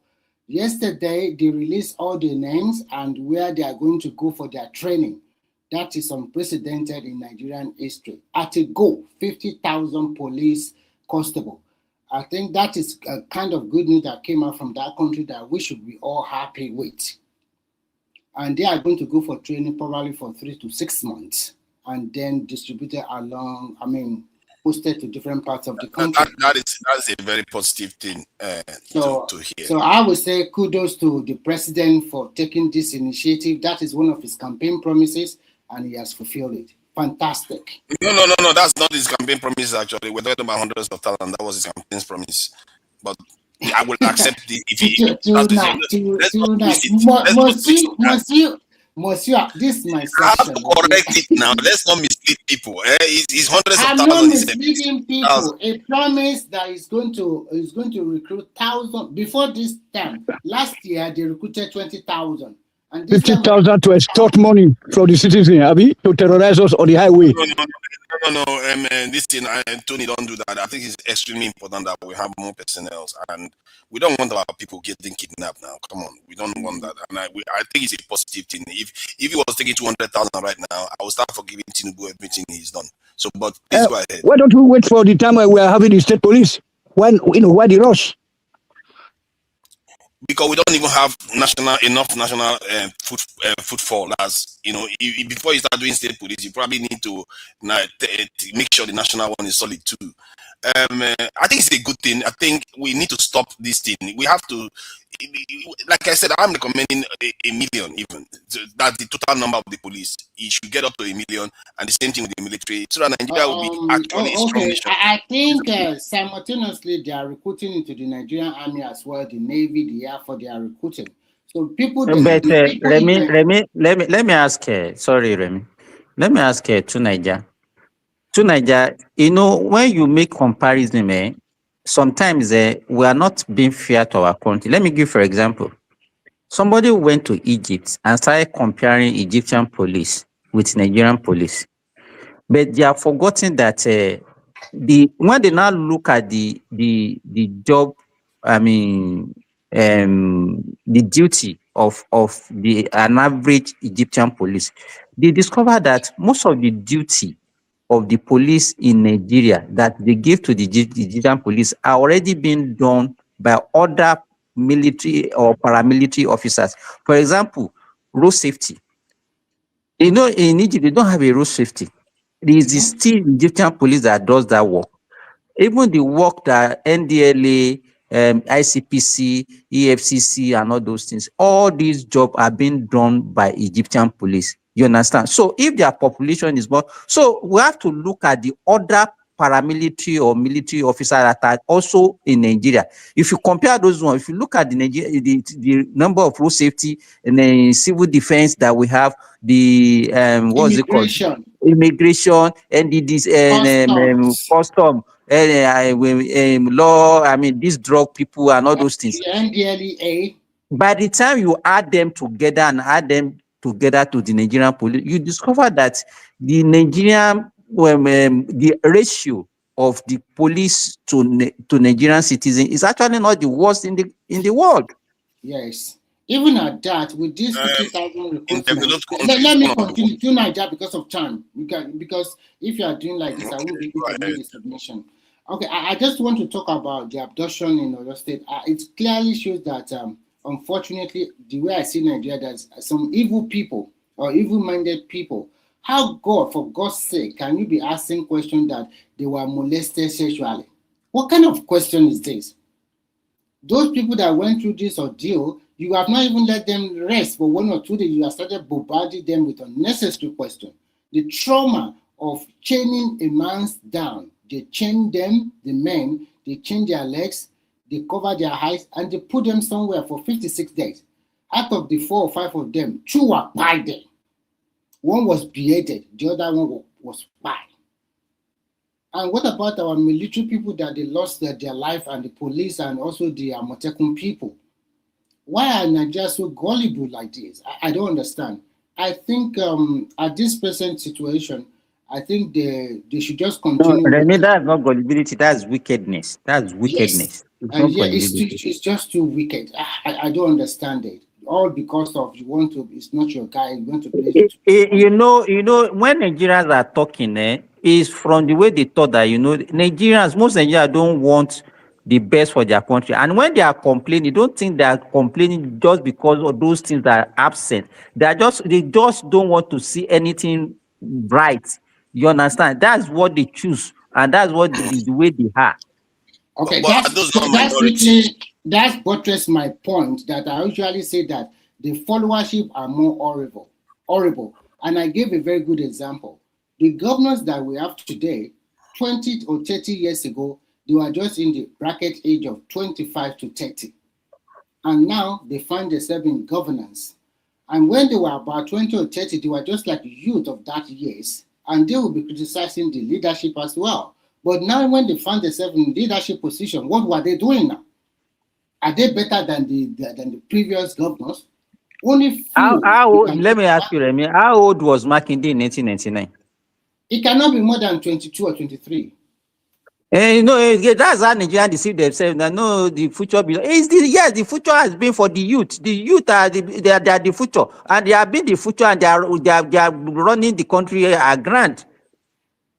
So you can see it's not up to 60 years old now, if I'm correct. So in fact, we have some governors in Nigeria that are just below an average of 50 to 55, and they were just around 20 something plus in 1999. And they found themselves in this position. So to me, when you continue to castigate your leaders, I think you pick your leader from this pool, and the majority of the people in that pool are horrible people, the followership or ordinary Nigeria that you might call them. So what you see now is what I always say, that the orientation has been bastardized. And I think that we should start rotating from the babies born in 2025 to start afresh. Because forget my generation and the rest and the other generation behind me. We have to start as from now reorientating the new generation so that they can be patriotic to the nation and they can know what actually in every country, it's not only what the government can do for you, it's what you can do for your country that makes a better impression. So I go back to this young woman I'm seeing her face here. It's quite unfortunate that as a professional, and we don't know the underlying health factor she might have had, and we don't know whether truly maybe they committed some kind of atrocity against her. But luckily, sorry, Tunaja, somebody want to come in. Benin descendant. He want to come. He said you should send him a link. Tunaja, Benin descendant. I think they have already. Okay, I think there's a link there. Benin descendant. Okay. Arobi Bigba is around. All right. Okay. Go ahead. We need to be because the thing is not moving very fast.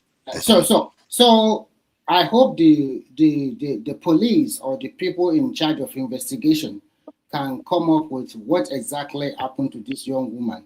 But if the parents say they don't want to go for this medical checkup or whatever, I think we should just respect their wishes. So but unfortunately, the society is so bastardized. When you look at an average age of 18 to 30 years old young people, male or female, what they have in mind is always to get rich quickly, and they can go to any length to do whatever they want to do. Some into diabolical means, some into having sugar daddy or sugar mommy, whatever. So that means there is a disconnect, and there's a lot of work for our leaders to do in that country. Because an average young girl, instead of putting all her effort, sometimes just look at the easy way out. And when you're going for the easy way out, there's always a tendency that something bad or sinister might happen to you. There was a lady I saw a video maybe 2 or 3 days ago. I don't know whether she's the one that commits suicide or not. She complained about a rape. But my concern about that lady is that you met this man just 1 or 2 days, and then the man just lured you to the house like that. I don't know why, for God's sake, follow this kind of man. And at the end of the day, throughout the night, the man repeatedly raped her and repeatedly used knife on her, beat her mercilessly, and do a lot of terrible things to her. She came online on TikTok, show all her bruises and whatever.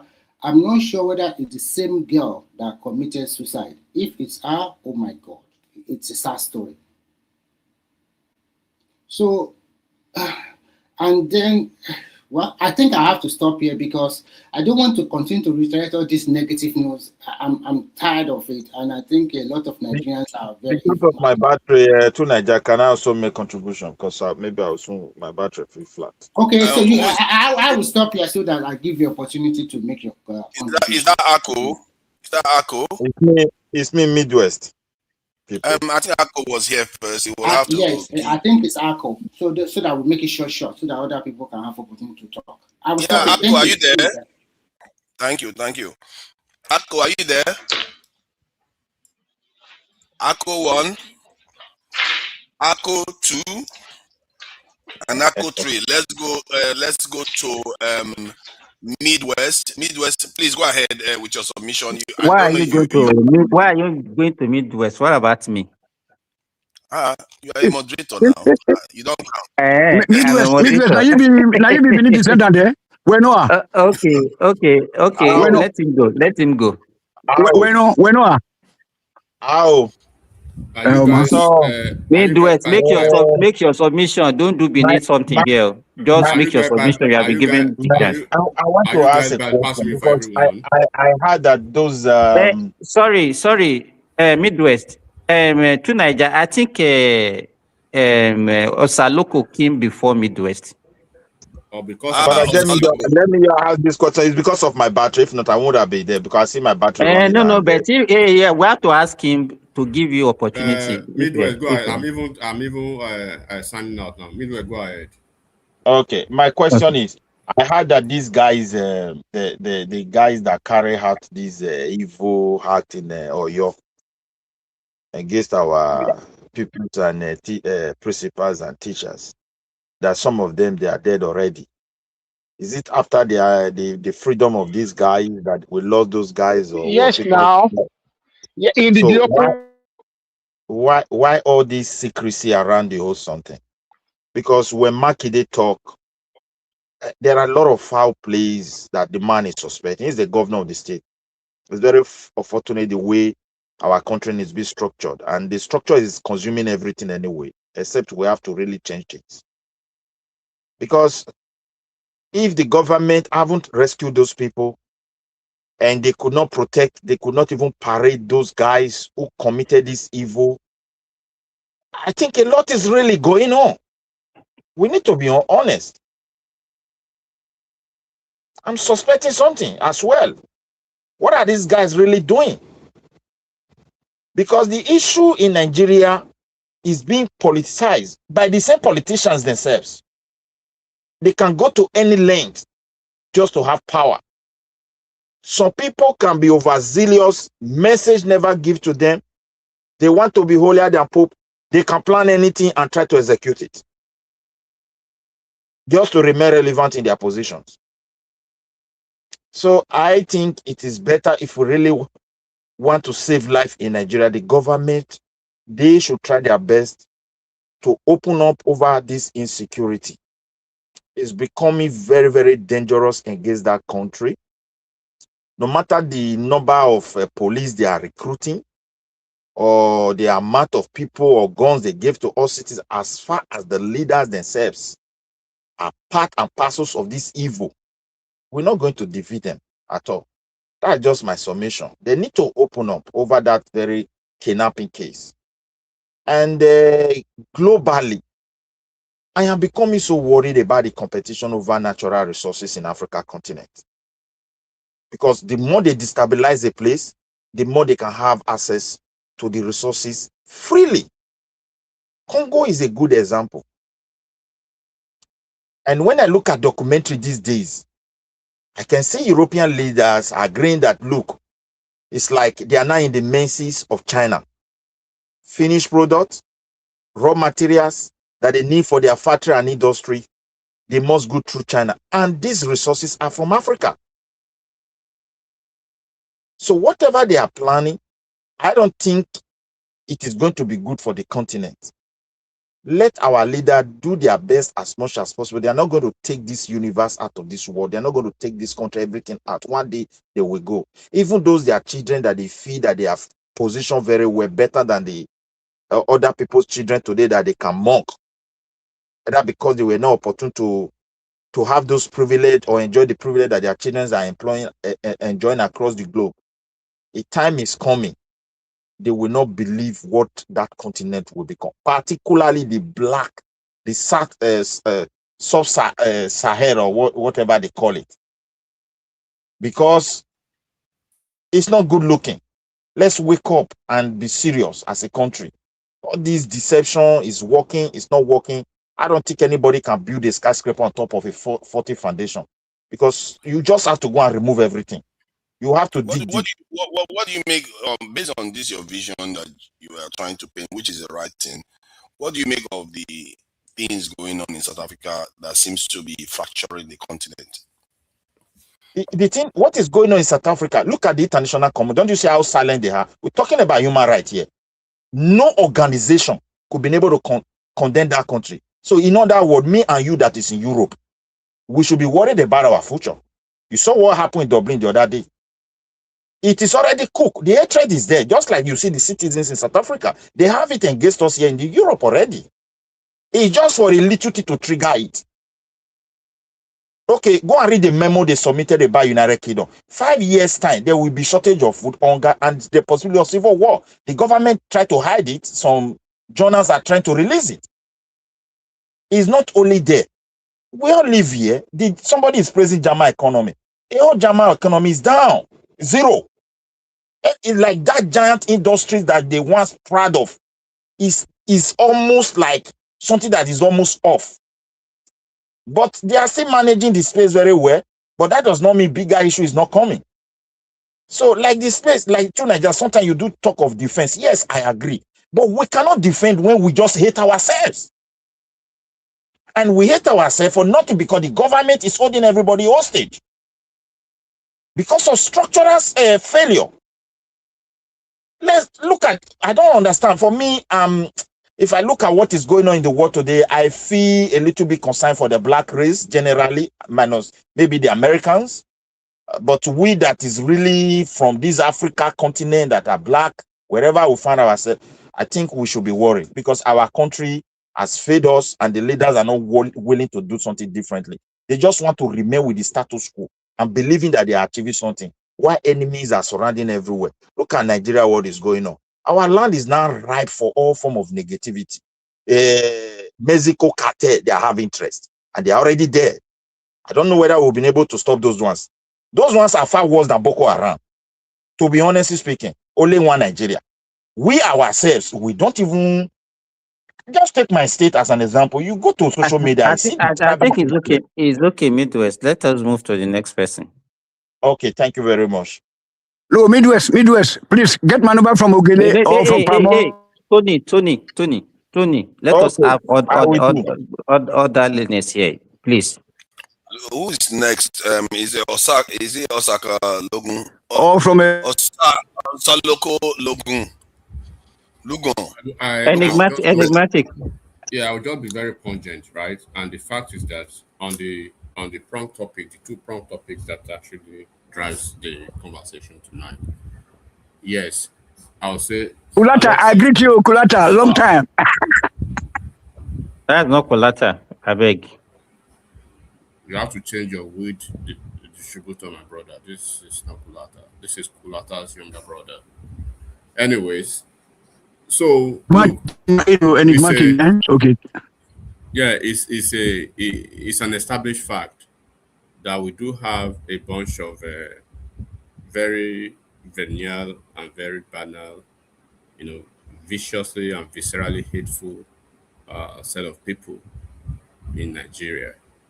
And typically, I am very cautious and very circumspect when I describe them as non-Nigerians. But people want to take issues whenever you call them that way. You want to call them apostate individuals. They are the ones when you go to anywhere globally, go and look at their rhetorics, how they speak, and describe their country. They care less a huge about the country. In fact, they've chosen to call the country a zoo at the time until they want to go into politics. They remember it's in Nigeria once again. And subsequently, we've actually come to the realization that they do not believe in the Nigeria progress and the Nigeria project and the Nigeria agenda. Their agenda is a secessionist agenda, IPOP, and we know that. So they wouldn't see anything good or anything progressive about the country. So they care less about anything that goes good for the country. Just they are like the purveyors of bad news, looking for, setting their radars everywhere to just sniff for the, every scintilla of every bad news. That's what actually gives them life. And they have a leader. They have a coordinated, multi-layered, multi-pronged approach to this hatred against other Nigerians. So it's even vexatious, right? And it's quite very heinous to describe them as Nigerians. I wouldn't. Hold on. Let me ask you, Nigerians. Don't you think that it may be because? Can I ask you? Don't you think that it may be because some of the things that has happened within the country in terms of the war, and then an element of marginalization that is going on in politics that has resulted in this fracture? Because if this was done to, let's say, the Southwest, and there's a war that resulted in 3 million loss of life, you can imagine this Oyo kidnapping, what it traumatized a lot of Southwesterners, and then the Abiola incident too. Then you top that one up with something else. So, and no Southwesterner has ruled the country since 1960 something. So you can see why they are like that. You maybe if they produce a president. Let me ask you to Niger before Edmasi responds. So how is this hatred going to help their cause? So let me just answer. Their cause is that Nigeria is being a hold on. Them. Let me just they see it as Nigeria is evil to them. So I understand your point. That's what I'm asking you here. That's what I'm asking you. Yeah, go ahead. I understand your point. Let me just go straight to the point. First of all, Nigeria does not owe anybody a dime. No region of the country has the benevolence of monopolizing expectations from Nigeria. Don't forget that some of us were not alive when all this just silliness happened. And maybe some of you that are alive, you can tell the story better than some of us. But the question is, why must you continue to live in perpetual victimhood? Why must you continue to live guilt-tripping yourself? People of my age grade, people in their 30s, people in their mid-30s and stuff, and maybe early 40s and stuff like that, Why are they bothered? Why are they concerned about what happened when they were not alive? Who told them the stories? So they are actually tamping, and then they are yet, when we use certain languages, they think we use them carelessly. They are yet to tap out from the delusional phantasmagoria of the past. And when you do not divorce your past from your present, you can never move forward. You cannot hold a country down because of what you have in your head. The country does not exist because of only you. If you are talking about political marginalization, have they not had governors? Have they not had senators? Have they not had governance at the subnational level? What have become their lot? What have become enigmatic? They had a vice president. Okay. No, Vice I don't president. even want to go. I don't even want to go that far. Hausa people, right? Hausa people, I think they have the highest population, if I'm not wrong. People can correct me, in Nigeria. Have they been president as we speak? Nupe people, have they been president? Shetima's people, have they been president? There are some enigmatic. The only people that should be upset in Nigeria about the Nigerian state are the Benin people. They had an empire. As of 1966 January, they had their own region. Till today, let's stop. Let him flow so that we don't have much time. Is that when you are developed, let me add something to what you have said. Please. When you are developed, hold on, please. Calm down. No, I want to ask you a question because what you are saying. Whatever you want to ask, let me land. Said. Okay, go ahead. Let me just so when the opium of a lazy man is a default excuses. You already have a default approach to the reason why you are lazy and why you are not progressing in life. No region in Nigeria has had the benevolence of other Nigerians than the people of the Southeast. No region in Nigeria has had the camaraderie and the accommodation of other Nigerians than the Igbo people. More than 70% of Igbo people live out of the Southeast. They live in the North, they live in the Southwest, they live in the South-South, they live in every part of the country. They accommodate them, they do business, they flourish. How many other Nigerians live in the Southeast? When you grow up to develop this heterogeneous, hereditary, generational hatred, and people wake up in the morning to tell you hateful rhetorics about your country, and we keep warning them. Look at what happened 2 years, 3 years ago. In the next 40 years, in the next 30 years, somebody will tell a story that Nigeria colluded, right? Hausa man, a Fulani man who came second, a Yoruba man who came first, they colluded not to make an Igbo person a president. They will turn the narrative, and they will do the next generation of supposed leaders of tomorrow will become hateful, will become engrossed in this heterogeneous and hereditary, and then this bickering will go along for the next 100 years. The Biafra narrative have been coming for several years. They don't want to let it go. What about the people of the South that were involved in the Biafra narrative? How many lies have they told about this Biafra narrative?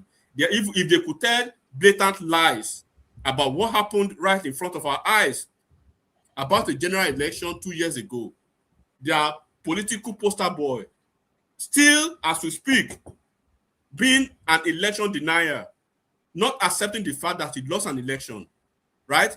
They will take it to the next century, and then they will want to make Nigeria a victim instead of themselves being a victim. Once again, what is the issue of marginalization? Look at what they are doing to themselves now. They are the ones destroying themselves. Then they will victimize Nigerians as being the people victimizing them. They are the culpable people. Look at the way they are victimizing anybody.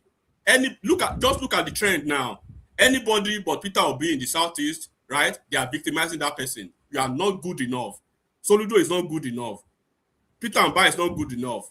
Dave Umar is not good enough. Uzodinma is not good enough. Everybody is not good enough except only one person. But by the time 2027 comes again, the circle for another election, and inevitably, woefully, he loses the election, then they will blame Nigeria again for marginalizing them. While nobody stopped you from being on the ballot. Nobody prevented you from being on the ballot. But you played against yourself. All of a sudden, Dave Umar started attacking Obi. all of a sudden, coincidentally, a lot of things started flying all over the place against Dave Umahi. Is it a Nupe person that is working against Dave Umahi now? If they kick Dave Umahi out of government, okay, you are fired as the Minister of Works, and then they replace Dave Umahi with an Edo man, or they replace Dave Umahi with a Northerner, that position is taken off the Southeast again. Who would they blame? Nigeria does not exist for a region. You have to work to be a coexistence of that existence. So this I think hold on. I think you've gone on for quite a range. See, you made a statement that I found quite certain, because that is at the core of your argument. That you made it at the That's what I said. That's what I said. You don't even know what I'm going to say about it, because you said something about monopolization of expectations, because that is at the core of what you are trying to dismiss some other people's demands, because you are mishmashing it with other people's expectations that doesn't rise up to theirs. In reality, some people can say, okay, maybe they are a little bit, exaggerated, because after all, the Southeast has one of the highest HDI in the country, and if you take away Lagos, they have one of the highest. They have one of the highest, apart from Lagos. It's a fact. The data is out there. Go and check it. So they don't, and I'm telling you, if you take Lagos out, they have one of the highest in the country. And I say they don't. They don't. Yeah, you've never been to. You've never been to Ibadan, okay? Because you have never been to Abeokuta. You've never been to Abeokuta. You've never been to Ogun State. For it to say so, have you been to Kano State? Have you been to? You've never been to Ondo. You've never been to Ondo. You're saying leave the Southwest. Have you been to Akure? Leave the Southwest. You think the Southwest is just made of bushes outside of Lagos? No, hold on. You've not been to Akure. You've never been to Ilesha. You're saying nonsense. There was a time in Nigeria. That the best performing state when it comes to AGI was Borno State, under Shetima. Under Shetima, a man from the north. So look, when we are hold on. Let's be factual here. Let me read the AGI that we have. Who is the moderator here? Who is the moderator? I am the moderator. See, let me speak. When I land, this is the moderator. Is monopolizing the space as he usually does. Let me speak. I'm not monopolizing it. I'm trying to share facts. I care less about what you are doing. Let me speak. Hold on. You have been speaking, and I will leave. Allow me to moderate. Can you allow me to moderate? We are not going to. I don't want to have back and forth. Can you hold on? We are not going to be using slogans here. We are not just going to just malign it. To Niger. I think. Wait. Sorry, let me come in here. Just hold on. Just hold on. To Niger, you cannot decide how people speak, please. Let everybody have. No, you just want to be structured the way we talk. Let him just give him time. Hold on. Give me 3 minutes. After 3 minutes, I've already given him time to talk. Give him time to talk and let him go. Give me 2 minutes. Give me 3 minutes. I've already given him time to talk generously, and he doesn't want me to share any facts. And I'm just because I don't want to hear your voice. You are a moderator. I want to speak as a panelist. Hold on. You see. Hold on, I have to share as facts. A panelist. People are watching. Can you allow it? Can you see? You want the country that functions. You don't respect authority. You want the country that functions. You don't respect authority. A moderator's job is to ensure information that the viewers are listening to is actually verified. And I care less about your feelings. You are the one raising the information you are sharing now. He wasn't talking about that information. You are the one bringing this information. I care less about what you think. You can share the information after. Don't make this thing rowdy. Simba, don't do this. Don't get involved. You're a moderator. You shouldn't write it down somewhere and come back 3 minutes later. Write it down somewhere and come back. Hold on. Don't tell me what to do. No, write it down somewhere and come back to it 3 minutes later. See, come on. You are being unruly now. You need to behave yourself. I'm not dropping you. You behave yourself. Let me share the information. To Niger, this is This is something that's repeating itself far too often. You are a moderator, okay? Can you just drop it? He's not going to do it to one man. Let people speak freely. He's not going to do this to one man. If one man wants to share something, one man will share. Because one man is not belligerent. One man does not behave stupid like you. You need to be quiet. Okay, now you're calling me. You see that he just called me stupid. Yeah. Okay. Fine. He's just called me stupid on top of it. You're not going to call one man stupid for wanting to share a fact.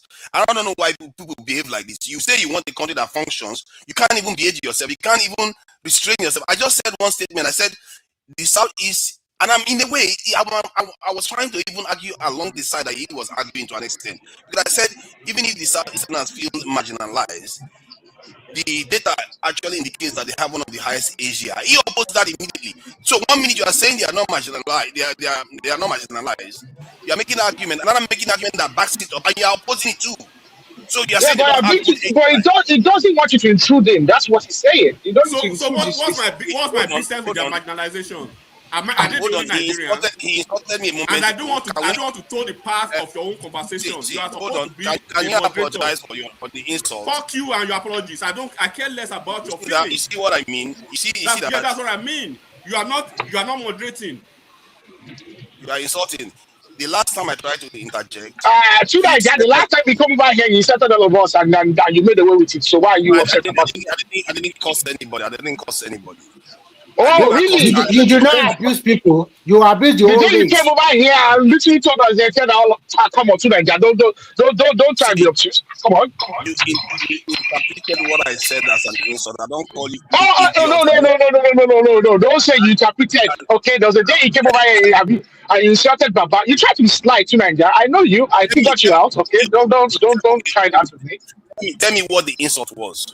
To Nigeria, you cannot.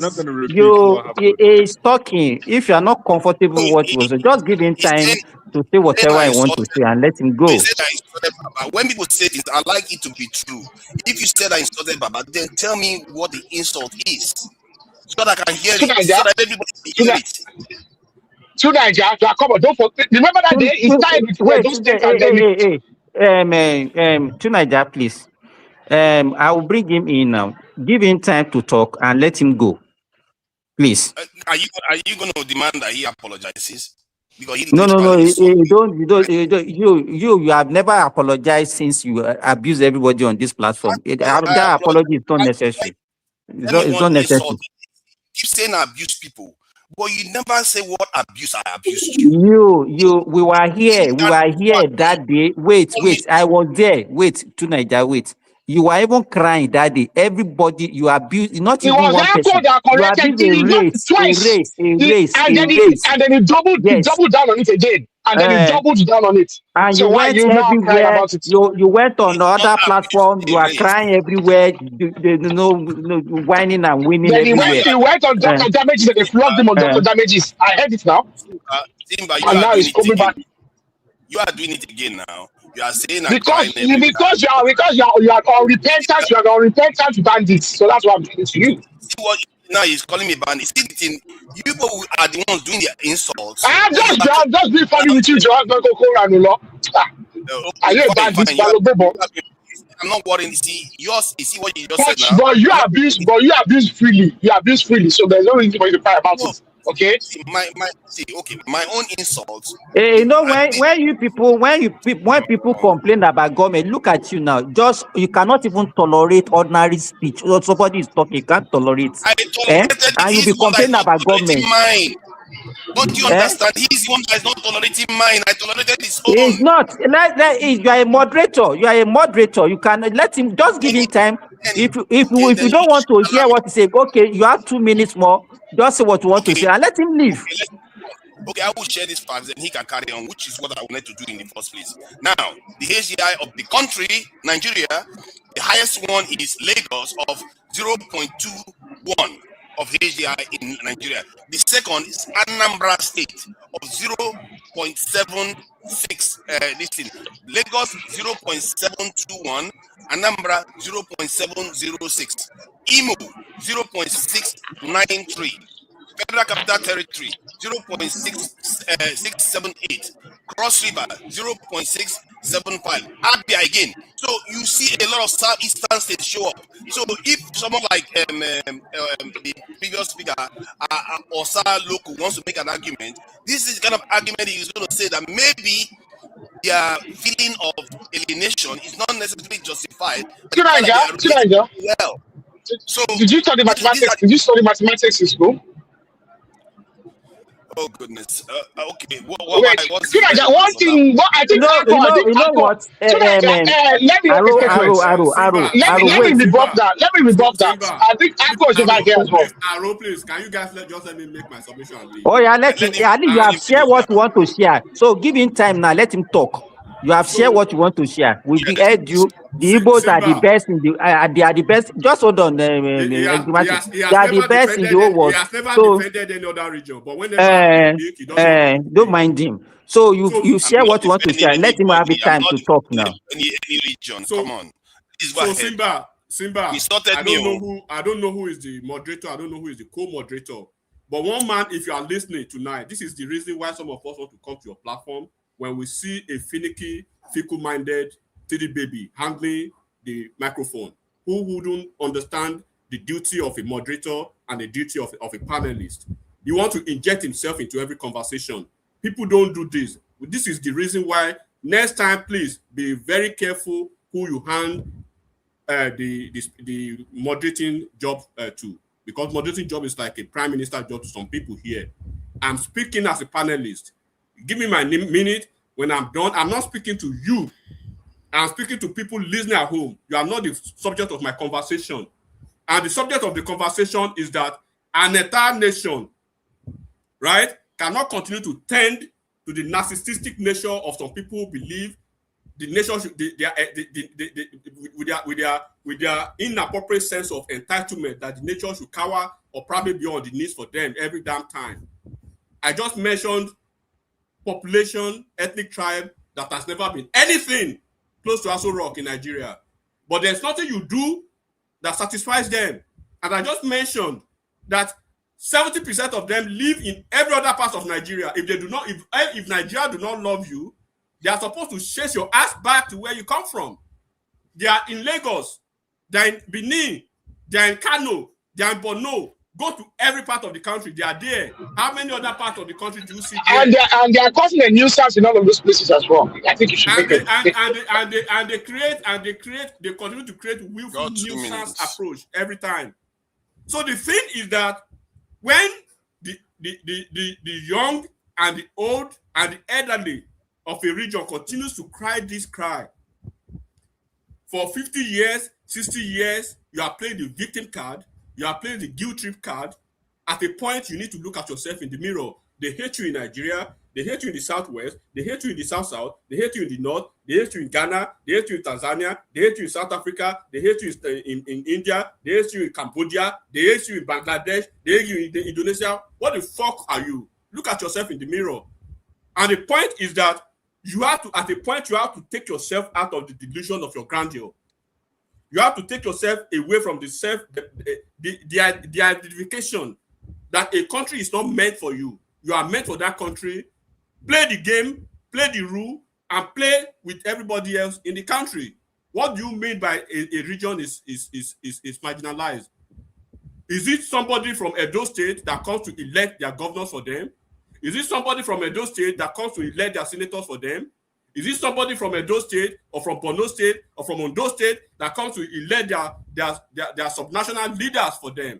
For the part that they've not been president, as any Fulani, as any Hausa man become a president, as any Benin man become a president, as any Taraba man become a president, what the fuck are you talking about?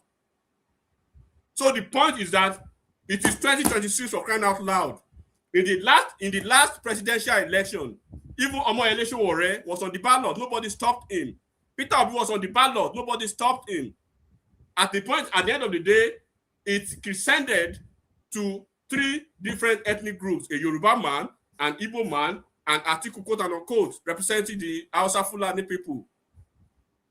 In that election, the Yoruba man came first, the Hausa Fulani person came second, the Igbo person came third, It is the Igbo person who came the distant third that is trying to divide the country now against ethnic and religious tribe, trying to weaponize, trying to deny the election, and trying to create a hearing to his bunch of vagabonds that he called the ethnic mob that calls themselves IPOB, telling them that he won an election. How do you win an election? Not winning a single state in the entire core north. 13 states out of the core north would lose all of them, not even measured up to 10%. And you say you want the election, and you want Nigeria to are you not seeing but the northerners talking about him? Come and tell us where you belong, and we are going to keep challenging and asking that question. He said, does it belong to a Biafra or to IPOB, or does it belong to Nigeria? He needs to identify who he is. Is he a Nigerian? Because somebody who actually was considered the leader of a terrorist group, NNamdi Kanu, you say he's your brother, you say he's a good people, he didn't do anything. And the first thing you do as a president is to free him. Remember that statement. And then, no, he said the first thing immediately, don't forget the immediately. He said the first thing immediately he's going to do as a president is to release him, somebody that was duly convicted by a competent court of jurisdiction. He said you are going to duly release him, somebody that killed over 30,000 Igbo people of your brothers. They are Christians. But you had the effrontery and you had the temerity and the audacity to weaponize your avid in America here, American veterans of Igbo descent, to go to Washington, to go everywhere, to the Republicans and some other people and lobbyists to say there is Christian genocide in Nigeria. Meanwhile, the 30,000 people that NNamdi Kanu killed in the Southeast, are they Muslims? Are they Shango people? Are they not Christians? Are the Christians in the North more Christian than the one in the Southeast? Are the people in the North are they special than the people in the Southeast? Why has he not spoken a word against the IPOB and the terrorists? Is IPOB not a terrorist organization?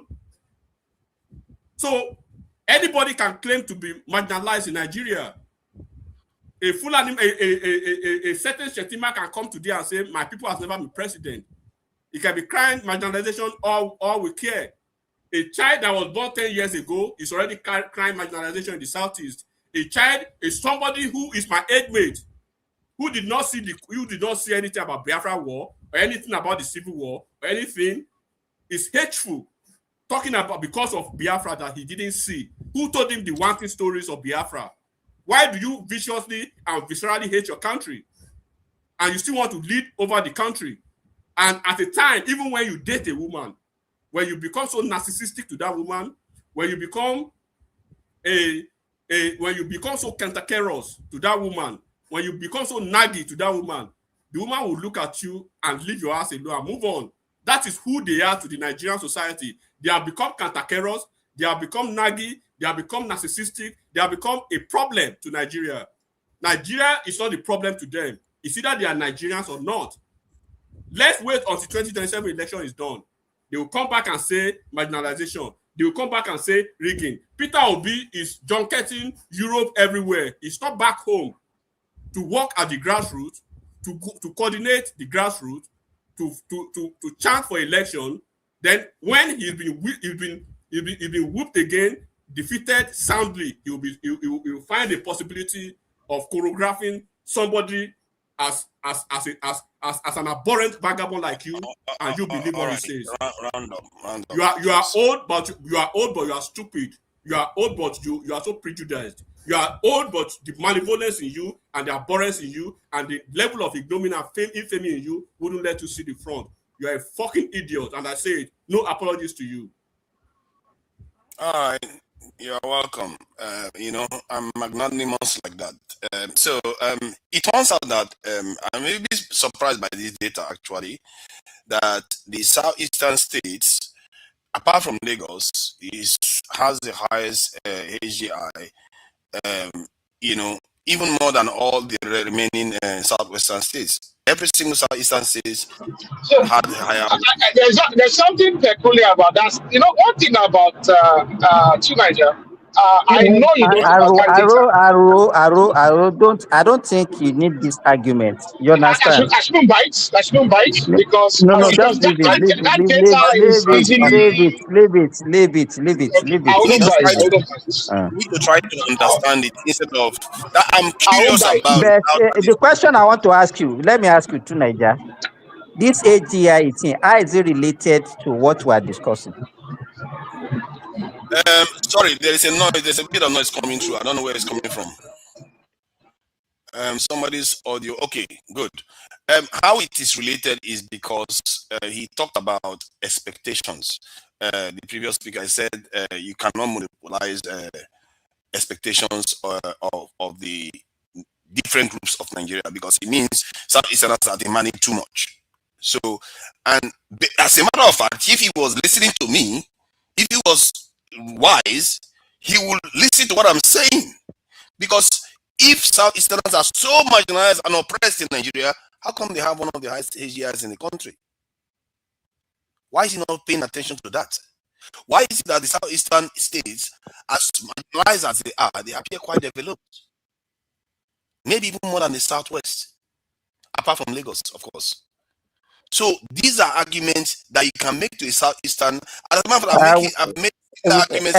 You know, when you speak to Niger, when you speak, yes. you know, we understand you. We know where you are coming from. All this one that you are saying, we are not mumu. You understand? So just say what you want to say and let's move to another person. To Niger, name 3 southeastern towns, cities not developed and Ibadan. Not Oyo, Ibadan. I said I don't want us to go to that route. I don't want us. Name 3 southeastern. Name 3 southeastern. No, name 3 southeastern cities not developed than Ibadan. So I want to show. I want to expose the fact that you are not well traveled in Nigeria. You don't have any. Name 3 West African cities not developed than Ulo. Calm down, please. See, if we take an aerial shot. Hold on. See, really, an aerial shot of a city is that an aerial shot of a city is that you know development. Really? Are you an adult? Are you making this statement? You're making this statement on a public forum? I'm saying these things because even I am surprised. I know why I know why I say you should not engage. This is not the first time we'll be seeing this kind of thing. Now, so I know that's why I said you should not just go that route with him. Okay, I think we are changing the topic of discussion. I think wait, how would you take an aerial shot of Ibadan? How would you take an aerial shot of Ibadan? Are you not listening to me? I don't even know. This Aro say, you know they hear word. You know they hear word. You are not a moderator. Let them make their submission. Hold on, let them make their submission. He's not engaging anything. He's not engaging anything. Just leave him alone. He's not engaging you. The next person should just make their submission. There is AY there. Calm down. This is not controversial. Why are we being all sensitive? You are the controversial figure there. See, move to another person. To Nigeria, please move to another person. You are the moderator. Make your submission. You are the next person. Let me finish what I'm saying. I will move to the other person when I finish analyzing. I don't want to discuss with you. I've been advised. I'm and I've been advised by my elders not to engage with you, so I'm not going to engage with you. Okay?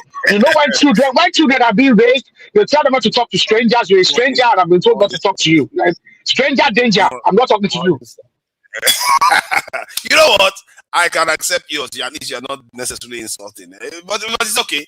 But the point I'm making is that there's something to be learned from all this. Because sometimes let him make his submission now. Let him make his submission. Oh no, be nice now. Be nice. I will stop. He was talking for 3 minutes. Now you can't even let me talk for 30 seconds. See, sometimes some things we have in our head is not true for what is actually real. And this, if there is anything I've said today, that seems to be the theme I keep coming back to over and over again. We say things that are in our head, but when we check the data, it doesn't show that. Why? And maybe there's something to be learned from that. Like the previous speaker, if he makes the argument to a Southeastern person, do you know that you are making this play boring? Do you know that? Do you know that you are scaring people away? You are making it more boring now. And we are telling you, let it flow. Let them so make you their are submission. exciting. You are exciting. You think so? You rather it is exciting than more boring, Daddy. Okay, now see, come on. Let me get to this. Why are you muting him now? Don't mute him. You think I'm the one muting him? AY, are you there? Yeah, AY, thank you for joining us. One of our illustrious sons of Nigeria. There are very few people I would call illustrious in this country, and in the diaspora anyway. I don't know about the ones inside the country. AY is one of them. He's dispassionate and he's trying to analyze things as plainly as possible. AY, thank you for joining us. Remy will not agree to that. No, of course we don't agree. That one is Jagaban. It's Jagaban to the end. Those ones, their brain is ruled by politics. So that's all they rule by. All right. So what have you made of everything? I don't know whether you've listened to what has been. Obviously, discussed. I was not listening. I'm working in the Give him the topics now. Give him the list the topics for him. So they say. The topics include the women, the children that were released from captivity. The one man played the video of a southeastern person. I think that person is supposed to be tied to IPOP somehow, saying that some of the children and that were released were traumatized, and whether it's even that they should have acted timely to release them, that traumatized, that maybe it is better that the children should have died in custody. So one man's submission on that was that some southeastern, extremists would rather see those Oyo victims die. So that is one. And the one of the released, the head mistress or the senior lady that was released from captivity was asked if she was sexually harassed, and she said no, that she wasn't. And some people are saying she's not telling the truth, that she was probably sexually harassed, or the girls were probably sexually harassed, but she's not telling the truth. So that is one other one.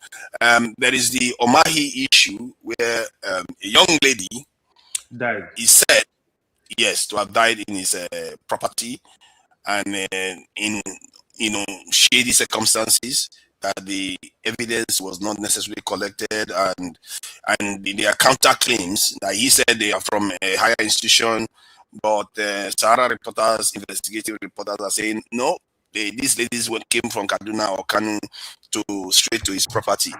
So that's something that, and now they are talking about trying to bury her without autopsy at all.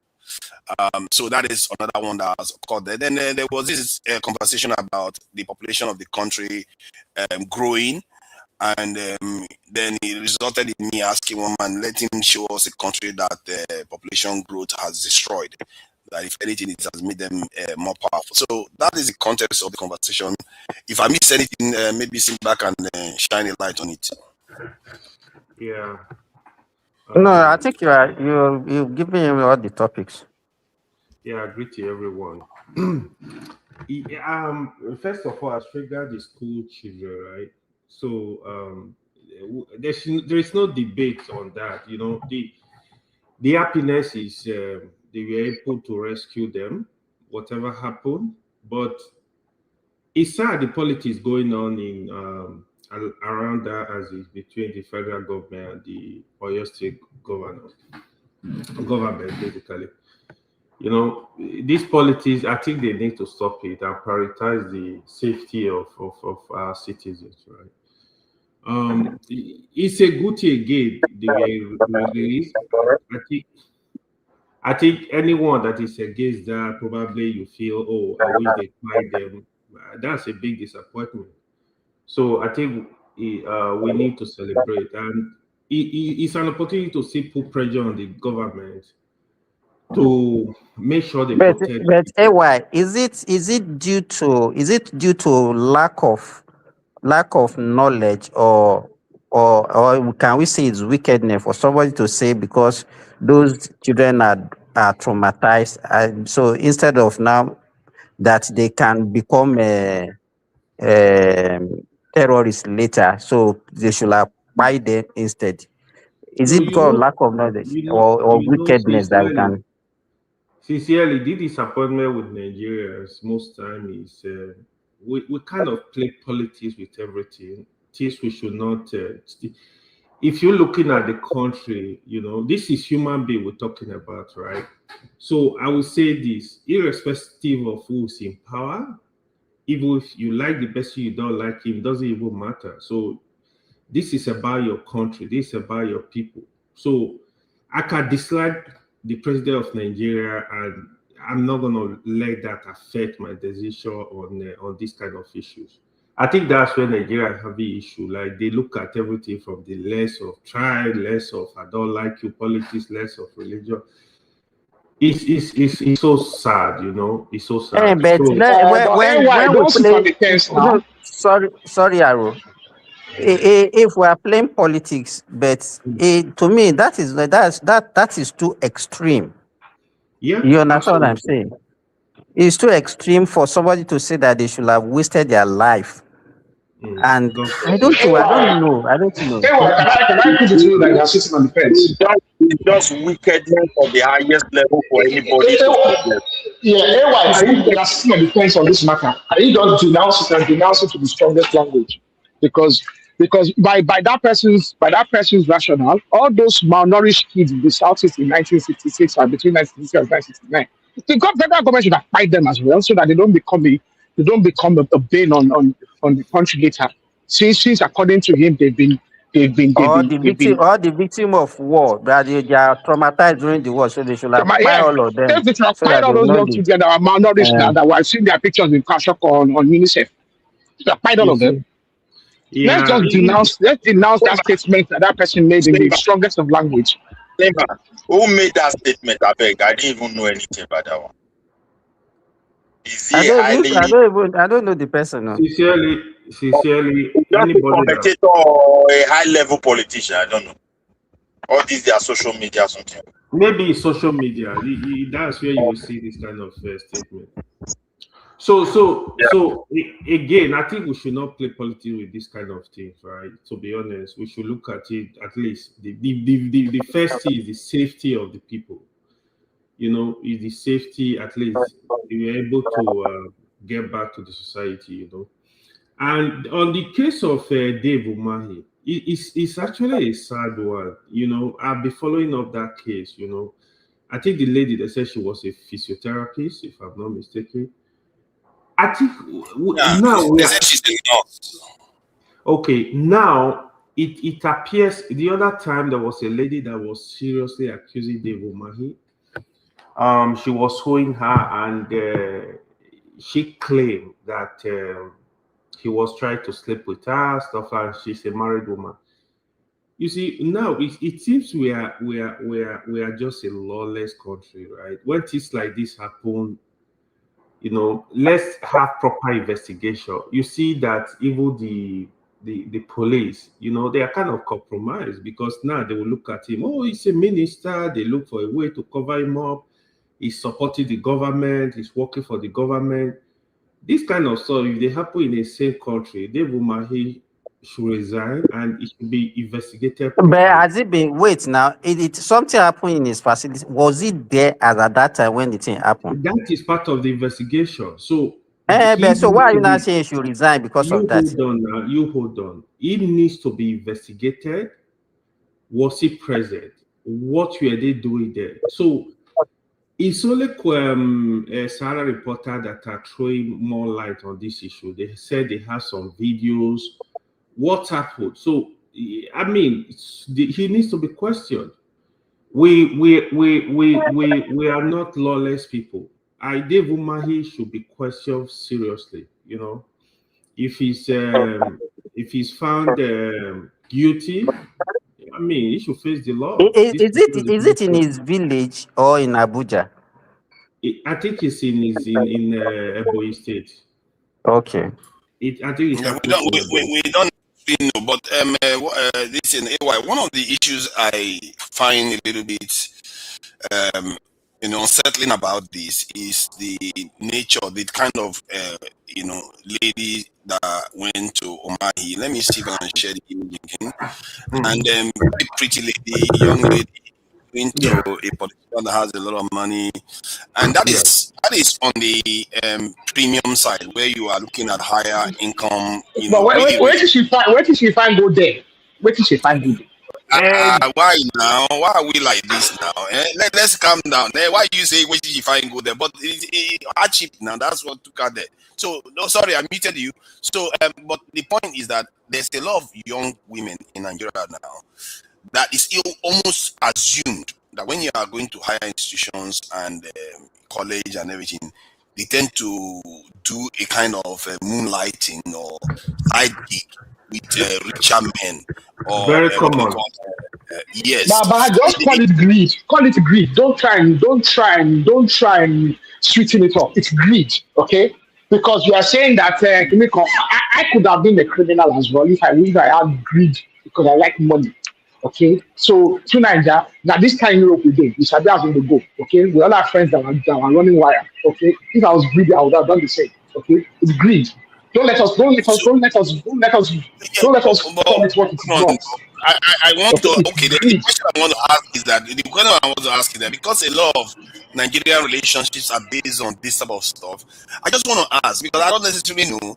Do they end up being relatively successful? Because the age gaps can be quite large. They are not successful, are they? Or does anyone have evidence that they are sincerely majority of the girls we on this front, they are not successful. The truth is, again, there is hunger of poverty, there is hunger of greed. Because even in university, I know some girls that their parents were actually doing well, but they were involved in wrongs. Because those ones, the level of greed is high that they just want to waste money. They will need more money. They just want to waste more money.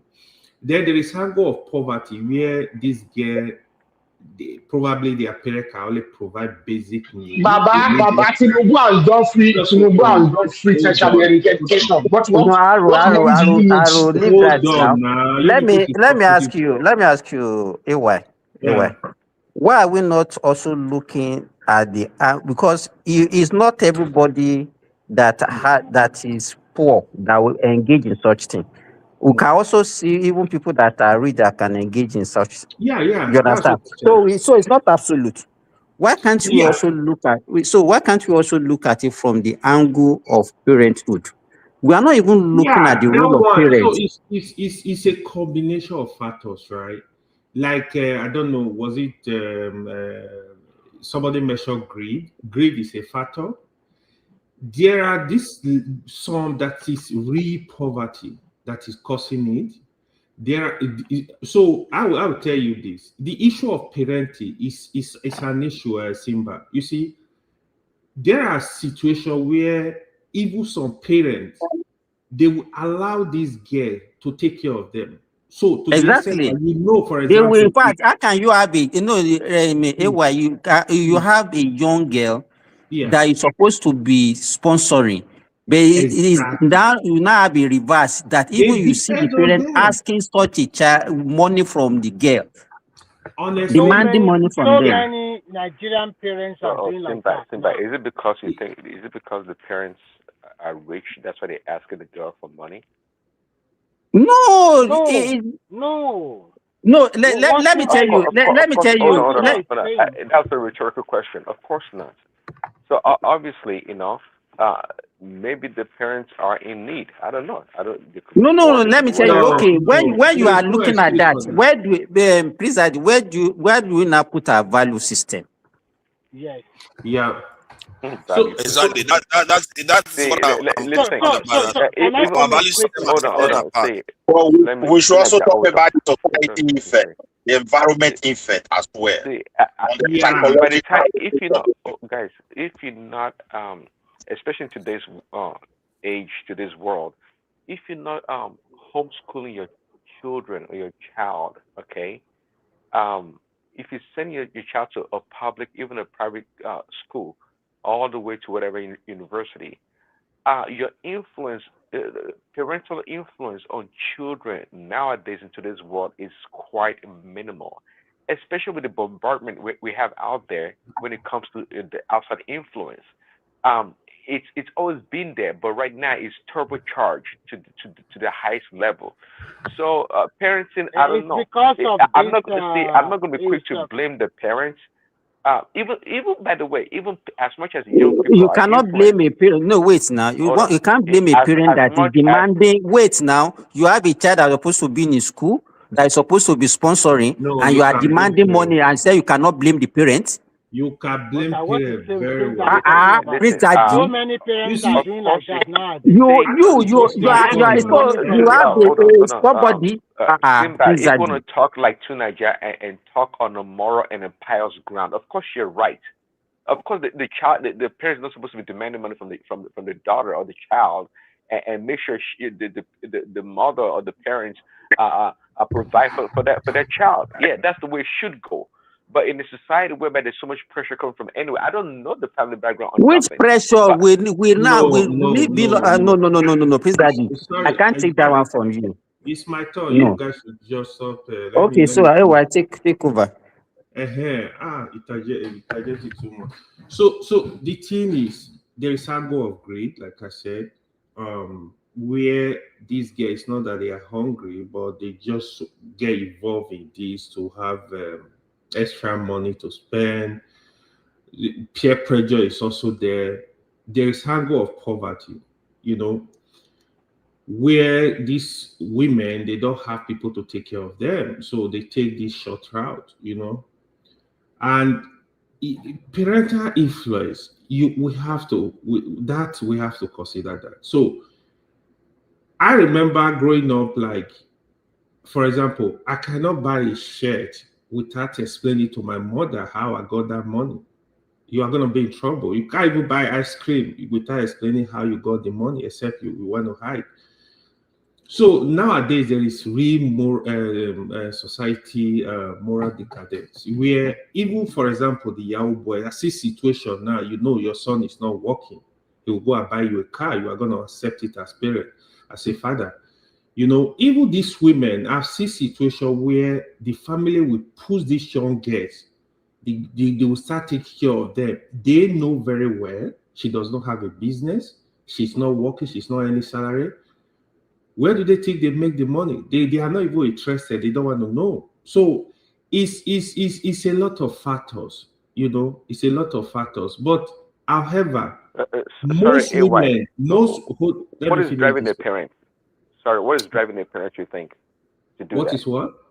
What is driving the parents to do what they're doing? Laziness is a big factor. Lack of morality. Because I will tell you this. Number one is poverty. Excessive poverty. Poverty can be blamed for everything in this world, but I don't use poverty because people keep using poverty. It's just moral. It's just immorality. Don't use poverty. There's nothing about poverty here. There's people that are poorer than them. There's people that are poorer than them that will. So poverty, people say they cheat. Okay, people bandits. Okay, on that note, bandits is innocent because bandits are poor. So good morning, guys. You see, it's not. This is your rationale. You can as well excuse for bad bandits and go for them. Because if parents that were really well taught, where disciplines are not the one raising children like this, I think we have a lot of issues. No, Midwest, no excuse for such a parent. It's moral. There is no excuse. You get what I'm saying? The parents themselves. Wait. The mother and father we're talking about. Good morning. You get what I'm saying now? And now they are raising children, now encouraging their own children to commit this evil. My brother, like me, sometimes I'm confused about the so why did you say that one now? So Midwest, why you not calling poverty? Poverty of the mind, yes, but not poverty of the pocket. Midwest. Hold on, I need to find where this noise is coming from. There's noise. There's somebody. No, Kenny, please, can you mute yourself? It's Kenny, please. Kenny. I think I don't give Kenny, let me check. You just enter. Sorry, let me say this to him. Kenny, you are just coming in. You have a lot of people. We can hear you. Good morning, wherever you are. Good morning. So when it's your turn, we'll call you. So mute yourself, please. You are driving and it's causing a lot of problem for us. Yeah. Yeah, and it's not only him. I think there's some other person because before Kenny came, there was another this background noise that was going on. Mute yourself. You are not. I'm the only one that is allowed to be on mute. SEYI, Allah, you are the king. It's my fault. I'm You the see, only one allowed to speak. sincerely, it's not. Yeah, we not blame all this on poverty because sincerely, I've seen people, family that are poor, but the morals are just there. They don't do all this bad stuff. It's just like you could take a gun and go rob. Now, people were robbing when we were growing up. It's most time it's not really poverty. You know, it's just like a lady that have gone through all this now, get married, have kids. They will not also see problem with that kind of lifestyle, except it's somebody that really reflects, that will know that, oh, this is a bad line. I passed through this system. Okay, so what you are saying right now, we have intergenerational decadence in morality now. Of course, it is now. It is. You don't know, it is. Okay. AY, there's another angle I wanted to highlight here. Okay, let's say these girls are not based on runs. I also think that within the Nigerian state itself, like even normal people that are not involved in any of these things, you will see an older man that just because the older man is slightly well off, not even like spectacular like Umahi or just ordinary person, maybe even you or any of the local draggers here. So they will go and you will see a lady 20-something years, 30-something years going after a 50-something years old man. It's also greed. It's greed from that girl. It's the same greed we are talking about. Because if she's not greedy, she will not go and meet an 70-something-year-old man for money. So it's all about greed.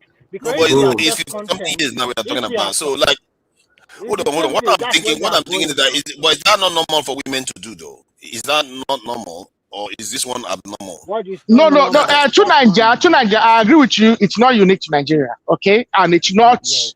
It's just a general thing. But I think it's become a cultural thing in Nigeria. I think that's where the problem is. There's not a culture of young girls that want to cheat their way to success and cheat their way and cut corners. Because they all want to buy, they want to drive Benz, they want to wear wig, they want to fly to Dubai, they want to, and then they put it on social media and they want to curate a lifestyle, and that then generates younger people coming behind that don't want to aspire to that standard. So essentially, the token lifestyle. It's not what we are talking about. People having the number of children they can cater for. That Nigeria was not turning to each population is an advantage to the country. It's not the quality. It's not the quality. It's not the quality. It's not the quality. It's not the quality of people that you have that will determine your development. When you have a bunch of people that are not well trained, people that will have children, they can't take care of their children, and you expect that population is the one that will grow a country. Let me give you. If you look at southern Nigeria, in the southern part of Nigeria, people are no longer having plenty children. No, from Yoruba land, they are still having.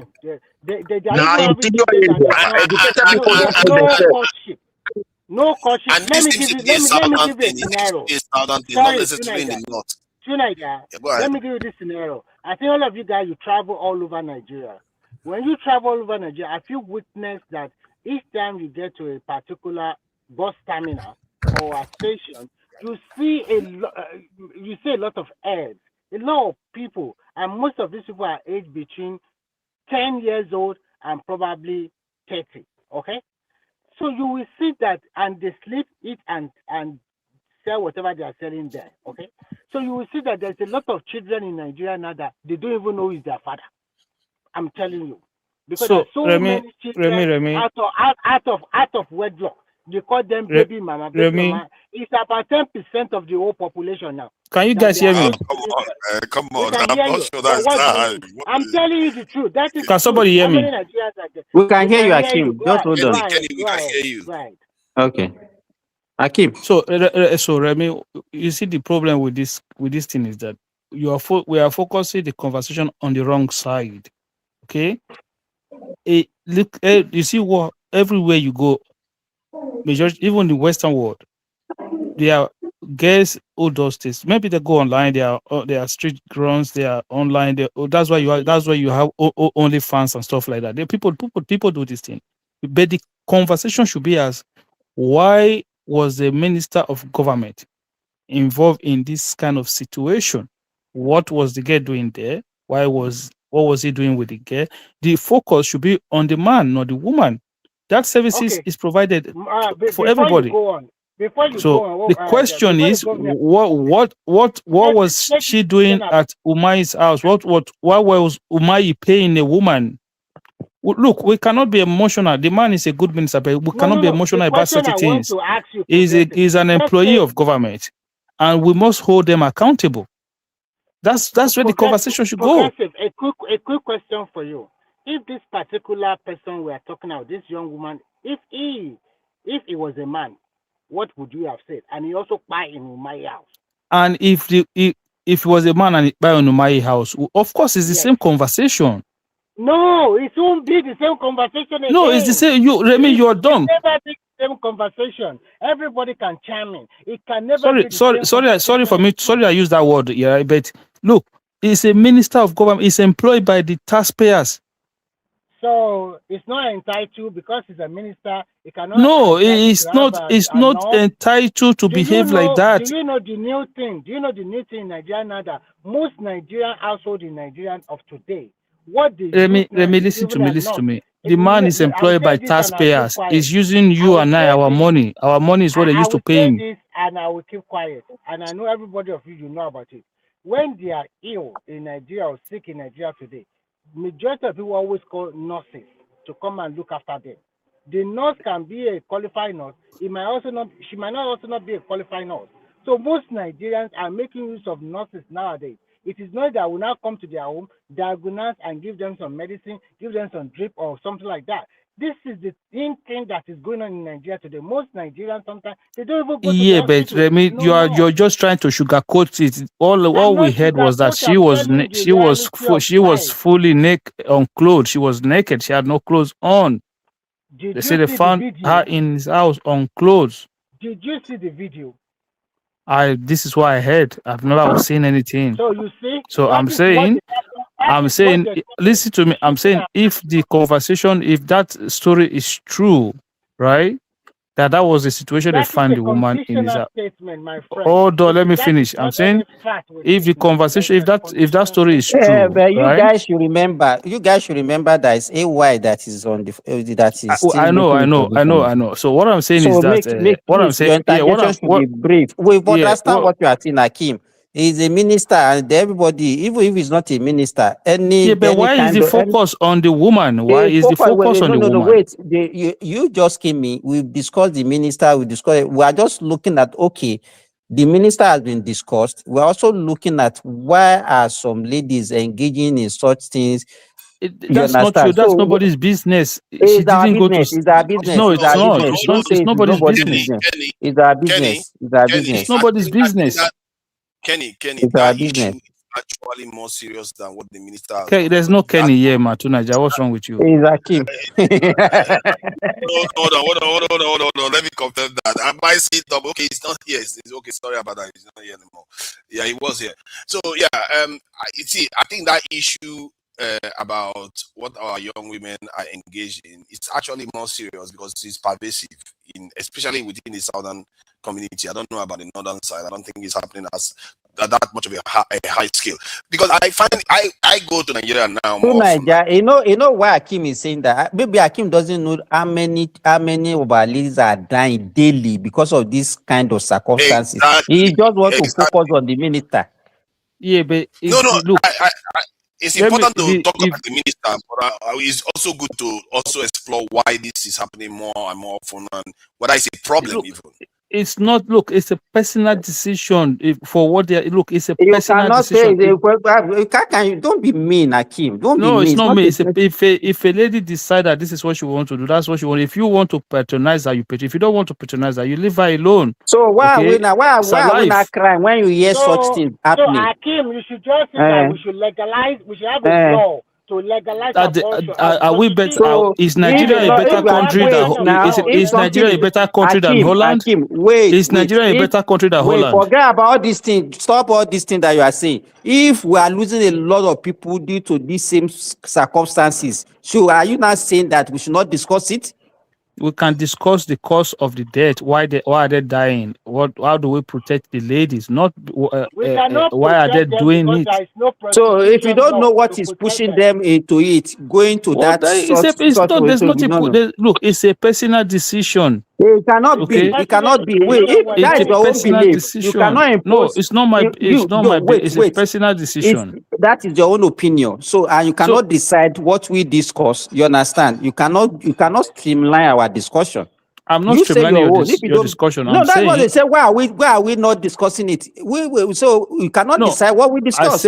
I said the conversation should be about the man. We discussed Umayi for hours. You're saying I'm streamlining your conversation, and at the same time you said I just came in. So if you know that I just came in, so why are you saying that I'm streamlining your conversation then? I think what you should say is that they should legalize prostitution in Nigeria. I'm not saying whether they should. Remy, don't put words in my mouth. Don't put words in my mouth. I never say that. I didn't say that. I want to say, I'm not. You said a woman has a right to use her body anyhow she likes. I say it's a decision. Nobody is disputing that. But when it now comes to the issue about castigating some people because she went to his house or something like that, why not legalize prostitution in Nigeria so that everybody will know that it's a job, and then there is a record to show, and everybody can follow up easily. So we know you are in that pool. If the government want to do that, so be it. Let them. If the government feel like that, so they need to. The government should do it. But please, let me explain something to you. I'm not against what David Umahi did. You know, I'm not saying he shouldn't do it, but I'm just saying in his position. Hold on, Remy. I'm just saying in his position as a minister of government, something like that happen. That's the conversation. It's been engaged by the taxpayers. It was not even around at all. It was not at his home. Okay, we can have all this conversation, whether it was around, whether it was not around, what was the person doing there and stuff like that. That's the conversation. We don't have the whole grasp of what happened yet. Yeah, if we have the grasp of all the whole story, then the conversation should be surrounded by that. Everything was just insinuated. Before you know, the picture is already flying around. If Dave Umahi was a private citizen and it has nothing to do with government, I don't care. I wouldn't care about this conversation at all. No. It does not really. I know because you are right. But at the same time, I know that the photo flying around that blood gushing is a lie. It's all fake. Okay? Because it's all fake. Nobody knows. Okay, Mr. APC, let's assume that is fake for now. Yeah, okay, but also let's assume that it is real for now. Hakim, sorry, we don't have much time to. So, AY, are you there? AY, we don't push AY away now. You will come back. So who is the next to talk? It's supposed to be Arogidiba. Has he make a submission? No, Aro has not talked. Aro, are you there? Aro is not there. Okay, so if he's not there, okay, we can get back to basics now in terms of. Then let Hakim make his own submission now. Is he not the next person? Yeah, but I wanted to ask you guys though. I don't know. Maybe you guys are married, so it's a little bit different for you. Many of you are in the West. You know, generally the age gap is very different in the West. But when you go to Nigeria, you see younger ladies being interested in older men. And I think AY said the marriage is not succeeding. Is that the same case that we all have? That when these older men go with these younger ladies, the marriages don't work out? That's my question. Were they interested in you as an old man when you went to Nigeria recently? Did any young girl? Actually, you know see. Nigeria, they make you an old man. I told you that he had to keep that one there. He has to keep that one. He has to say that one that I'm an old man. Because this question you're asking, I know where you're coming from. Maybe you don't. I'm asking now. I'm curious because you don't know what that is all about. Yeah, go ahead. Yeah, that one is part of it. Now, sincerely, marriage in Nigeria most time now is poverty alleviation program. So women use it to escape poverty too. Yeah, it's not that they really love the older men. It's the money. It's the even in America. Regina Daniels and Ted Nwoko. Just that ugly Nwoko. Yes. Very ugly man. Yeah, even in America, you will see young women that will tell you, oh, they only date older men. You will see a 25-year-old one will date a 60-year-old. Some of these women who in Nigeria, 20, they will somebody, tell you, oh, I prefer older women. a lady has told us on this platform before now. Yeah, women don't. There are women that genuinely don't have problem with age, like they genuinely don't have problem. But some of them, look, okay. So when I they have see you have the I have a money, personal they will theory. marry. I have a personal belief that women naturally are more mature than men. So most of the They are time, what more happens? mature, but that does not mean a 20-year-old should be getting married to a 60-something-year-old man. Yeah, but this is what I'm saying. Come on, see a lot of Nigerian girls marrying all these white men, very old, 70 to something years old. I don't agree with that principle. I don't agree with that principle because me, like when I hold when I go still marry one small quick take care of it. So what I'm trying. What is the formula? What is the age gap? Because I have a feeling that the older the woman what is the age of that girl you met in Nigeria? To Nigeria. What is the age of that girl? So that wait, why did Ojukwu go and marry that small girl called Bianca? So I'm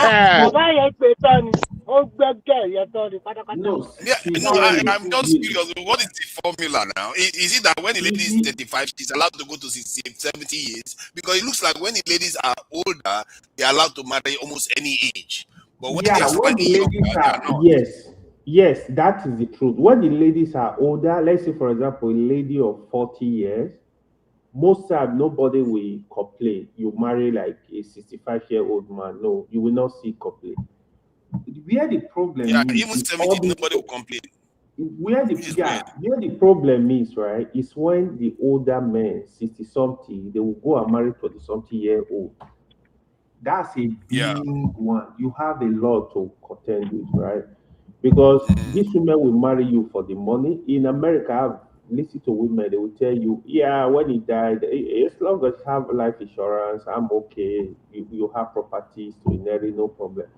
But in Africa, when they do that, it's really a challenge because one, sexually, you might not be able to satisfy these younger women. It's very demanding. And now, if you decide to have children with her, there is high tendency that AY Dakpada. My friend will be doctor. She tell me say prescribe Viagra for 90-year-old man the other day. What in the talk? Why will he kill the man? Yeah, that's Don't be lying, oh. Is this not a lie? Oh, my friend will be doctor. Doctor saying prescribe Viagra for 90-year-old man. Guess how old the wife is? 75. The wife that 90-year-old man wants. That doctor needs to be taken up on it. What is that all about? No, he doesn't have a choice, so he can't deny. He can't deny him. He cannot deny him of his right. So he has a right. He has a right to health care. That is normal. Even here in Europe, most of the women here, they take some kind of medicine to make them horny most times, especially when they are above 40. So what are we talking about? So that's why it makes them horny and make them their skin look more radiant. Because the more they have, the more they make love, the more it's good for their health as well. So all of this, but still, I won't support a young girl below age of 25 or 26 or let's say 30 dating a man of over 60. That is unfair, man. It's just about the money, nothing else. And to be frank, tell me how old is that girl you met in Nigeria? I know. I'm saying the truth. Down in your conscience, I know you met that girl. And you're a married man. You're a married man, and you'll be feigning that you are holier than thou. If they go Nigeria, go carry small girls. Can he raise his left hand and say he did not do something like that in Nigeria when he went to See, I'm saying that you met a woman, you met a beautiful young girl. I can see the way you are fantasizing against that girl that buy. See the way to Nigeria was so this girl was beautiful and they killed this girl. Oh my God, I know you already fantasized. No. I acknowledge that, man. Some of the beauties I've seen in Nigeria. Just accept it. You can like beautiful girls now. Is that a crime or something like that? Please, no, to Nigeria, don't mind Remy. Remy just trying to get back at you. Don't mind him. But Dr. Simba, let us grill to Nigeria now. I just grill now. Sorry, guys, what was the subject of today? What's the subject of today about? The subject of today is through Nigeria taking a lot of young girls in Nigeria to I'm not taking a lot of young girls. I'm not taking them. Guys, we're still on the live show now. Let us discuss something. What's the topic about? Okay, let me give you the topic. Let me leave that one alone. Please. Just rounding up now. One of the topic is what you started talking about, the Umai, the ladies, Umai, whatever. Then there was this audio message, this thing that they said that some guys that maybe probably the IPOB were saying that those rescue children, that why should they rescue them? They should have allowed them to be killed because they are traumatized and they may eventually become a terrorist or something like that.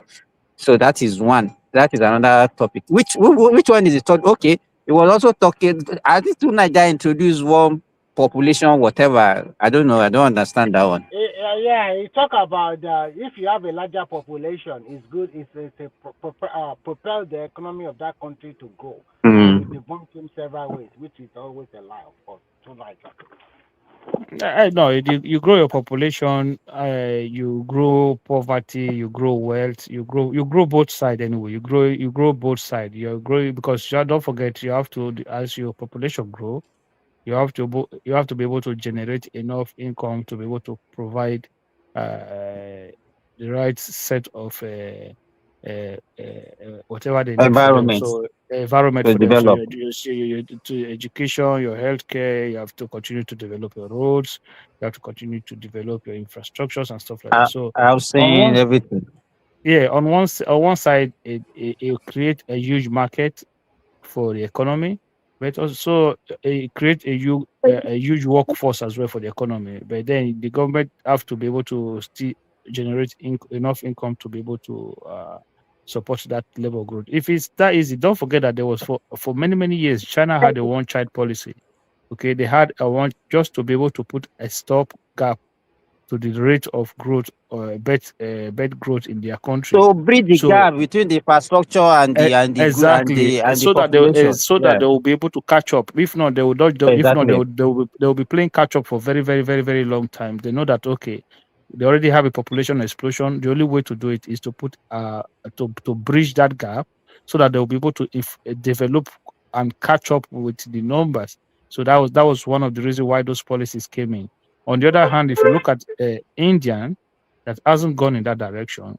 The economy is growing. The country, they are building infrastructure, but the population is still just exploding, continuously to grow. So they've not been consuming everything, and they are not seeing the effect. You cannot see the effect. That's the difference. So while in China they were able to see, no, we need to catch up. So you can straight away that give them the opportunity to be able to catch up. But India hasn't done that. You see that the whole growth is just consuming, the whole population growth is consuming whatever government effort on the other side. So I think Akim, to buttress your point, that they said that in Nigeria that we need at least $100 billion every year for the next 15 to 20 years to clear our deficits. Where are we going to get that? No, Nigeria. No, actually, that's not the case. So where do you get that one from? Okay, so you don't know about that.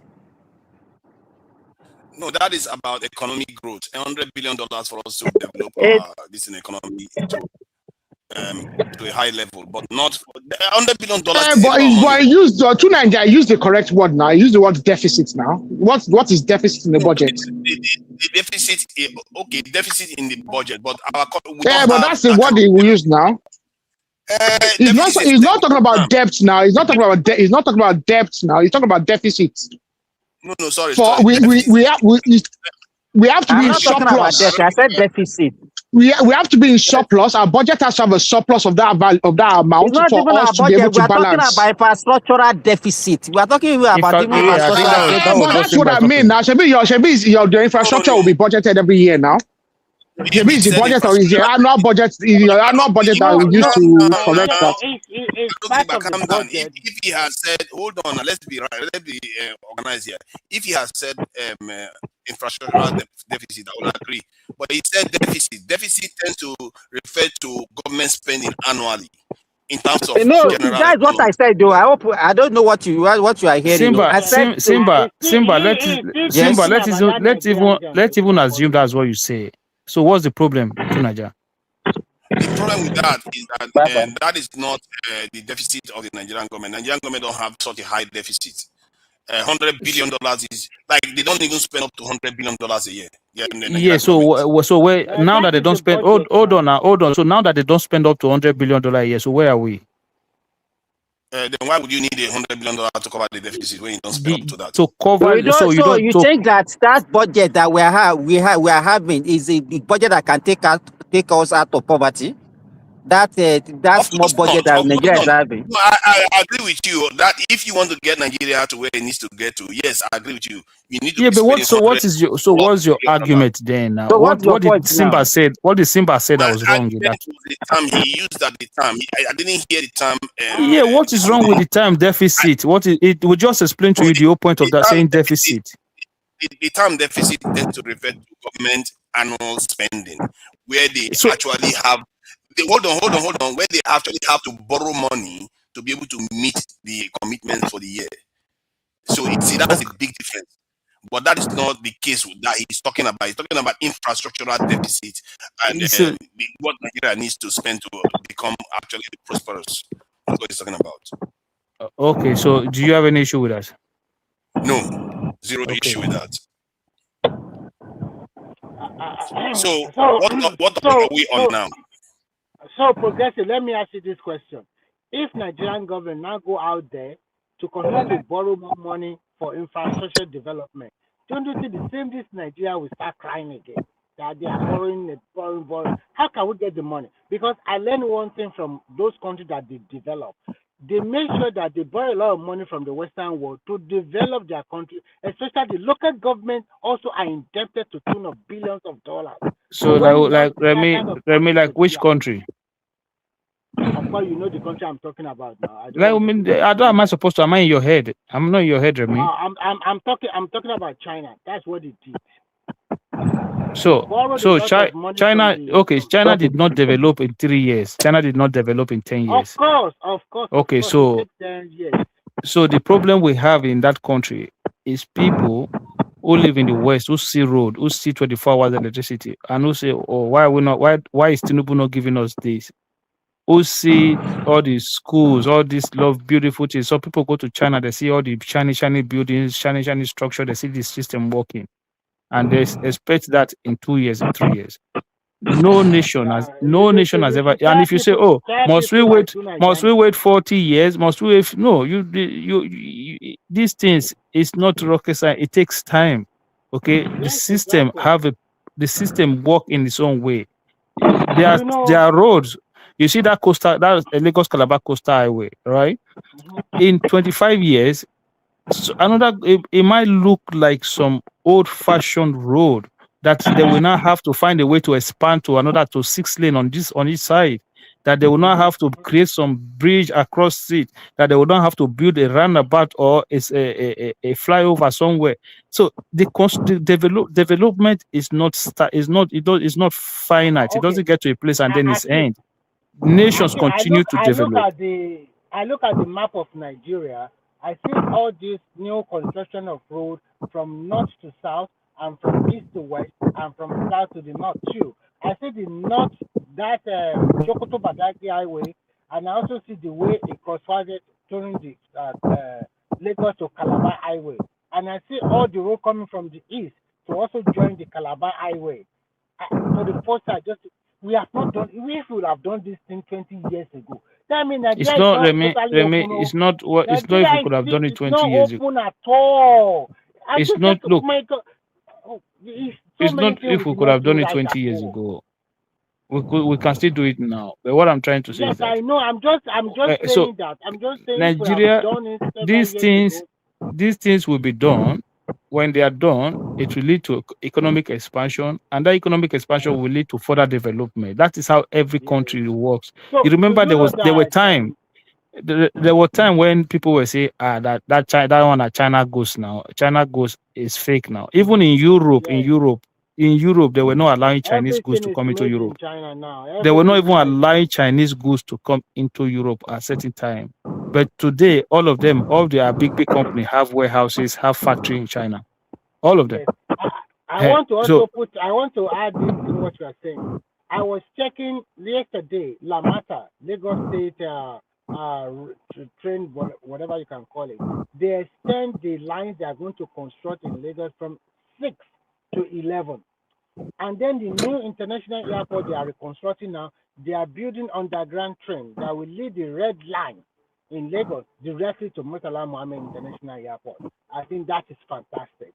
So when they finish all of this thing in probably next year, and then you can now get a train inside the airport directly that will take you to Oshodi and the rest. Go take it down to Lagos. I mean, they're not going to build it. They're not going to build the train in next year. No, they say it's part of the contract now. It's not part of the contract. Okay, we shall see. It's not part of the airport contract. Is separate. But now they are doing it now. Time will tell. We shall see. Time will tell. They say they were going. They say they would do it, but they didn't say they didn't even say they're going to do it. They say they would do it, but they've not started at all.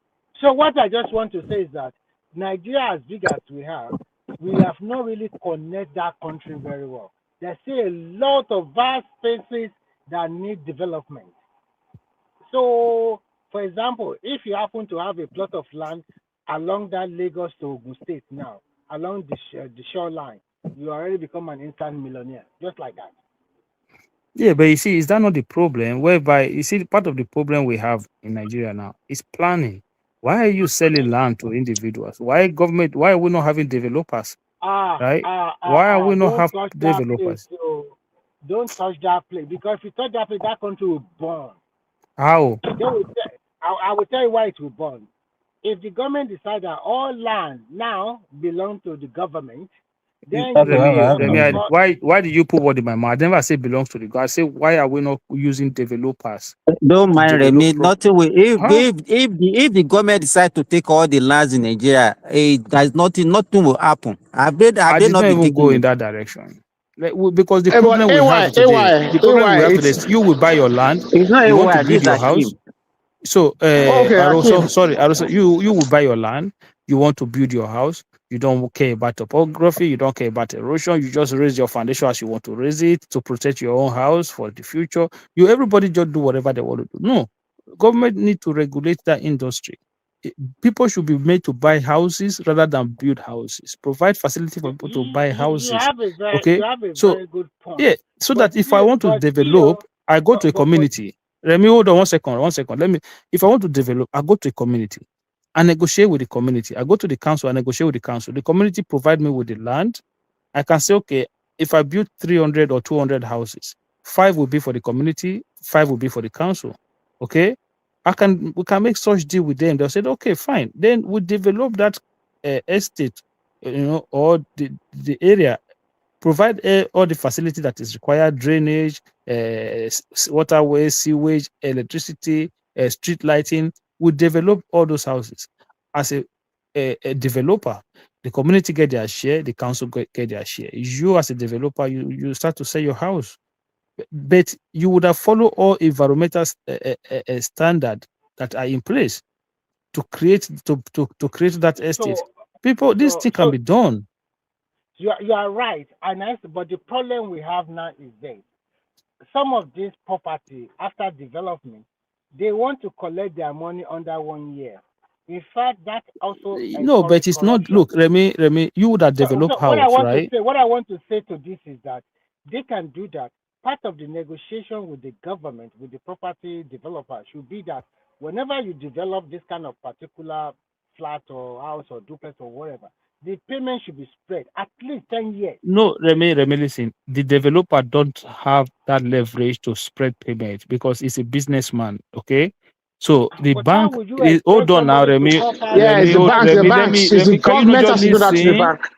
Remy, can you, CBN. is the bank that can do that, have the the capacity to do that. So you, me, developer, build a house, you want to buy the house, you then go to your bank. The bank And pays get me. Exactly. The bank will pay me full cash my money. You will go and make an arrangement with the bank how you will be paying them, whether it's 20 years, whether it's 30 years facility, any arrangement you make with the bank, that's you and the bank. It's not me to be selling house that I took But a loan. I think that is one thing. That's where CBN is lapsing. So sweet, like, like No, but that's how it works now. That's how it works. Let me say this. Let me say this, guys. You know, Akim, as noble as that your idea is, because if we don't do that, and that's why our environment is not well planned. But the issue that you people are raising now is a fundamental issue about the financing. You understand? Do you think Nigeria economy is strong enough to be able to finance houses that people will pay over 20, 30 years? And then do we really have the structure? Wait. Yeah, I'm just asking the question. Then do we really have structure to actually protect that money that people will not to run away with it? The structure is the house. Your collateral is the house itself. You in Europe, if you don't pay, the bank take your house. It's simple as that. The house is not going to run. The house, you cannot move if you can run away, but the house cannot run away. It's bad debt for the bank, but at least the house is still there.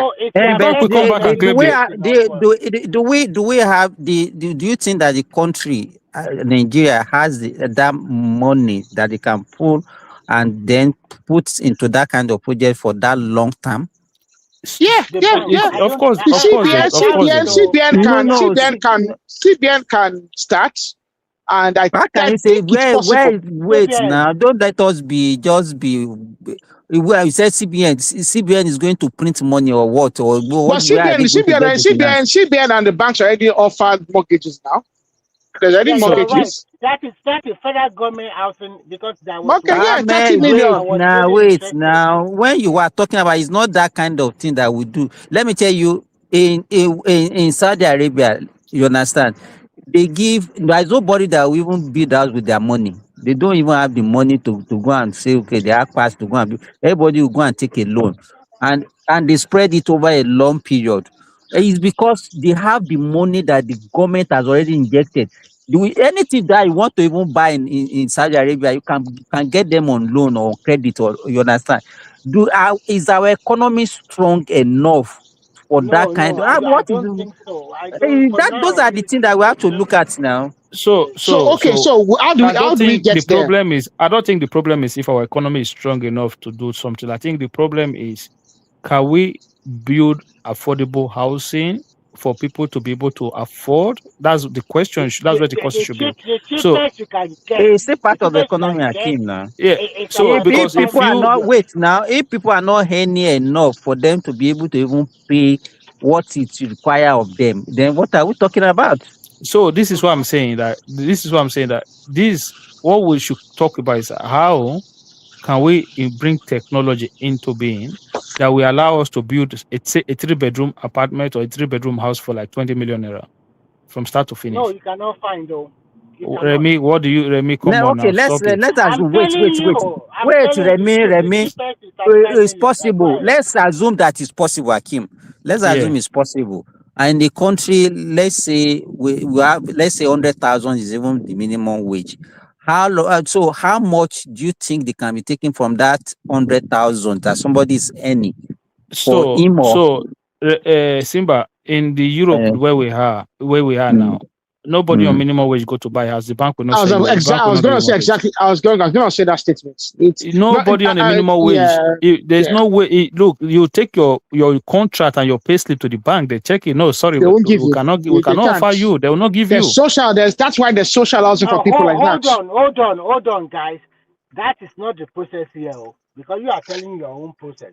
The process here is that once you have a paid employment here, and you can save money up to 10 or 5, it depends on maybe 5 to 10% of the actual amount of the money of you want to buy the property. If you can save it up, or you have a special saving with your bank to save that kind of money for 2 years, the bank can, because there's something they call a special housing savings here. If you can save that kind of money, then the bank will give you that loan at a much reduced interest rate, and you buy your apartment or you buy your house. So you cannot just. I don't. So there can be some form of government support in that area. Yeah, the government will not guarantee your loan. Exactly, but this one government, this one is no government guarantees. You and the bank. I keep. I beg. Tell these people say how long it will take person to save money to 10% to buy house for this side. That's what I'm saying. You get to the bank.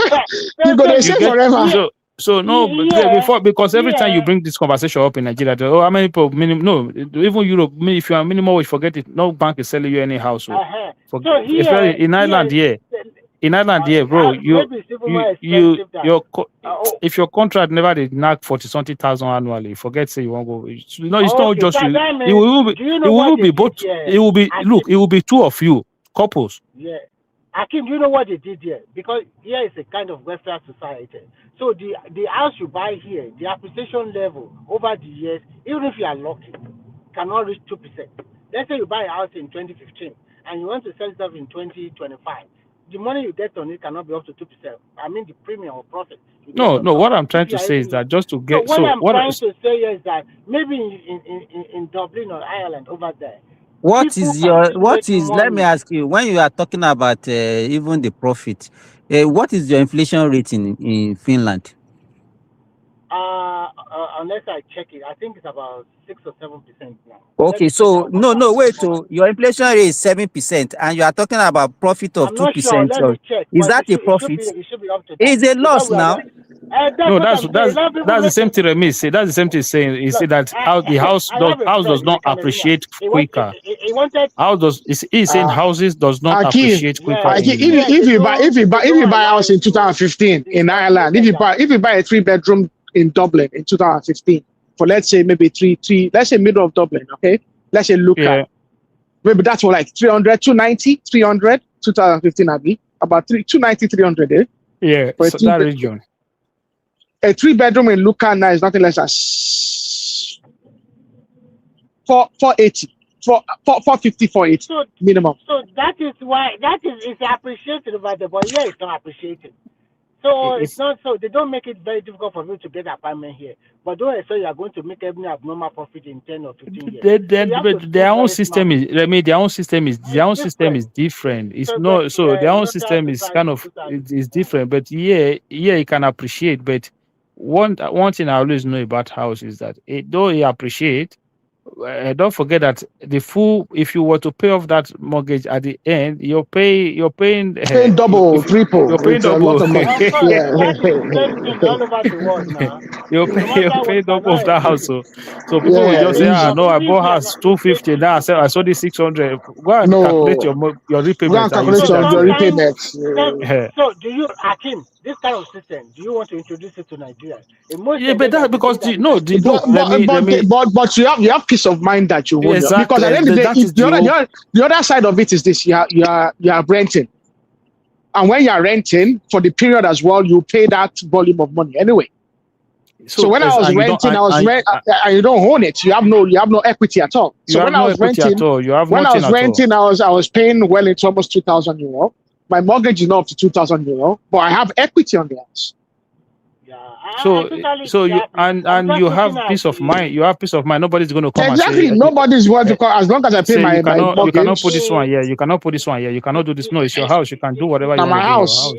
But what we need to do, Remy, is to look for a way to be able, because the problem we have is if you want to build maybe a one-story building, you will go use concrete, use rod, use concrete. You build like it's too expensive to build. We need to find. Akim, as an engineer, and I've been studying this for a while. The way we build houses in Nigeria does not suit our topography, does not suit our weather, and it is daft. We use far too much concrete. Yeah, too much concrete and rod and everything is too expensive. Logically, in Nigeria, wait, let me finish. In Nigeria, most of Nigeria does not have. I mean, there's really no earthquakes. There's no major tremors. Nigeria does not sit on a fault line. for most of it. I think there's 1 or 2 places, but most of Nigeria, we don't have any major fault lines that we have at the moment, or we are envisaging in the near future. So what kind of house should they build? We should be using engineered clay. Bamboo or engineered grass. clay. Engineered clay is the ideal material that we should be using in Nigeria, and we're calling it engineered clay. Even we're not using enough. We're not using enough wood as well. Yes, we're not using engineered clay and wood. We're not using enough wood. If you once you build your house, once you build the surround, Remy, once you build the surrounding of your house with engineered clay is actually strong. Is not as strong. Concrete is too strong for what we are using it for. That's a fact. But concrete. That's the thing. This are Remy. Go on. This is an engineering fact. Go and do the research. There's actually a new movement across Africa to start using more engineered clay as the material of choice. So this engineered clay, can it absorb the heat? Yes, that's exactly. Yeah. Concrete is bad for our weather. Clay is perfect because okay, maybe some of us have not been. Some of you, like Mr. Remy, you are born in see those clay houses they build those days. If you leave the clay house in Nigeria, they're always cool. Because the nature of how clay absorbs and actually disperses heat is the thermal performance of clay is what is perfect for Nigerian weather and everything. If you live in a clay house sat in a clay house in Nigeria, you notice that it's cool. And also the way you see these people will build a house, even a 2-story building. They will not use concrete to deck it. There's no need. They will not use concrete to deck it. I'm even talking about the decking or decking. Yes, concrete is a super material that has its uses. But concrete should be used in. So what will you use to deck it? What will you use to deck it if you want to deck wood? Wood. They use wood. They used to use wood those days. Now I don't know why they stopped using wood. This is what I'm saying. We need to find a way for housing to be cheaper. For us to build cheaper houses. If not, people will not be able to have access. Once one big man just do something. Now everybody, both poor man. You go to Germany and you look at those old houses. You go to Austria and Germany. You look at those old barn houses. 100 years, 200 years is wood. Not a single piece of steel. Even in the city of London, very close to Westminster, there. I rented an hotel now, and the decking was just a wood. Even the St. Thomas Hospital, they have wood. Some of their for this side they use rod for house to build the decking.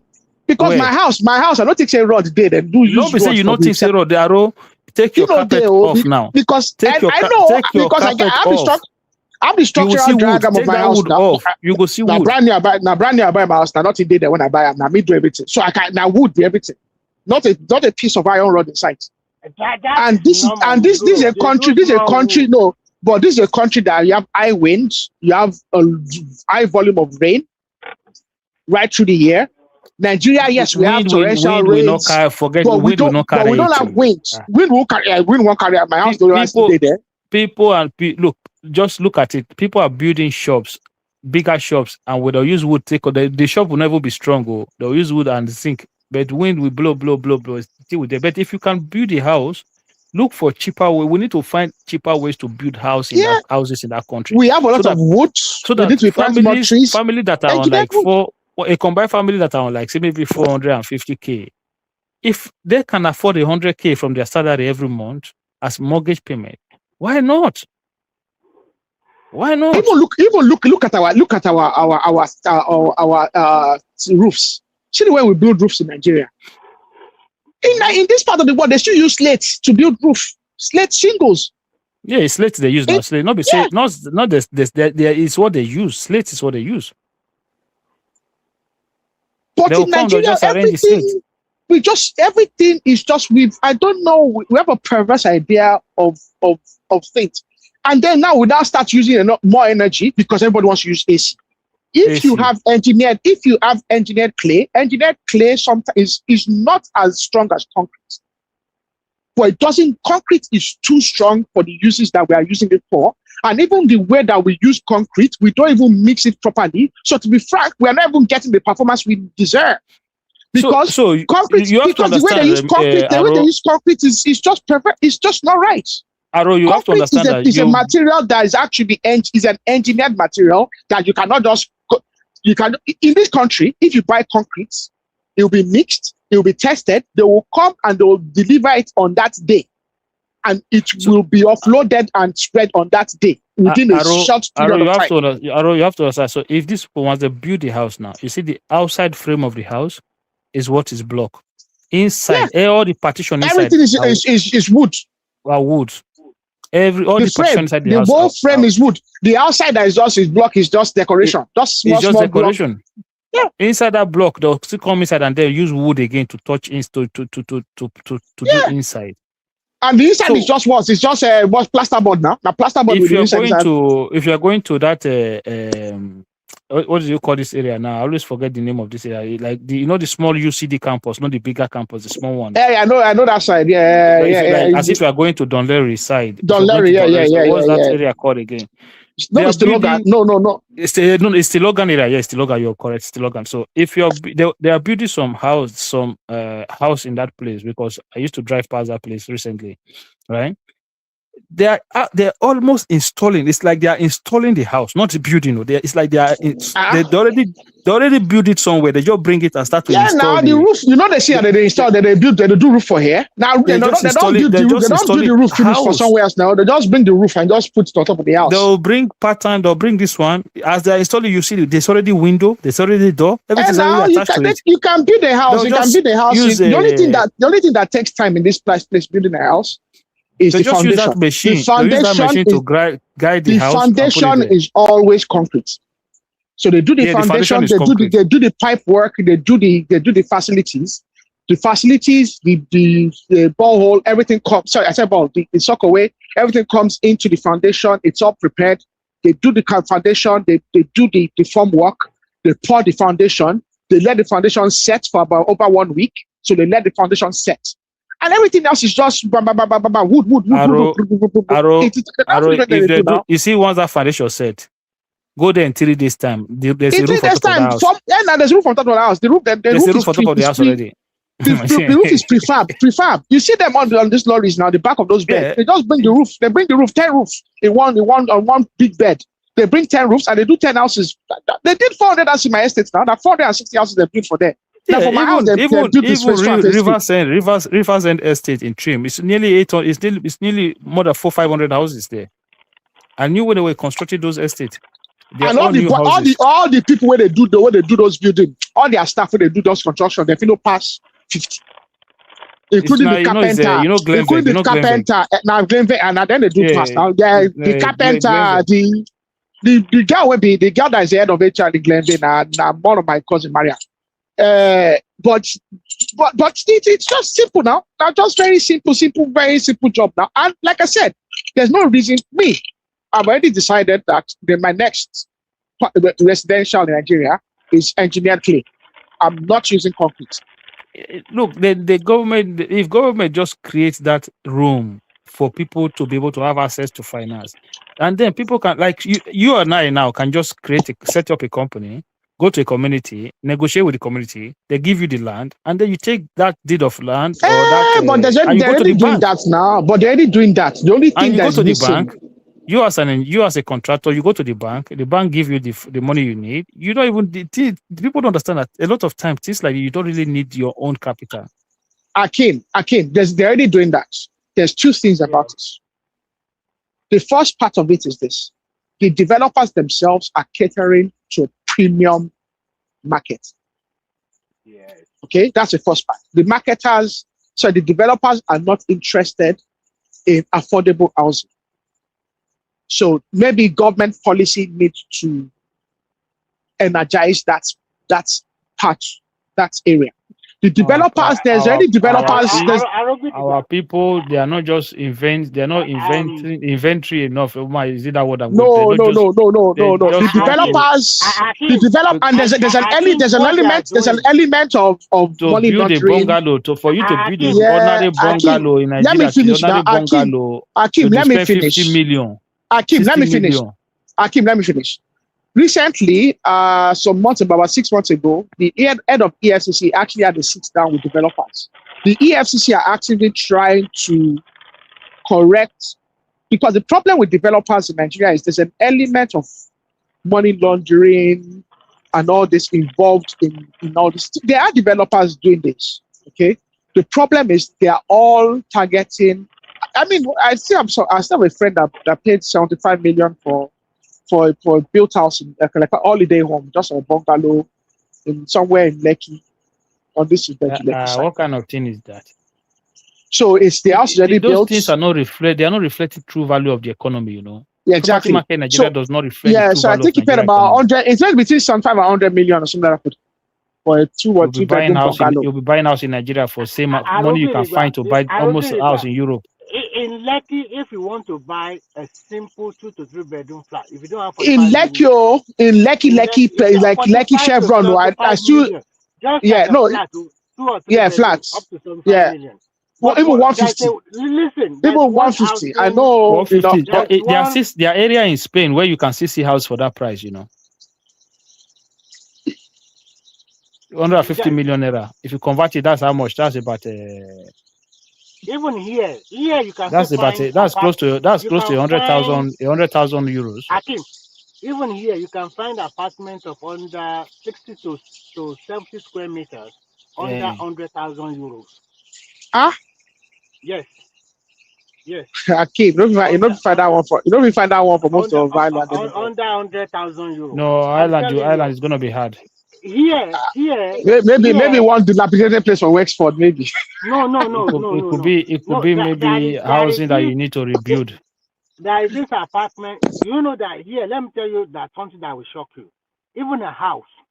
There is this particular house that I checked, and they want to sell at 160,000 euros, and it has 2 bathrooms, 4 bedrooms, 1 big living room, and have a very spacious surrounding with 1 or 2 car park places. So it's not so, it's not so. The way they do it here is that they control it tightly, because they are just using it just as like a welfare society. It's not for this capitalist kind of stuff. What I just want to say that the new housing project that Tinubu is building all over. There's one in particular I was interested in Lagos, but at the end of the day, they told me we are sorry. They are only selling it to civil servants. So you see, and those people, they can spread the money to pay in 20 years. But first, you must be a civil servant in Nigeria. So the civil servants are the ones that corner everything. So you as an individual in the diaspora, they say, okay, if you want to buy as a diaspora, we are sorry, you have to pay the money back in 2 years. But if you're a civil servant in Nigeria, they spend it for you for like 20 years. So I will give that's it. Well, I'm working here now. I went to look at it as well. The thing, yeah. I looked at it. It was only 15. It was only about the mortgage thing was only about 15 or 20 million as well. It wasn't. Yeah, wouldn't cover. It's not expensive at all. And I think cover the people can really look into. But when I was interested in the Oyo State ones, in the ones in Oyo State. It's the same thing. The GRA ones. They have not started the Oyo State one for those GRA. They're like there's about Akala. No, not Akala. They should name them all types of people in Oyo State. Those like 4 GRAs in Oyo State. Okay. Even you. But it's under that housing scheme as well. That federal government housing scheme. Is it in GRA? They call them GRAs. No, they say they did like 4 new GRAs. They established like 4 new GRAs. But they all. It has changed because there is some new housing development going on around the battle. And I checked one, and they want to sell 1 plot of land in the very beautiful, but they have not really started building there. But the plot of land is about 1.8 million naira. But really, where area would here? I will tell you. The other one, this one is around Moniya area.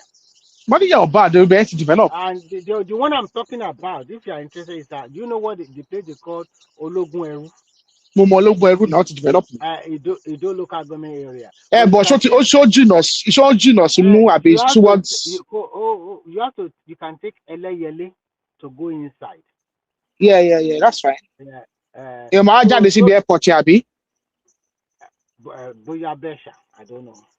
So, and the other one that I'm really interested that they have really developed, but a plot of land there is about plus the management fee, everything is about 18 million naira. That one, it has it's Android homes. It has a mini. I know that one. Towards Coca-Cola. I don't know. I think that was towards Ashejire now. That one, I think that one is towards Ashejire, towards Coca-Cola. I think they have that one is the old one. No, that one is the old Android home. The one I'm talking about is also towards Oluyole local government. They have a mini stadium inside, and the roads were tarred and everything is quite okay. You understand? So they are selling that one plus everything. That's the land alone. People started building various duplexes inside already. So, and those duplexes that he himself built, if you want that one, it's close to about 70 million. But to me, I think it's a waste of money because it's just too. I don't like the design and the space. I don't also like it. So the market is so. Even in Ibadan now, you cannot get land easily again. Everything. Everything is all. When the governor is the biggest landowner in the country and just in the state and just try to acquire that. Everybody is Makinde. If you know what that guy is doing, it's like Remy, you believe so much in land as like a kind of business. It's not a business. No. Me. When I have my free time, I just look around. Okay, it does not mean I'm buying them. I just look around. The one I can buy, I buy. But not that I'm looking to buy every now and then. No.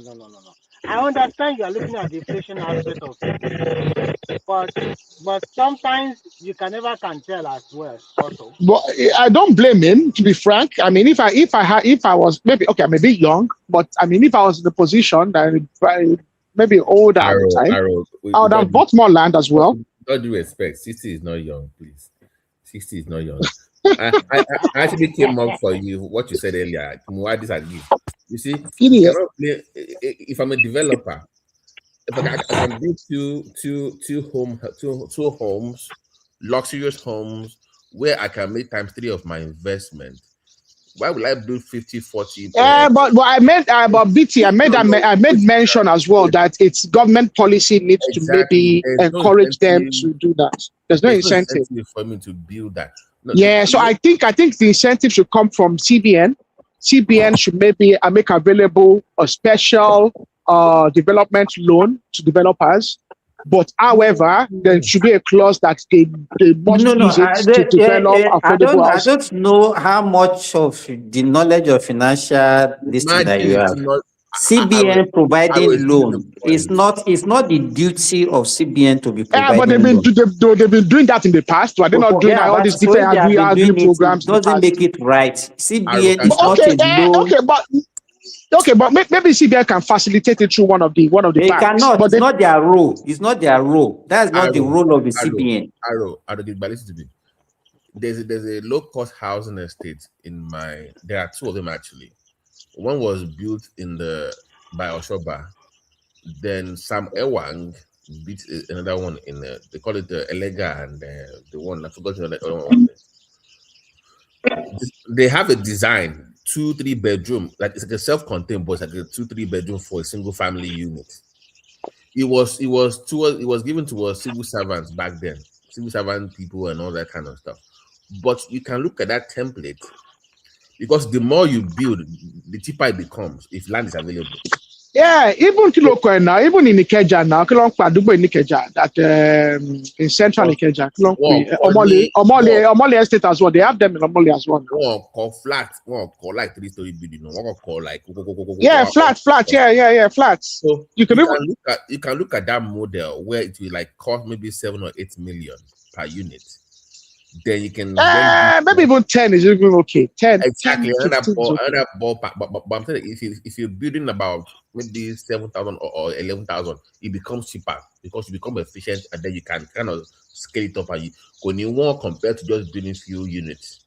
So I'm just saying that would be a model, but but BT, if you are building a house that you want people to pay over a long period of time, because that's the only thing that the Nigerians it has to be a 25-year payment period around and that means, let's say, what do you think would be the, let's say, even that model that you are talking about, what do you think would be an average cost now?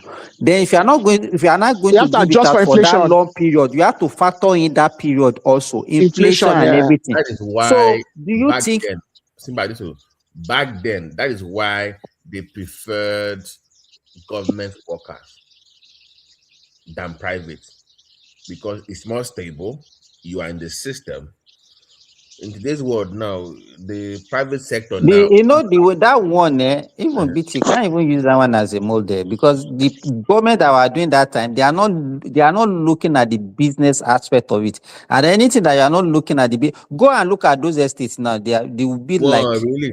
They have turned those, funny enough, you said that they have turned the people that bought those buildings back then. They've expanded, they've added, they will have disfaced the whole place. No. In fact, most of them will have sold it, and one thing that let me go and ask, most of them will not even they won't offset their loan. That was the thing. That's another thing. To be honest with you, the one that was done by Sam Ewan. But Simba, we cannot use back in the days. No, I'm not. Wait, now I'm not saying that is. I'm not. He was one I mentioned. I'm not saying that is going to be. I'm talking about when we need to be able to look. Okay, we need to be able to look at the mistake made then and correct it now. And but the issue is, whatever you want to do, Akim, you have to look at the visibility of whatever anything that you want to operate in an environment. We are facing flooding issue you see, this flood is not only happening in Lagos, it's happening across the country. I will come for you. I will come for you. That I will buy ticket. Come for you. Wait now.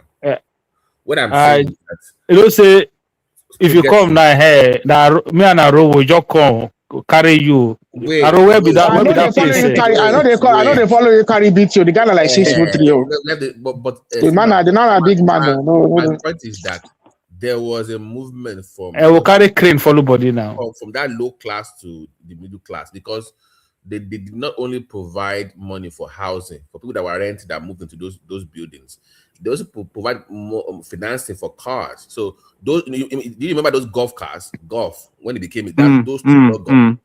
There was financing for that as well. People got loans for businesses that were working. So there were so many schemes for you to move from that low class into the middle class. So they had so many programs where your salary only wasn't the one financing your loan. So you had other grants too that came, like your school fees for your kids now. Healthcare came as a package. So you kind of relieve the pressure on you paying those loans because you had government grants backing you up in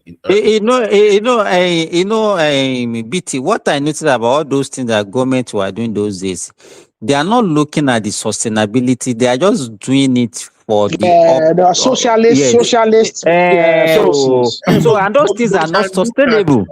We can look at it and kind of modify it a little bit now. Don't abandon. So like what BT is saying. Like what BT is saying now. Okay, let's look at it now. So you're a salary earner right now, right?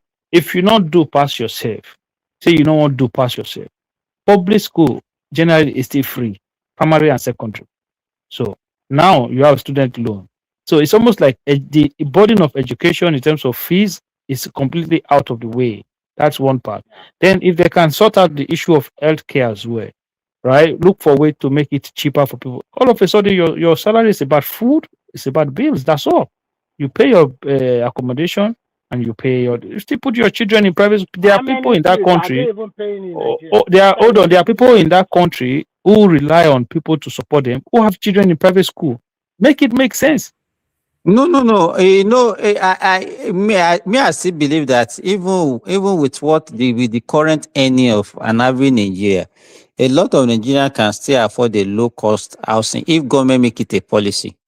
You understand? Because you see Nigerians, even up to now, you still see people building 30 million, 40 million house within 1 or 2 years, and they'll complete it. They'll complete it. So exactly, this is what I'm saying. But if you can provide that if you so provide that platform, it's not only it's not even. In fact, let me tell you, the poorest people in Nigeria today are the civil servants. Yeah, the civil servants. Mostly civil servant salary earners, because people that are trading, selling stuff. A lot of people in that you see that your marketplace that you see. A lot of people in that market can afford easily to pay 100,000 a month. Akim, you are not a Yoruba. You are not a Yoruba. Maybe Aro and BT will be able to translate to you. Wọ́n ní iṣẹ́ ọmọ aláṣẹ jẹ, òwò ọmọ aláṣẹ là. O lè ṣiṣẹ́ kó là láyé, wàá kàn máa jẹ ni. So hold on. Before you translate, BT, what does it mean? So it means that when you work can only sustain you. Yeah, you guys, you support. I want him to answer it now. Let me see how Yoruba is. Oh, BT, okay. Okay, BT, okay. You think that BT doesn't understand Yoruba? Me, I understand what I understand what Simba just said now. Now, Prince Daddy is supposed to ask that kind of question. Where is he? Is he there? Prince Daddy, show come and answer. BT, you can see the insult. Can you see the insult? Where's Prince Daddy? Prince Daddy is there. He's just been. No, if you are talking about Prince Daddy, when it comes to that, it's an Olodo now. Olodo uprising. Prince Daddy is Olodo uprising. But Simba, even during the OBJ era, Who came up with that word, Olodo uprising? That's it. Don't worry, Daddy. Progressive. Even during the OBJ era, you could see the upward mobility with government programs targeting the civil service. The people moved up. But the civil servants then corrupted the BT. The problem is this: the civil servants of the time they corrupted it, they took advantage, and they made it impossible for government to sustain it. No. The whole point was that it got to a point with these housing schemes that the middle class and the rich were buying it to them. You guys, sorry. Is that Nigeria is no longer on the is on the platform, but I want to shut down. So anybody that want to, I'm here now. What do you mean I'm not here? Let us shut down. It's already over 6 hours, please. Yeah, we're not talking about war. We're not talking about war. We're not talking about military. So Nigeria, don't worry about Nigeria. Sorry, hold on. So that program at the beginning, it worked perfectly because I knew people that actually moved up. But it got to a point where the middle class... Sorry, BT. Nigeria, are you going to shut down now? Yeah, let him finish speaking, then I can shut down. So no, what we are discussing is not something that is supposed to be. Let me shut down now. All right, all viewers, thank you for joining us. And if you want to come backstage, use the link and come backstage, and shutting it down now. Thank you very much. No. Send the link first before you close that. Don't close down. Send the link first. Let me send the link. I will send it. All right. I will send it. Because somebody's asking. But if you send the link, the person have to come immediately, because once you show that link disappears. That's Papato. I think Pato wants to come up. Okay, where is the link now? Let the link be. Okay, let me put the link. I've not seen it. Tell Pato to go to work, or is it what? Where is he? Is it evening time? Where this word, the way they create this word, some people will be in the morning, so will be in the evening. You just get confused.